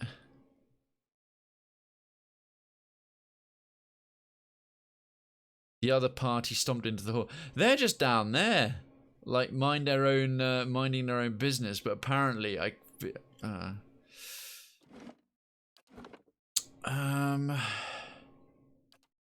maybe there's I can try a different door or something. Or maybe I shouldn't go that way. I'm going to experiment a little bit, trying to find my way around.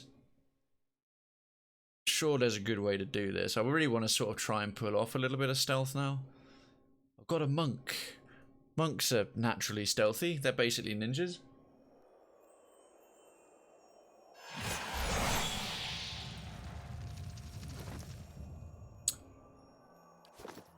I'm here. So...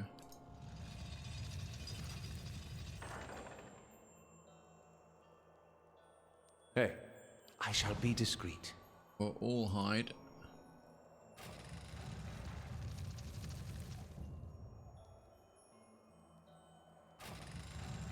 Crap. Oh my god.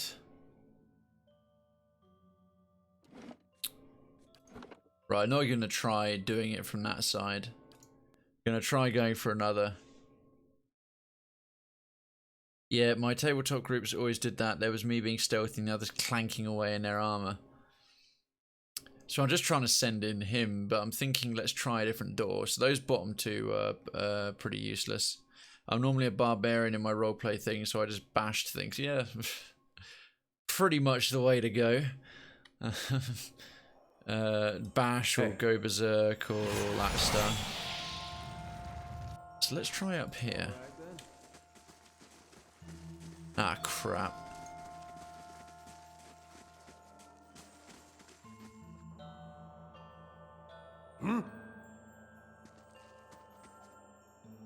See, the way they've got one constantly patrolling almost implies... Flame reveal. Yeah, go away, dude. Go away, pale elf vanquisher. Pale elf vanquisher goes away. Is he far enough then to not be seen by these guys?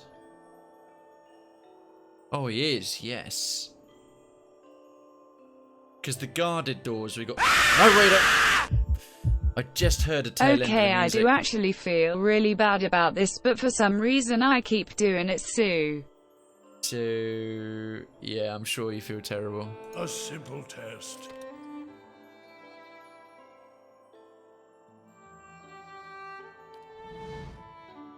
I'm here. Right, we've got a few of the doors unlocked, at the very least. I'm here. So... let's try... There you go, you got a free stealth buff, dude. Yes?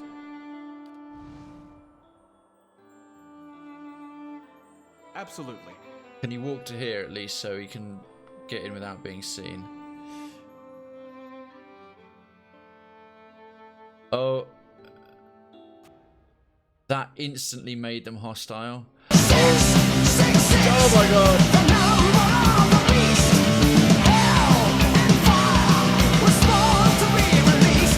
That's like a Dark Souls one. Let's try up here. Torben, thank you so much for the 666 biddies, and I should have waited till they'd stopped seeing me again. Right, load game. Sorry, I'm really trying to do a bit of a stealthy effect here, folks, so thanks for sort of your patience while I cock this up spectacularly. Torben, thank you for another 666 biddies. Oh my goodness. Torben the boundlessly kind. Right, we got that picked. At once. Get over here. Stealth, you say? Yeah, I know. I'm not exactly pulling it off. I'm going to wait for him to go away and make sure I'm fully hidden again. I've got lots of quarters. Prepare your ears. Prepare my ears. Oh, goodness. What are you going to do now? And back down to... Right, we're back down. Should be a bit safer now. Nope. Apparently, immediately opening that door. Oh, I thank you. Oh my, oh my, oh my. Alright, so we can't get in that way without immediately being seen. We got up here to try. We can't go in that way, we can't go in that way because those doors are guarded. Those doors, there's a paladin up there and a paladin here. Paladin's immediately here, so we've got one more door to try to see what happens when we go inside it. See if, basically to see if I can find this girl without immediately raising their hostility. It's Rift. Hello. Hello. Welcome to the stream. I want to live locally. On It's Rift, thank you very much for the follow. Residency to Krayven's town is granted. Lodgings are being prepared. Please ignore the screams. They're screams of joy. I moved the others away. Oh, okay, Goldbudden, that's a good shout.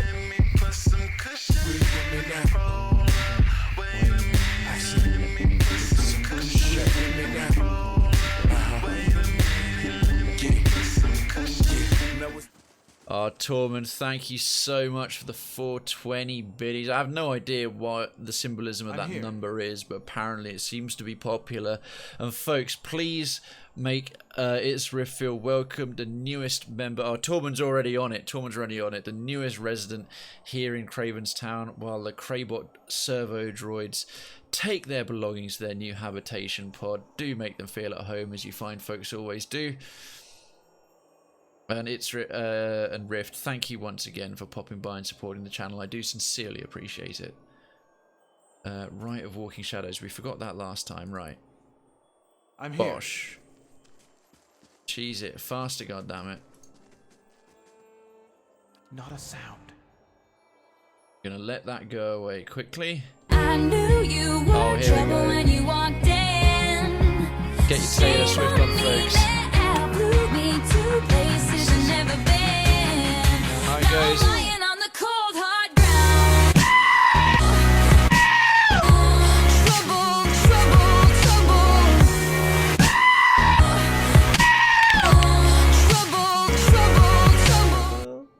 The single best cheer alert of my whole suite so far. I absolutely love it. As does Stream and Desk Mascot Mogwai. Proposition number 420 was the attempt for California to legalize weed. Oh, that was it. Goodness me, I had no idea. Thank you, Jinta. All this time I was like, what is going on with 420? So that mystery is finally solved, and thank you very much for the one bitty. That mystery solving bitty. I have no excuse now. I can't even claim to sort of like what does that mean? What does that mean? How's the stream going so far? Very well, thank you kindly. I do enjoy my Sunday narrative ones. Abort mission, abort mission. And Tormund, once again, thank you very much for the 7-7. Oh, come on! I'm completely hidden. I was completely hidden. Okay, that proves it. Opening that door immediately makes them hostile. Bullshit, man. Absolute horseshit. Oh, Tormund, bless you. Chasing that 50k badge. What a taint. Ew. Oh god, it's just a taint. It's just that bit between the ballsack and the arsehole. I said that a lot while playing XCOM. Oh, hey. that's yeah. That game relies on RN bullshit. It's not even RNG.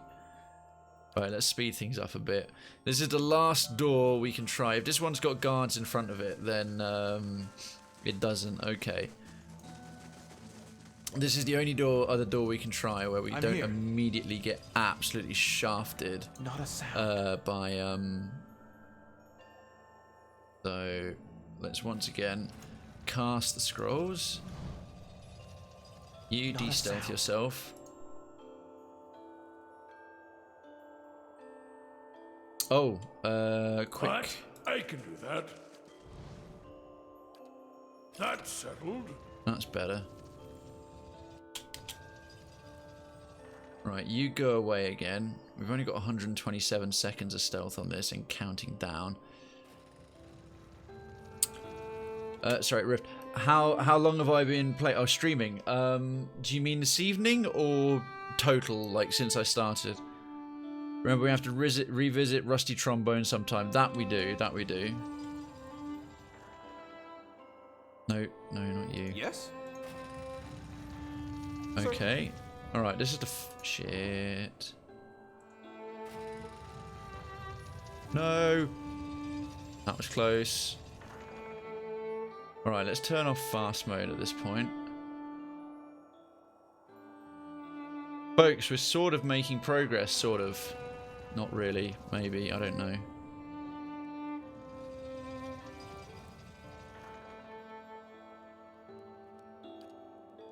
Hope that helps. Anyone in here?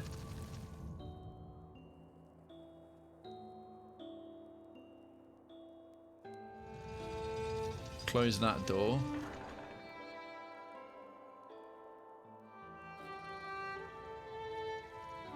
Oh my goodness, have we found the right way in? Scroll of Twin Stones right. Well, I'm having all of that. I'm not good enough to pick that. We'd need your ants, really.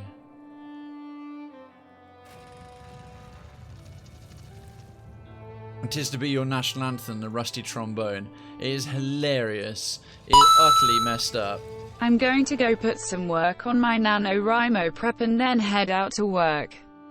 Have fun, Krayven.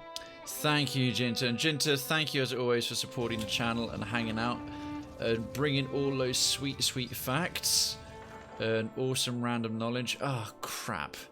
Right. That one's still locked permanently. I have no idea. Hey, now we've cleared the way, perhaps we can have Durant's come through.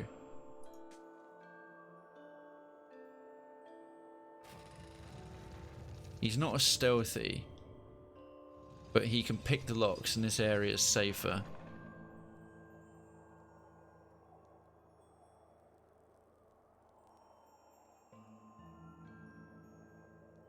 Gonna be Trey's risque. A simple test.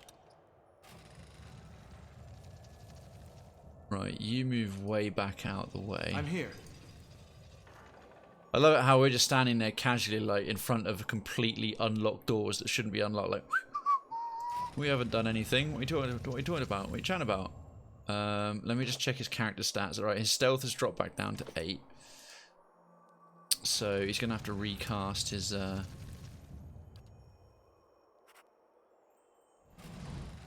I'm here. No, no. Go. Quietly You need now. to be stealthy. Gotta be sneaky, Charlie. We gotta be sneaky.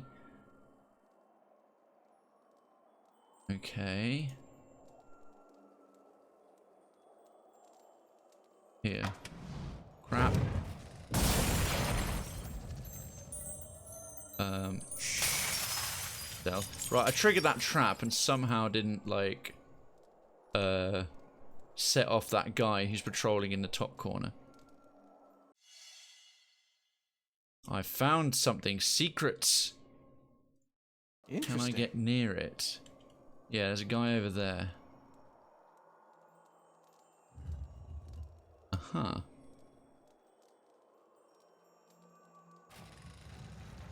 His stealth's only 8 basic without this. Ah. Quest updated. Into the White Void. Seal the Frost-hewn breach. Finally, I found the Frost-hewn breach. Placing the shard in the frozen doorway will close it. Can we do this without getting busted? That would be amazing. I have no idea. Crud. Right, so there's some important elves there. Glassval. As you near the platform, the temperature drops sharply. Something saps every last bit of warmth from the air. Oh, streaming total. Sorry, Rift, I just realised I missed your question. It'll be 6 months in a couple of days. So yeah, just coming up for 6 months. I've been streaming. Doing about 4 nights a week, typically.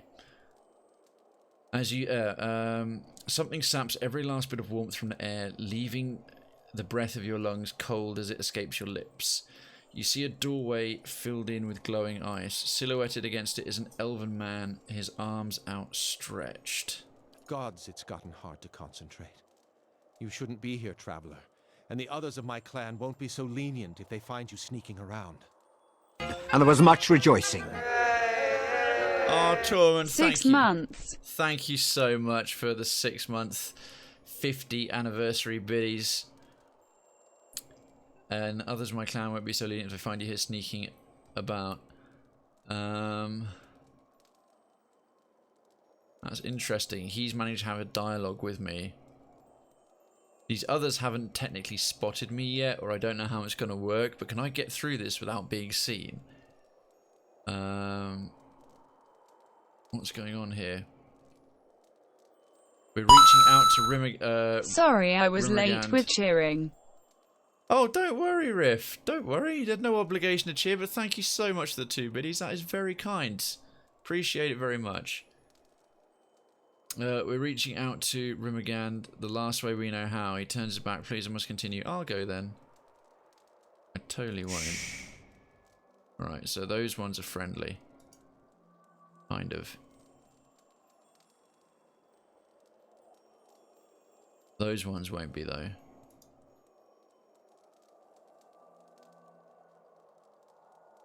Right, I haven't found the captured girl.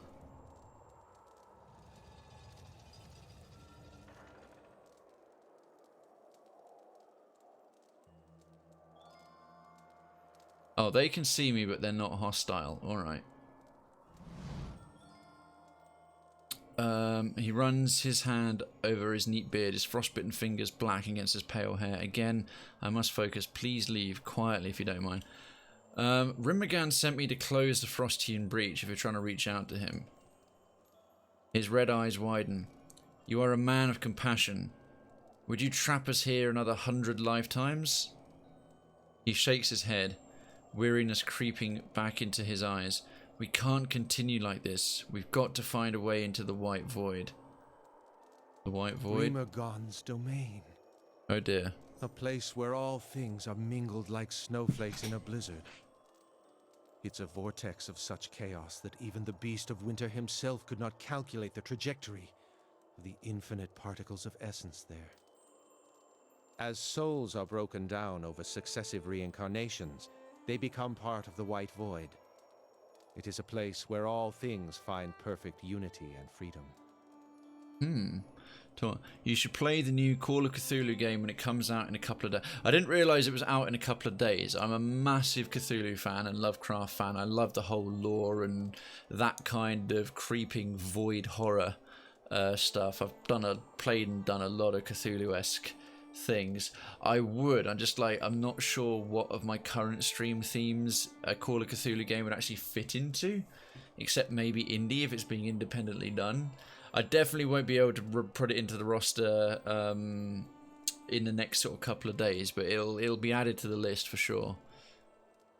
Alright, so this is tricky. They're trapped here. The frost-hewn breach is a weak spot in the barrier between us and the White Void. Thin ice on a frozen lake. We've come from the White that wends to find it. Okay, well tell me about you and your people. We call ourselves Glomfellan. Most here know us as Pale Elves. We hail from the White that wends, a glacial God save continent Krayven's Town. Oh, thank you, Rift. Well, universe save Krayven's Town. We are a godless society. But the sentiments all fit and are all valid. You can pretty much do as you see fit within there. But just don't get snatched by the mutants or the corrupted droids that are no longer of use and are cast out into the street. We hail from the White Void, a glacial continent at the southernmost edge of Eora. We received a watcher in our lands a season ago and paid her to tell us of the origins of our souls. We wanted to contemplate the essence that fills us and consider how Rimagand might shatter and sow us once our days are spent. We were not prepared for what we learned. He bows his head and presses his bloodless lips together. I don't think the Watcher was either. She explained that every one of us had been reborn whole into the clan over centuries, generations spanning back to the first days our people set foot on the White that wends. We had all been cut off from the mercy our God promises. That night, we began awakening, experiencing fragments of our past lives, old hatreds, dead passions, tangled memories. It illuminated nothing but the realization that we're doomed to live 1,000 pointless lives, never closer to Rimagand's salvation. Aloth's lips are pressed together, thin and bloodless. A dark expression hangs in his eyes. Glassfall, we want to die. We want Rimagand to scatter our souls into the ether, that their million fragments might join with the White Void. He looks at his hands and a single frostbitten finger. My magic hasn't found a way through the frost-hewn breach yet. But there must be one. Option 1, you can't oppose the will of a god. Option 2, give him the glowing ice crystal. Rimogan gave me this ice shard to close the breach. Perhaps it will let you through. 3, and you want to open the breach? 4, attack. Fine, you want to die, I can help with that. It has an interesting idea. The more you explore, the more insane you become. Yeah, a good game I have that I wanted to get into, it didn't install properly at the time, was Call of Cthulhu Dark Corners of the Earth. That had a really cool sanity system and was a very genuinely good horror. I'd like to try that some more. I'm tempted to give him this and see what happens. This is mainly... If I just killed him and fought my way through, I could put the thing there and seal the wight that wins. Thing is, if I give it to it... The thing is, the reason I'm making these decisions is because I've stealthed my way through without having to kill any of them. Or fight any of them. I've actually found the right path. It's very much influencing what I would normally pick to do. I would just want to seal that thing up and that would be done. If I give him it, is he going to shatter it himself? Rimogan gave me this ice shard to close the breach. Perhaps it will let you through.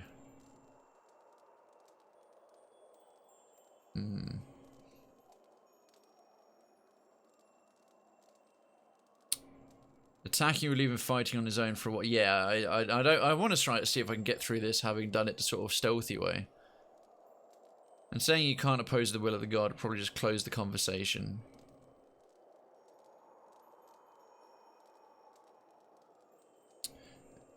See, and you want to open the breach. We can die permanently. We've lived more lifetimes than any mortal should.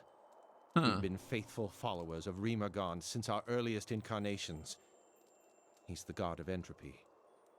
Why would he force us to be reborn again and again? I have to admit, I'm getting quite sympathetic. But if anything could pass through the frost-hewn breach, it would enter directly into the white void. This death is overdue for us. We just have to find a way through. Let's try it. Let's give him the glowing ice crystal. Rimogan gave me this ice shard to close the breach. Perhaps it'll let you through. Glassval cups his hands around the shard. It's his face lit by its frozen glow. A token from the beast of winter himself. He closes his hand around the frozen crystal. You've given us a gift that's been denied to us for centuries. Thank you. He summons the rest of the Pale Elves and they gather around the frost-hewn breach. You have lost an item, glowing ice shard. End dialogue. Oh. Oh, the whole party's here now suddenly. Well, the thing is... Huh!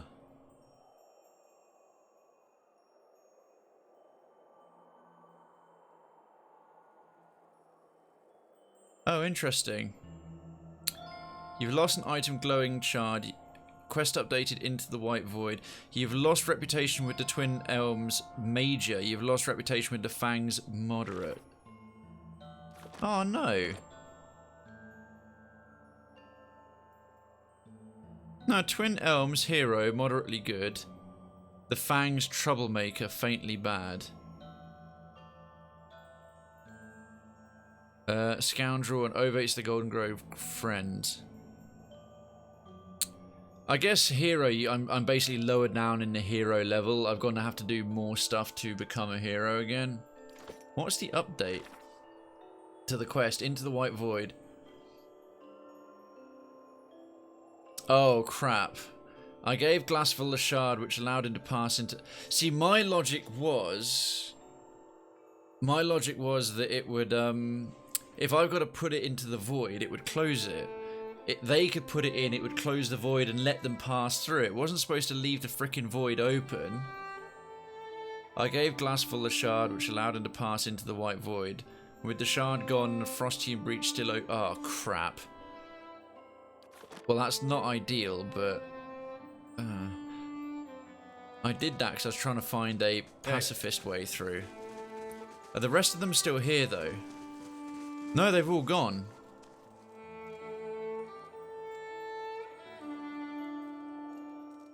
My philosophy is always do the stupid thing, and a grand philosophy. I don't want to spoil, but there's a second option that won't involve fighting. It's a bit late for me now, unfortunately. I could have said you can't defy the will of a god. I think I can move through. But what I wanted to do was rescue the girl as well without fighting.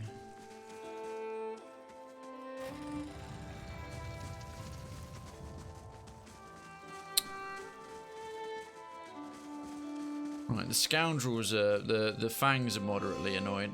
Oh, trap detected. Yeah, go disarm it. And the fire shows me something new. Oh, scroll of Maelstrom. Not right now, because I'm not technically done with the quest. Thanks all the same, Gulbullen, but after all that, I don't think I'm gonna replay it. That's settled. Well, I have to admit, I'm going to at least see what happens with Rimogan, because if he turns around and goes, yeah, fuck you, and, like, absolutely nails me, I might have to sort of redo it. But the thing is, it's like this.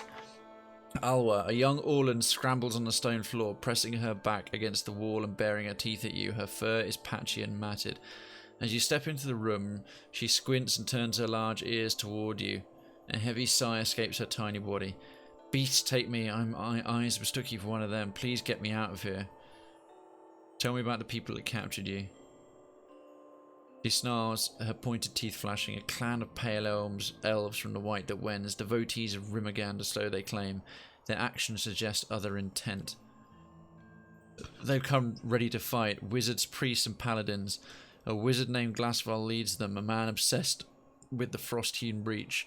My ears hear him through the walls, casting spells and calling upon strange powers. I don't know what he wants with it, but no good can come of it. You tell me anything about the breach? I'm a bit late now.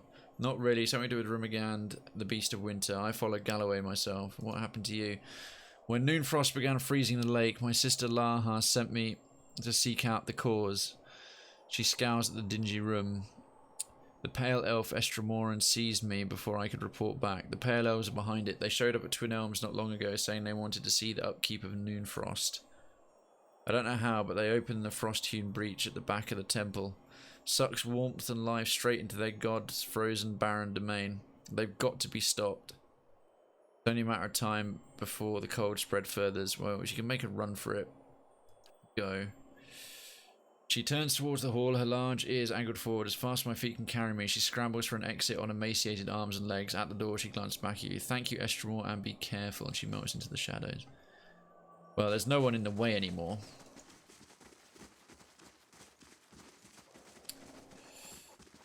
I'm curious what's going to happen with Rimagand. Probably nothing good. A simple test. That's settled. Quest updated. Prison of Ice. Aloha made it out of Noonfrost. La, I'll be delighted to see you, but she'll want to hear my report as well. Oh. Blue Crystal Key. Ah. That's why it pays to sometimes steal things.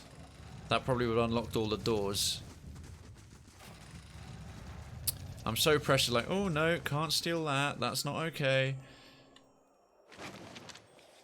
Silver key. All these redundant keys all of a sudden. The enigmatic god of cold. Yeah, fine, it's free money.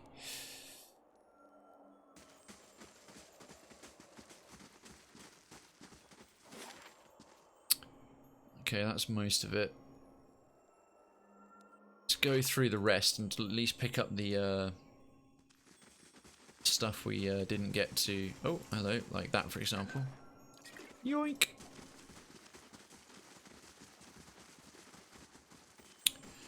That's all frozen. We can now take this. Hey.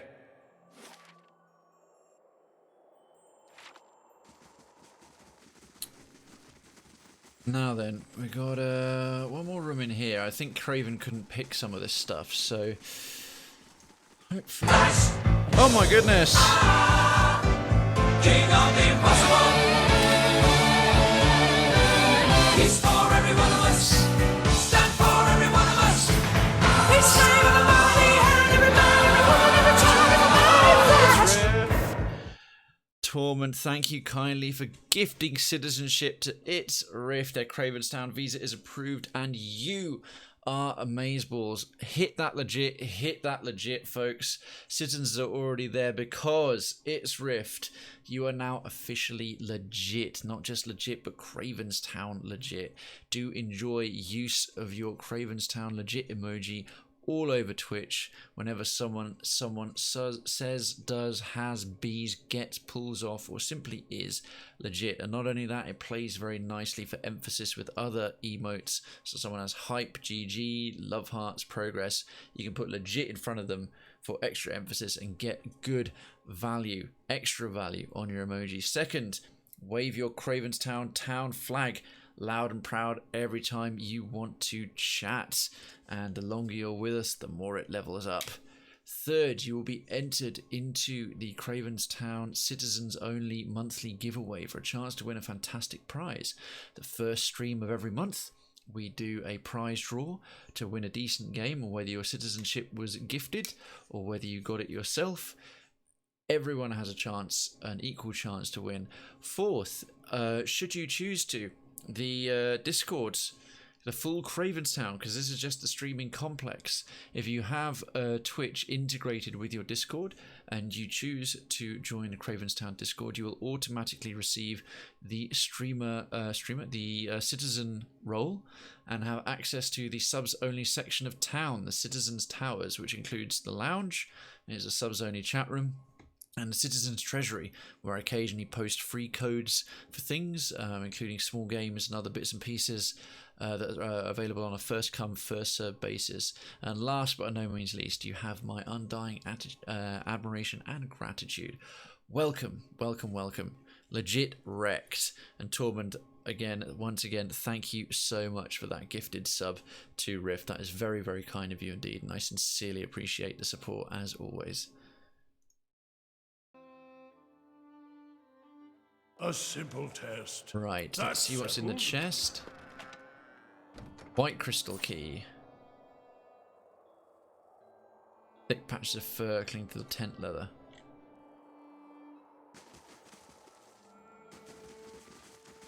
I think that's everything we can do, nearly. Oh yeah, I didn't actually pick up what was up. Oh! Wind Waker. Unique quarterstaff. Freezing Lash, Guarding, Increase Reach, and Superb. Quarterstaff's Krayven's domain. Or perhaps, no, Durance has now got his mace. A Grimoire, Winter's Woes. Anything in here we don't already know? Actually, I should give that to Aloth, shouldn't I? And take the other two books. Alright, Aloth. Get nerding. Okay, nothing new there. That's too bad.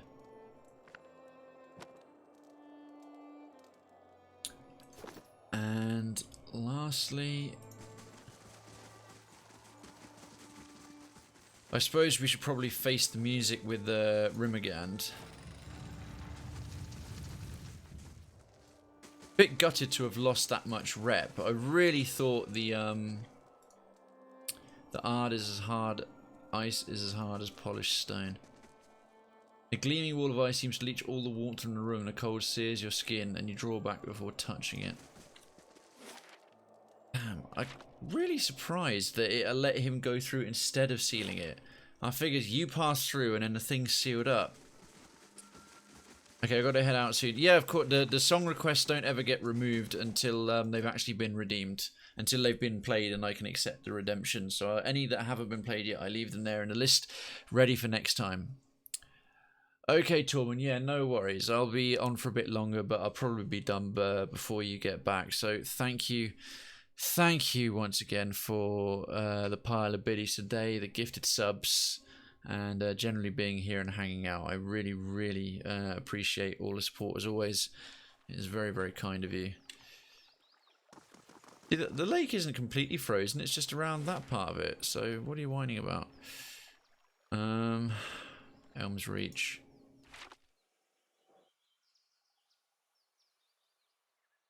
The Orlan stands under the open sky, taking deep breaths of fresh air. Feels like I've been reborn. She thumps you on the shoulder. Come by the moor sometime. The rest of the Fangs will want to meet the cunning Estremor who freed me. Okay, we're talking... Yeah, we got some bits to catch up on. Absolutely, Torment. Take care, man. What's my character? I'm still with the Fangs. Not great. Troublemaker. Faintly bad. Twin Elms, I'm still kind of heroic. But yeah, I should pop by the moor, because if I can redeem that quest...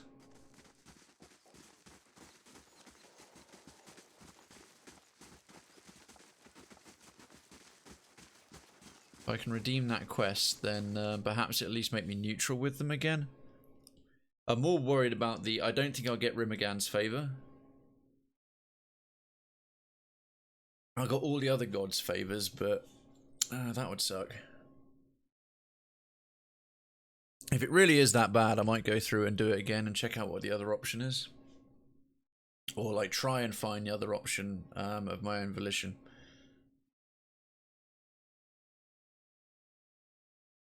Who have I got to go and see for Prison of Ice? Return to Laha. Where's she?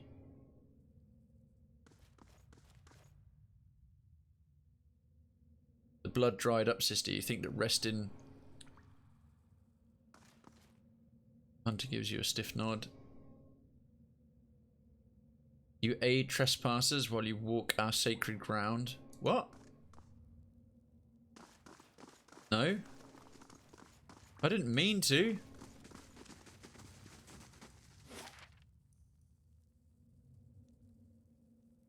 Fang's heart. Where's... Oh, Laha is down here. God. Right, we've got to cheese it because we cleared out all the enemies at this place now.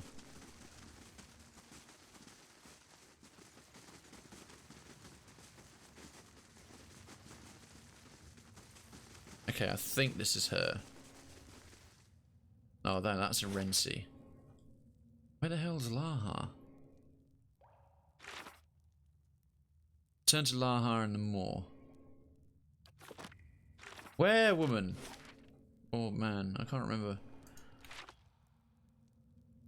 Right, we'll peg it back this way.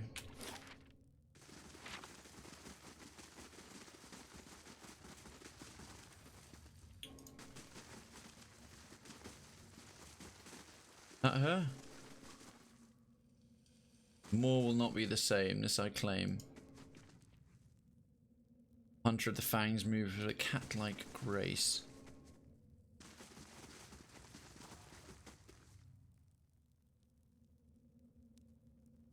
That's Destin.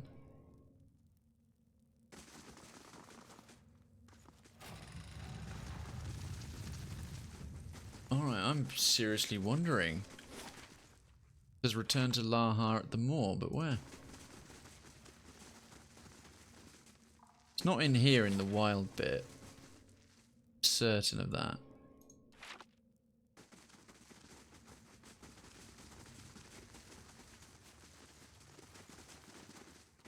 Nah, right, so we've explored all of that part.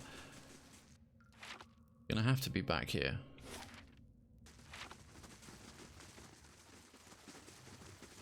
She's to the right of the entrance. Oh, okay, thank you. What do you mean Alwa hasn't returned yet? Left to the right.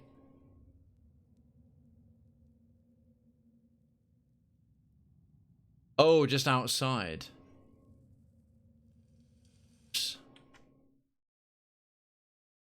I just said in the moor. I instantly assumed that I go inside, but yeah, I guess she's outside, so left, right. Okay. I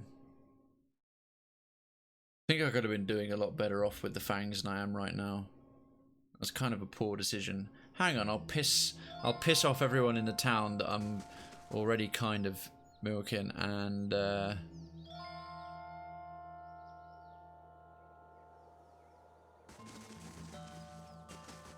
I'll yeah, disappoint a god as well. That's a smart idea.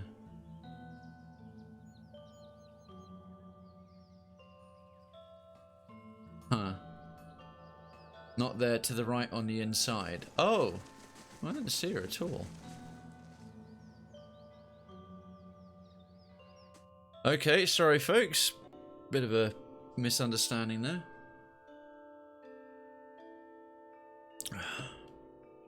Shouldn't take too long to reload it, although that's the wrong art for it.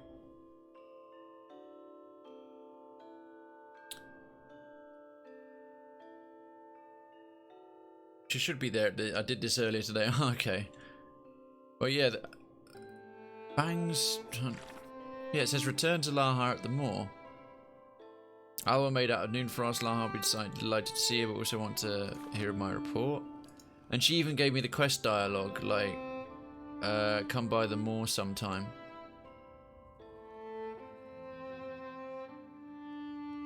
I'll go in and then to the right. Okay. Oh no, that's to the left, isn't it? Bangs Huntress. Bangs Huntress. She down here in the Bangs Hunter. Oh, there she is, hiding in plain sight. What purpose brings you here? I found Alwa. Your own eyes have seen her? I freed her from Noonfrost. She's enjoying the fresh air before she returns. A breath catches in her throat. She gasps a sigh of releases a gasp of relief. You've accomplished a great service, for the Fangs and for me. Laha takes another deep breath. I was wrong about you, Estremor. I did not see you truly. Please accept a gift worthy of your honor and skill. Prison of Ice. Quest complete. Bing, bing, bing. And she's back. Ah. Now that's... You have gained an item scales of the Raven. You've gained reputation with the Fangs extraordinary. You've gained reputation with Twin Elms minor. Let's see what change that's made now. Twin Elms still a hero, yeah, fair enough, because I damaged it a bit by not fixing the ice problem. Oh, the Fangs I'm now back up to eccentric. So that was the extraordinary gain in reputation with the Fangs. I'm now only back to eccentric. Faintly mixed. Well, shit. After I saw gained reputation with the Fangs extraordinary, I thought I might go back to at least faintly good. Oh well. Right, time to face the music from an angry beast of winter. Gotta live and learn.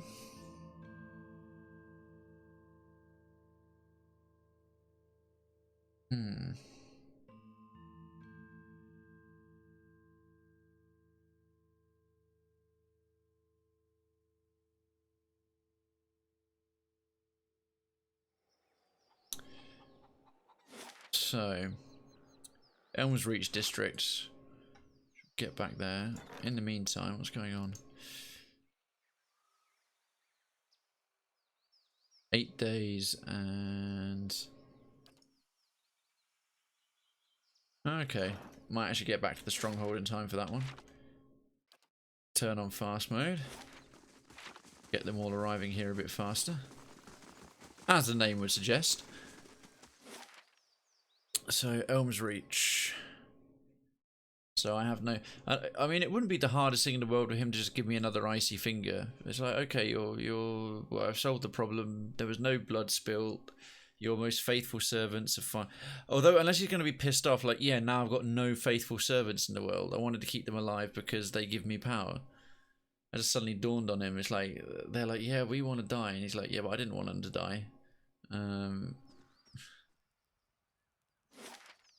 Oh dear, I'm having lots of second thoughts. Lots and lots of second thoughts.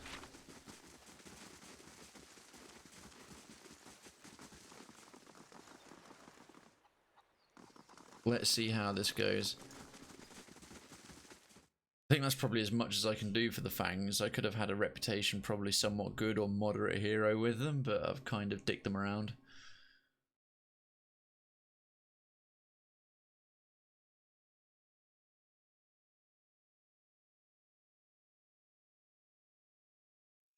I think I've pretty much gone as far as I can with Twin Elms. At least I've managed to keep a hero. Murder the gods and topple their thrones. Could do, I suppose. No, not Praetor Barath. Which one is it? No, not Hylia. That one is Whale Shrine. Yeah, he's not all that keen on me for whatever reason. I think that's Rimagan Shrine. Okay, once more you approach the shrine and the constellation of the Beast of Winter. This time the cold emanating from the shrine is unmistakable. A thin frost has formed upon the edges of the stone. Pray to Rimagand. Oh, I'm sorry. You pray again, and the vision of the white plain emerges. The driving wind returns in a chaos of whirling snow. Something moves at the center of the blizzard, plodding but relentless. Oh dear. As the snowstorm gets closer, you see an Auroch, as colossal and slow as a glacier. Shaggy white hair is matted with frost, but beneath it, ribs like a ship's frame protrude. A man, emaciated and almost naked, huddles at the beast's legs. His body is scored with lash marks, and his nose and ears have been carved from his face. Oh god! King of the impossible! He's for every one of us!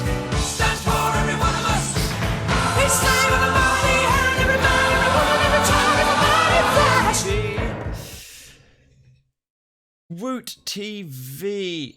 Hey you guys, thank you very much for 2 months of loyal citizenship. You are a truly marvellous human being. Welcome back to the ranks of the citizenry in Krayven's Town. You maintain your legitness, not just legit, but Krayven's Town legit. Enjoy the continued use of your legit emoji all around Twitch whenever anyone does, says, has, bees, is, pulls off, or simply manages something legit. And keep it for its emphasis and how well it plays with other emojis to make them more legit than they already are. Continue to wave your Krayven's Town flag loud and proud every time you chat. And folks, yes, hit that legit as we welcome Woot back to the ranks of the citizenry and renewing their lease in Citizens Towers, and you're 1 month away from a bronze flag as well. You will be entered, of course, into the giveaway at the stream we have on or closest to the 1st of November, the prize giveaway draw, the citizens only. You will keep your access to the Citizens Towers on the Discord, provided you have your Discord and your Twitch integrated, which I think you do. And last, but by no means least, you maintain and keep having my undying and appreciation and gratitude. Thank you so much. Thank you for supporting the channel. I do really appreciate it that you enjoy your time here and you enjoy watching or listening to me and hanging out with the rest of the community. It means a lot. Okay. His body is scored with lash marks and his nose and ears have been carved from his face. Vicious. His black eyes pierce the white out. By the wheel. Aloth leans forward. By the wheel. It's Skane. The Auroch stops and stands before you, enveloping you in the violent blizzard that surrounds it. Its mouth does not move. The beast speaks in a deep, thunderous voice. Ah, much love, Woot. A crack in the ice. A fissure in a glacier. I showed you the frost-hewn breach that you might seal it. But you pried it wider for the sake of the Glom felon, whose souls I had not yet begun to hew away. For all things there is a season. You brought them to winter before their time.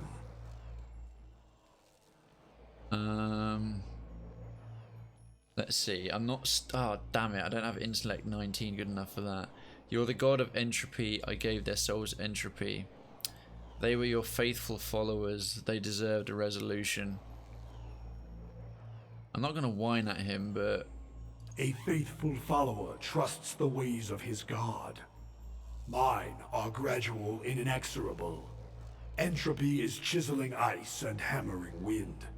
Generations of erosion. It is not rushed for the impatience of mortals. Your journey, marked with rashness and impatience, reveals that you are not suited to the task ahead. Fuck you. All the other gods think I am, dick.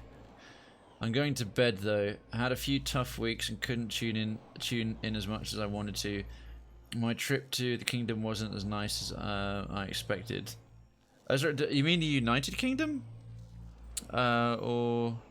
I'm sorry you've had a few tough weeks. Thanks for popping by, especially popping by to renew a sub. I'm sorry you've been having quite a tough few weeks. No worries, as much or as little as anyone can come by, I'm always grateful for the support, however it's given in views, follows, subs, bits, cheers, lurks, whatever, man. I really appreciate that. But whichever kingdom you are visiting, I hope it goes better if there's a next time.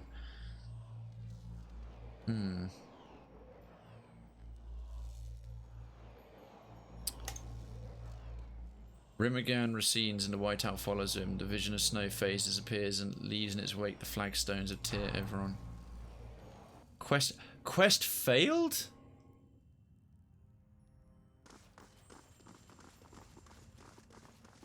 But I gave them a... Oh, no. If it was a quest complete as a form of resolution... Okay, no worries, man. I won't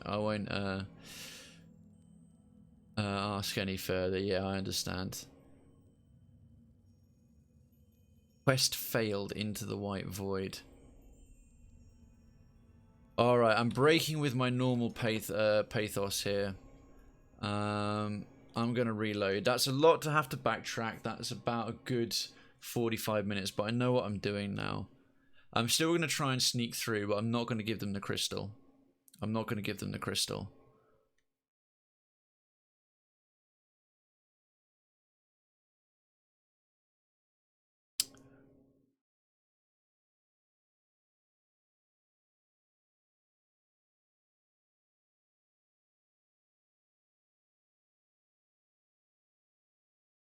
I'll try and sneak through and see what resolution I can get. I also might actually take... I'm not too bothered about stealing from their temple at this point. Hey.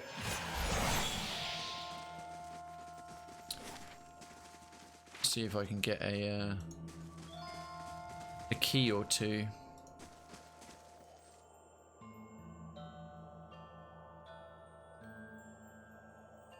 Nice and quiet. Oh, damn it, go away. There's nothing wrong with failing side quests, especially when it's not a side quest. It was quite a major quest to try and get the god's favor for the main storyline.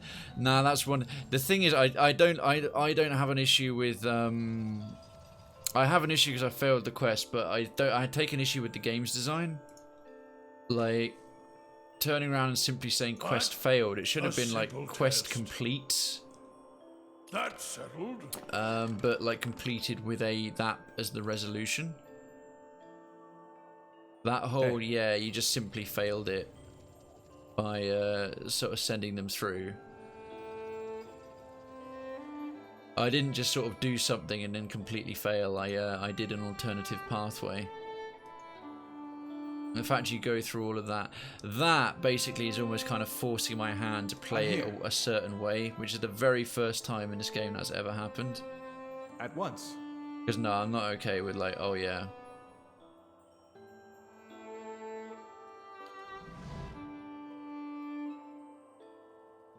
Oh wait, yeah, this one's not safe to go through.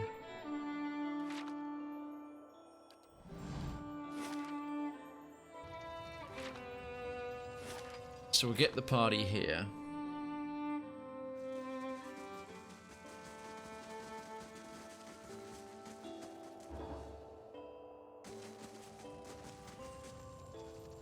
And this time, quick save it.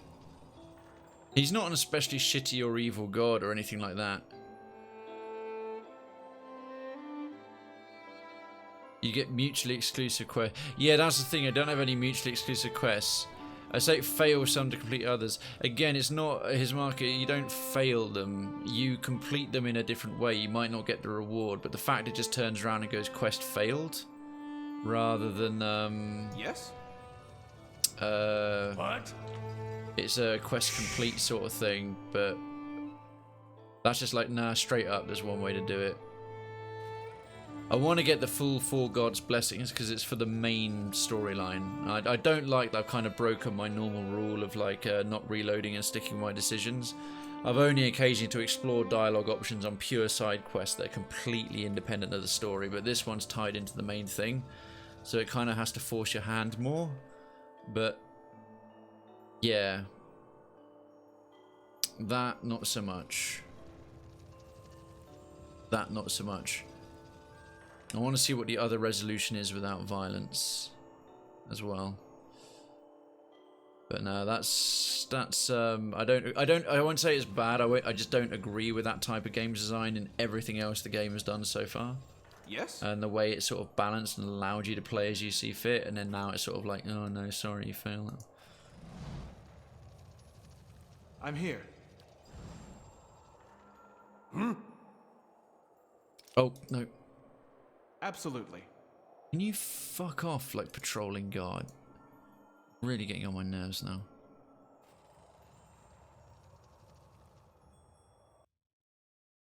Oh, for fuck's sake, you gotta wait. It was already loading down.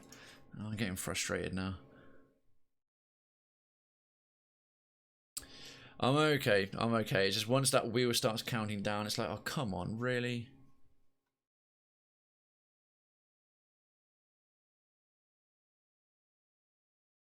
You and your chat have an awesome stream and catch you around. Yeah, so Boots probably already headed off, but no worries, man. Thank you. How high is your resolve? On my main character, it's alright. It's not great. 16. His resolve is 16. Alright then. I don't know what his base resolve is. Let me check. Base resolve is 12, but he's got a Celestial Sweet Resting bonus and a Broad Belt of Power.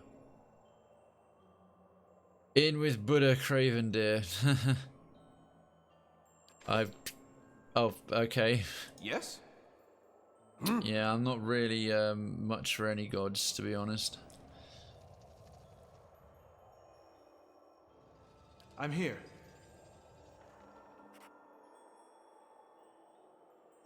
Yes? What? Quietly now. Can cheese it.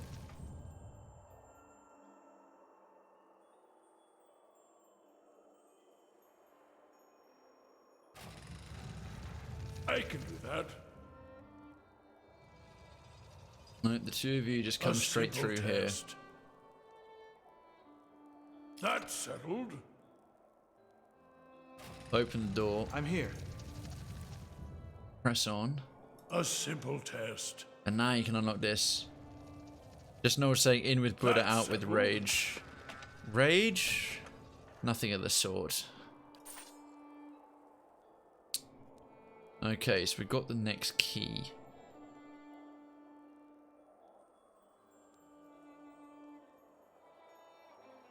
Is there anyone patrolling around here? I'm not sure. I think there is. There's a priesty dude who comes through.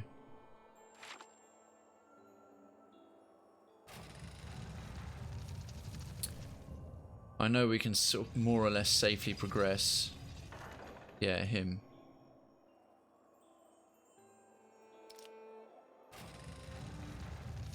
Oh, that's good. Now we can cross through to here. Let's cast our second Rite of Shadows scroll. Absolutely. Not a sound.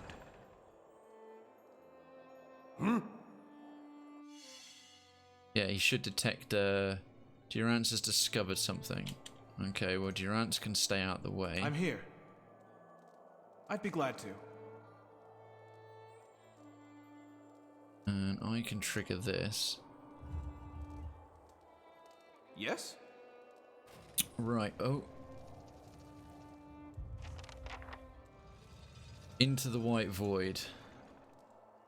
Well, one thing I'm not going to do is give up the freaking crystal.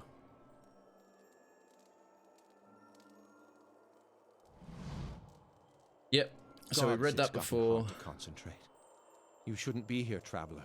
And the others of my clan won't be so lenient if they find you sneaking around. I could say this time Rimagan sent me to close the Frost-hewn breach. Yep, okay, the White Void. Domain. The Frost-hewn breach is a weak spot in the barrier between us and we call ourselves. We received a. Check that all out. Let's see. Give him the ice, and you want to So open the that we breach. can die permanently. But if anything could pass through the frost-hewn breach, it would Not enter going to attack directly you. I'm not into going to the give you white the crystal. void. This death is... Can't oppose the will of a god. Oh no!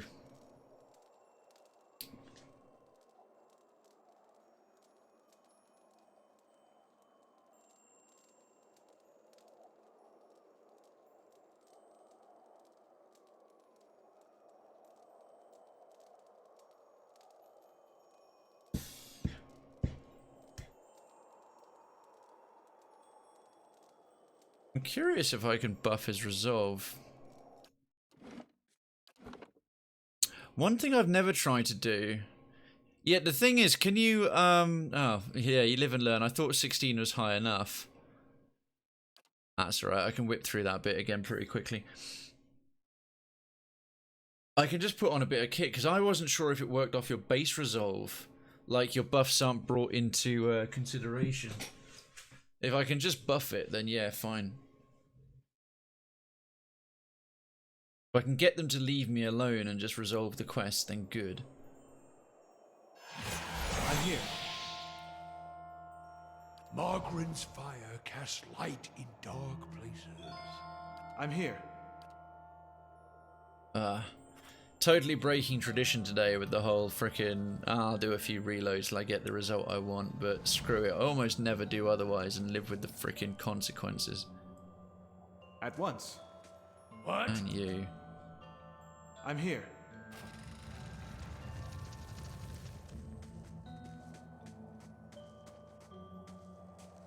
I can do that. Yes? Why aren't you stealthed? I'm here.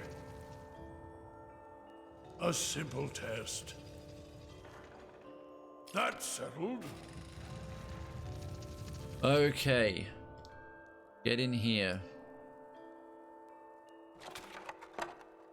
Forgot that stuff last time. A simple test.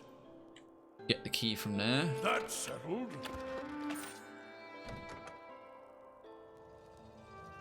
Do we actually have any resolve food? That's the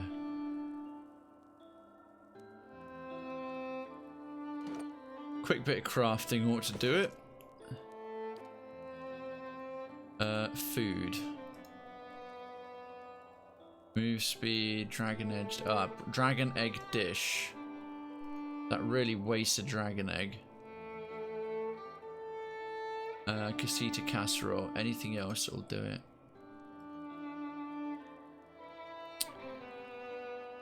Nope. Duke's own beetloaf. Dragon meat. Savoury pie. Rautai sweet pie. Speckled back jerky. Stew. Oh bloody hell, it's only the dragon egg stuff that actually gives you resolve in the first place. Anyway, at least we can craft some. Close. Dragon egg dish.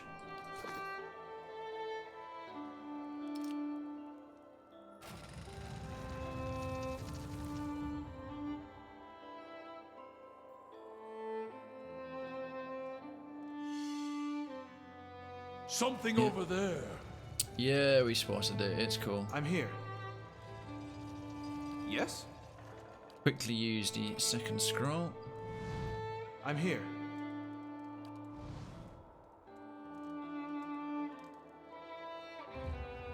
I'd be glad to. Yes? You're quite friendly, aren't you? Yeah, I'm friendly. I'm your bloody character. I'm the one who named you. I own you. Dragon egg dish.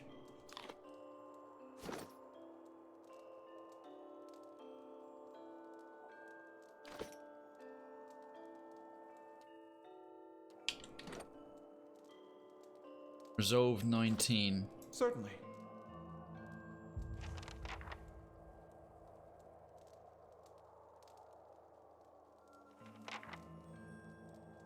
Huh? Why is that not triggering the frickin'... Oh, there we go. Right, hopefully that lasts long enough. Gods, it's gotten hard to concentrate. Rimogan clocked me to close the White Void. The frost-hewn breach is a weak spot in the barrier, so Anyone to that we open the can breach? but if anything could pass through the frost-hewn breach, we Tell me call about you and your we receive people. Yep. Can't oppose the will of a god. Okay. You think that because Rimogan spoke to you in a dream, you can march in here and tell us about his will, or that your elegant words will direct our faith. We've followed him and suffered by him for almost as long as his temple has stood. Now we seek the very end that he promises. Do not lecture me about my duties to my god. If Rimagand wished for your souls to enter the White Void, wouldn't he make it so? I don't pretend to understand his will, and neither should you. So we should live another 100 lifetimes of toil, in devotion to a god who will not even deign to give us a reason? He heaves a sigh, clouding the air between you. We've been faithful to Rimagand all these generations, and even now it's his mercy we seek. And these centuries are but the blink of an eye to one who is eternal. He looks at the drawn, haggard faces of his people. If it's Rimagand's will, we'll go back to the white that wends. Perhaps one day he'll reward our endurance. They turn to leave, shuffling through Noonfrost's ice-slick halls. Okay. Kind of forced that ending, but a darn sight better than what it was.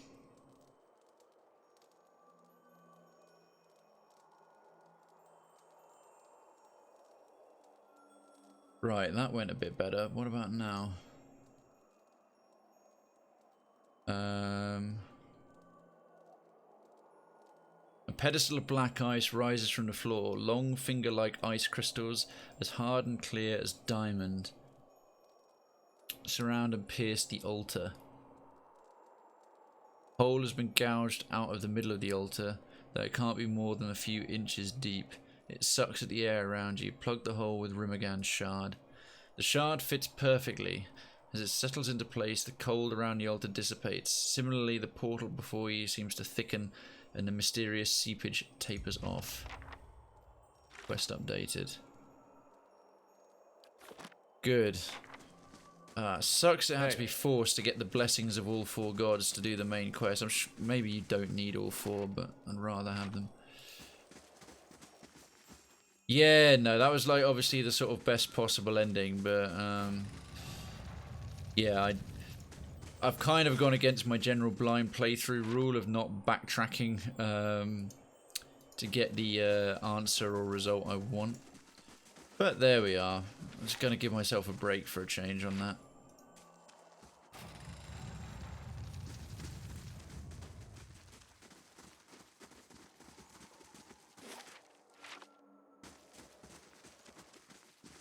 Right, and that's probably should rescue the last as well. Trap detected. Something over there. And I'm certainly robbing everything of value from this place. I can do that. That's settled. Okay. What happened to you?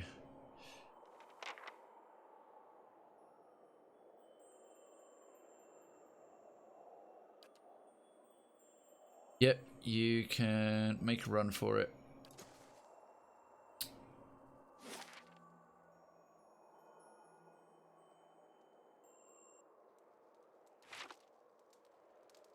I don't think I actually fully cleared out this room, so let's just take care of that.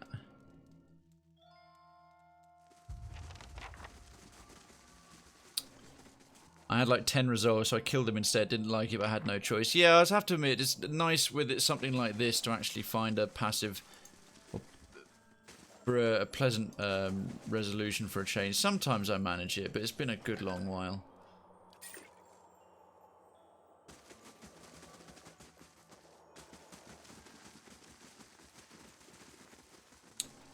They shall see nothing while I see much. Your ants. Crap, run. Ouch. A voice falls silent at last. His voice falls silent at last. Stupid Durant. How'd you get knocked out by that? And that was it. We're going to take this.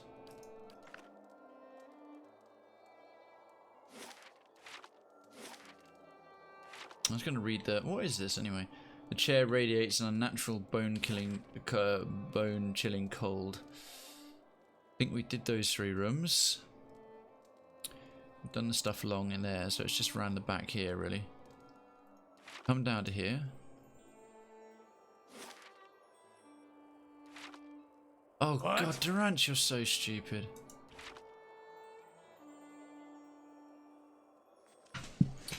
Yeah, the only reason I could even do that is because I've already killed a couple of dragons, and I killed the sky dragon, and she's the one carrying eggs.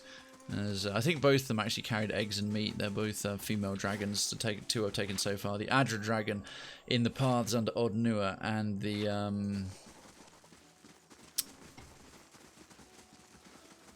the sky dragon. And yeah, folks, any of you who are regular or watching externally, from especially if you're from gamepedia.pillarsofeternity.com, or pillarsofeternity.gamepedia.com. First of all, thank you, hanging out, especially this last little bit while I've been backtracking and like it's been a bit more of a pain. I do appreciate it. And I play this on the RPGs pretty much every Sunday. And it's going to be Pillars of Eternity 2 once we're fully done with this one. So if you're liking what you're seeing, do feel free to drop a follow. And if you have a Twitch account and you follow, do feel free to hit that Twitch link if you're watching externally. Come by and just say hi and hang out in the chat. We'd love to have you. By the way, did you manage to get into that room that you wanted in the last dungeon? I kind of gave up on it. I couldn't really be bothered. You mean in the Ethic Knoll, the Bloods... the blood druids? No, I didn't. I couldn't really figure it. I didn't really look too hard for it. I just kind of left it.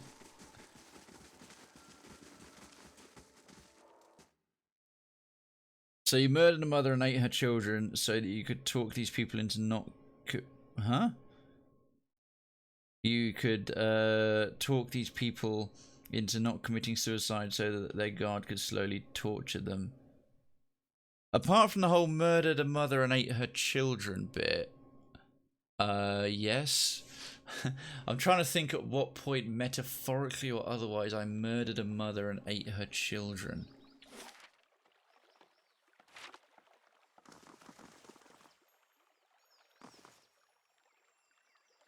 There we are. Right, I know where I'm going for that one now. Where did we murder a mother?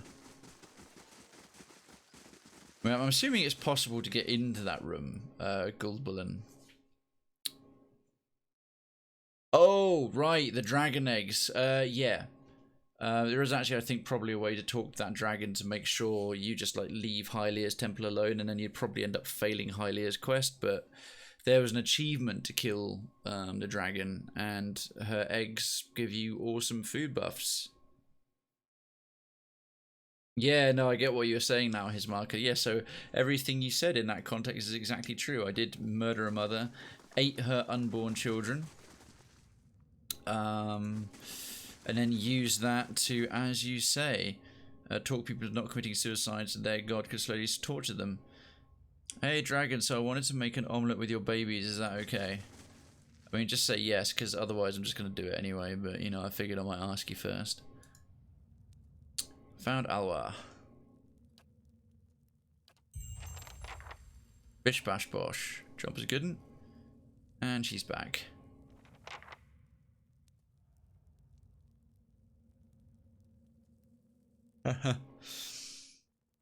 Oh, Alwa waves at you. Sorry about the yawning, folks. The whole weekend and the Comic Cons are catching up with me a bit. A broad smile on her thin mouth. Her fur is sleek and glossy now and has a mischievous twinkle in her eye. Good to see you again. How are you? Whole and well, thanks to you. Not that Lara has given me a chance to rest. She eyes another all-in woman. My sister makes me earn my keep around here. Oh, you spent long enough in that frozen cell, didn't you? Your limbs need exercise now. Or teach me what you know. As long as you can keep up. Krayven was granted Blooded Hunter. Nice. That's an extra bonus I didn't realise that you could get. Right, let's look at the character reps now. Bangs, ally, faintly good, and Twin Elms, I'll probably go to overwhelmingly good a lot sooner.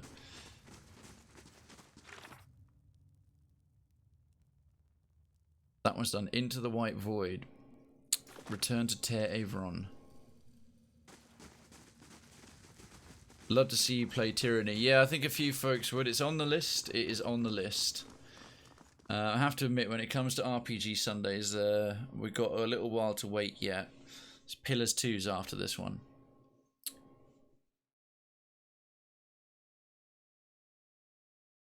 Might do, maybe. I could, as it's been requested a bit, I might do Tyranny after Pillars 2.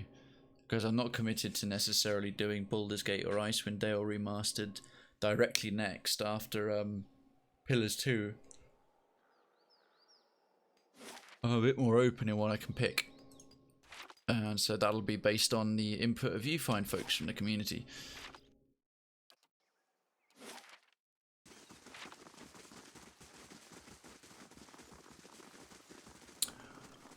Alright, let's hand this in. Elm's Reach. Thing is, to most of the gods, they've tried to force me to say exactly what I'll do ahead of time in order to get their blessing.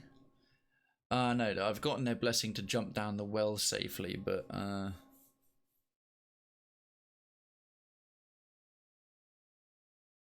sure if you have to pick one. I'm not sure if you have to pick one ahead of time. I could run in with no blessing and commit to none of them. Commit to Chaos Undivided. Pathfinder Kingsmaker on the list to play. I'm not sure. I don't think so. People put the recommendations in game suggestions in the full town.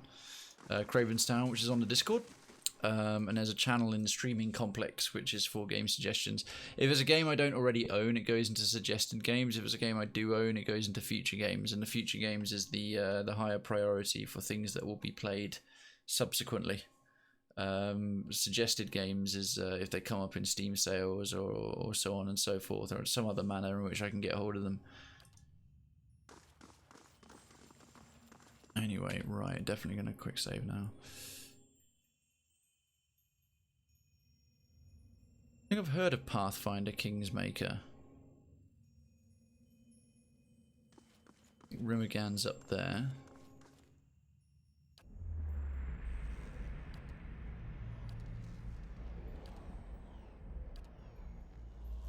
A clan of There we are. Glamfin ventured from the White That Wends to find the crack in the ice.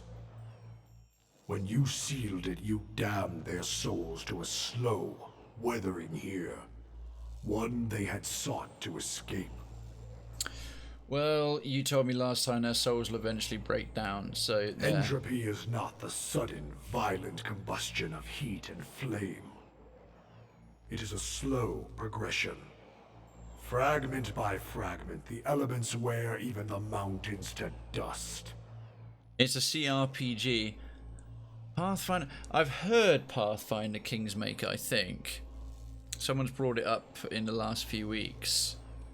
If it's a CRPG, then it would definitely fit with the general games I do for RPG Nights story. Well, I'm thinking of changing from RPG Sunday to Story Sunday, so it's more open to anything with a rich narrative.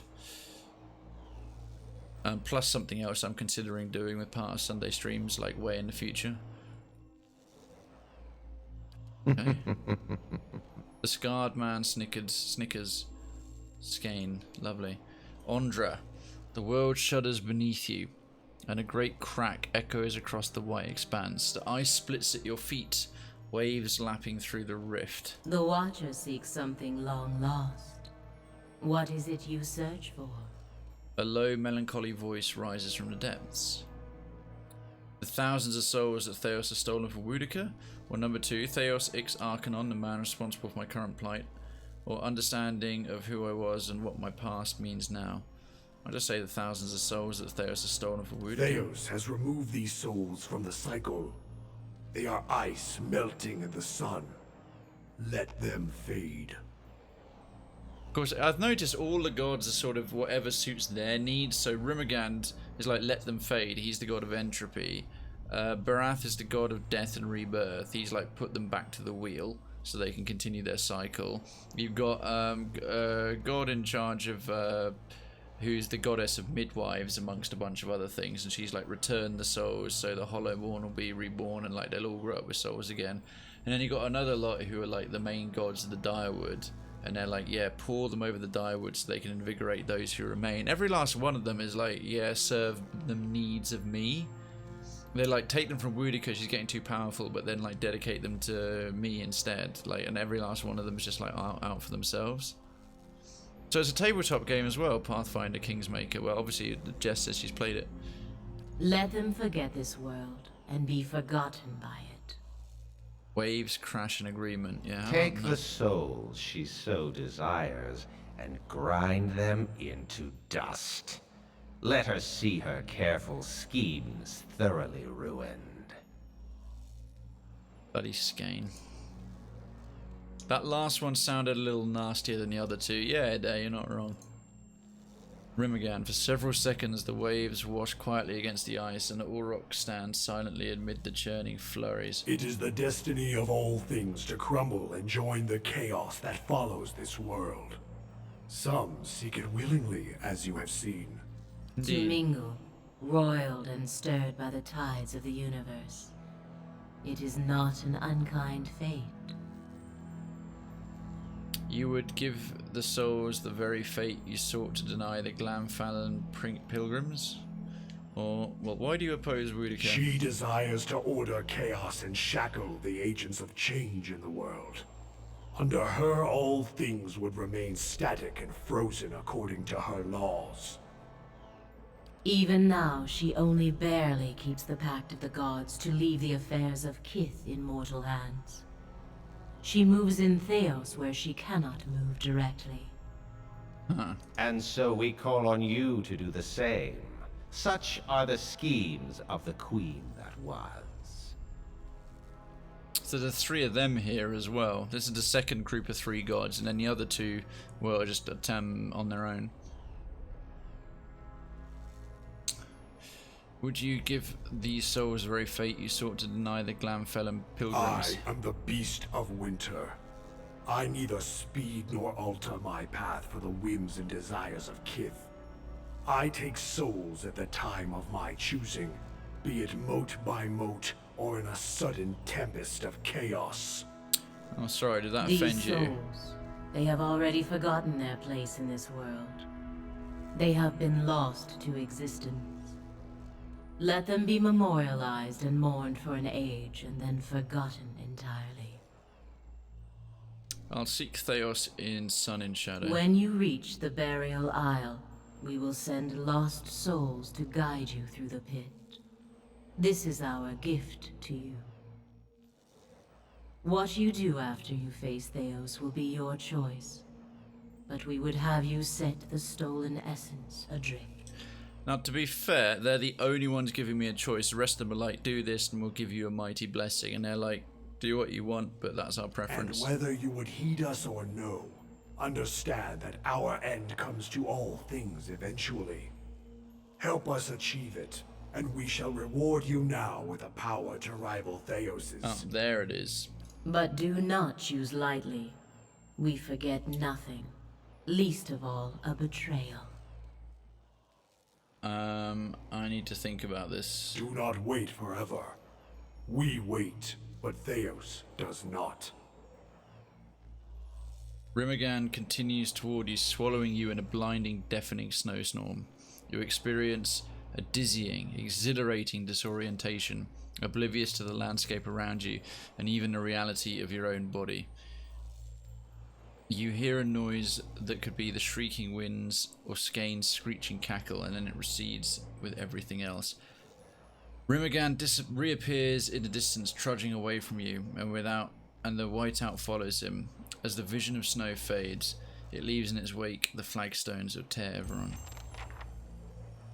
That's more like it. Quest complete. Hey. I also, off screen, because it came up on a different piece of software, just unlocked. Got a special achievement of appease all the gods. So I have to admit, I am something of a bit of an achievement hunter, and I'm trying to go for, along with full completion of this game, full completion of achievements. So I feel better about. I don't feel like I've broken my kind of rule as much about committing, because that rule is being trumped by trying to go for 100% completion, which includes as many of the achievements as I can get through a single playthrough, within reason. So with that done, Champion of Brath. It's just a case of Council of the Stars, Descender. I have Divine Burial, Favor. I've got the Divine Favor of all the gods and Court of the Penitents. It's 10 to 3.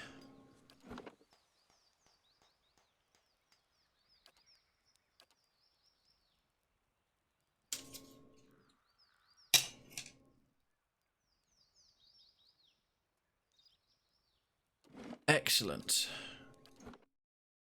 Right, pulled that round at the end. There's a whole bunch of extra time sunk into doing the same thing, but got to see a bit more of the other content. Okay, folks, thank you very much for joining me. First of all, I've been really enjoying being able to do the stream. I hope you've enjoyed the fact that it's at higher definition and we've got much lower latency now. The chat is a lot more real time, and it will stay this way from here on out. I have my own my new business line set up and much better internet for streaming. Before we go any further, I will go through today's credits, as we have quite a lot. And next time, those of you who are interested in carrying on watching the story and you'd like to tune in specifically for Pillars of Eternity, next time we are going to move straight in with the White March Part 2, as we've left that alone for a good 3.5 levels now since we finished White March Part 1. So, starting from the bottom, a thank you very much off stream actually in the last couple of days to Mr. G120, Josh Baked, and Bagsy for the follows. And then starting things off once we went live, Andy Aldrich gifting a tier 1 sub to Harglers, Darkens for resubbing a tier 1 sub. Did that go off? I swear I should have announced it. Torment for the host, Harglers for the host. I feel there's some stuff missing there. Hang on, let me just check my other logs.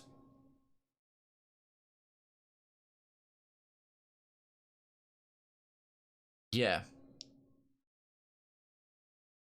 No, Darken subbed, and then that's it. Andy for the 2 bits, Andy for the song request, Harglers for the 75 bits, Saoris, Sunshine for the 3 bits, Sunshine for the 2 bits, Tormund for 75, Tormund for a song request, Sunshine for a song request, Sunshine for 2 bits, his marker for a song request, his marker for a question, Tormund for a host, and Harglers for a host, Tormund for 75 bits and another song, Sunshine for another 2 bits, Angel Queen for the host, Kaiser for the 8 bits, his marker for the 2 bits, Tormund for 2 more song requests, Sunshine, Tormund, Sunshine, his marker, Tormund, Tormund for song requests and a couple of questions.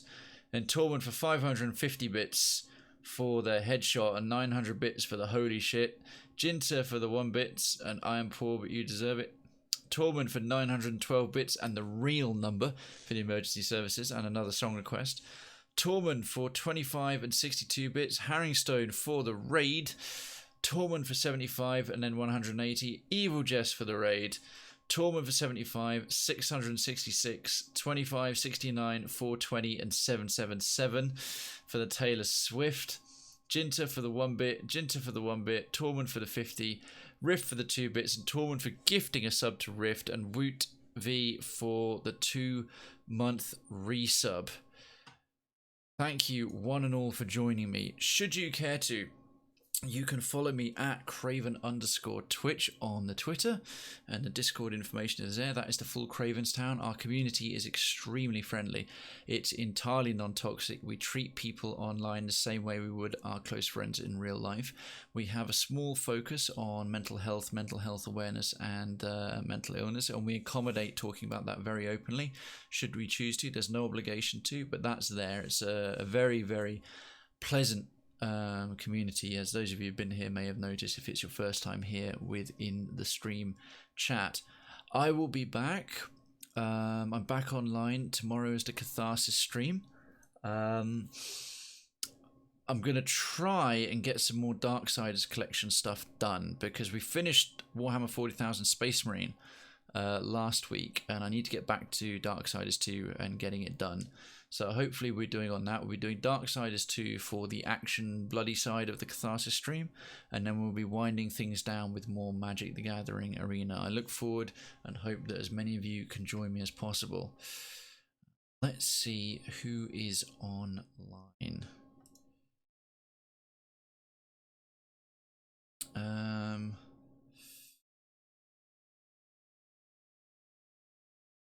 No one really that I can drop, hardly anyone, and not anyone that I can drop anything that's remotely the same as what I'm doing right now. So in this instance, I think I will just leave it there, and thank you very much for joining me. I look forward to seeing you either tomorrow or as soon as I can. I hope you had a great weekend, and catch you next time. Very good evening.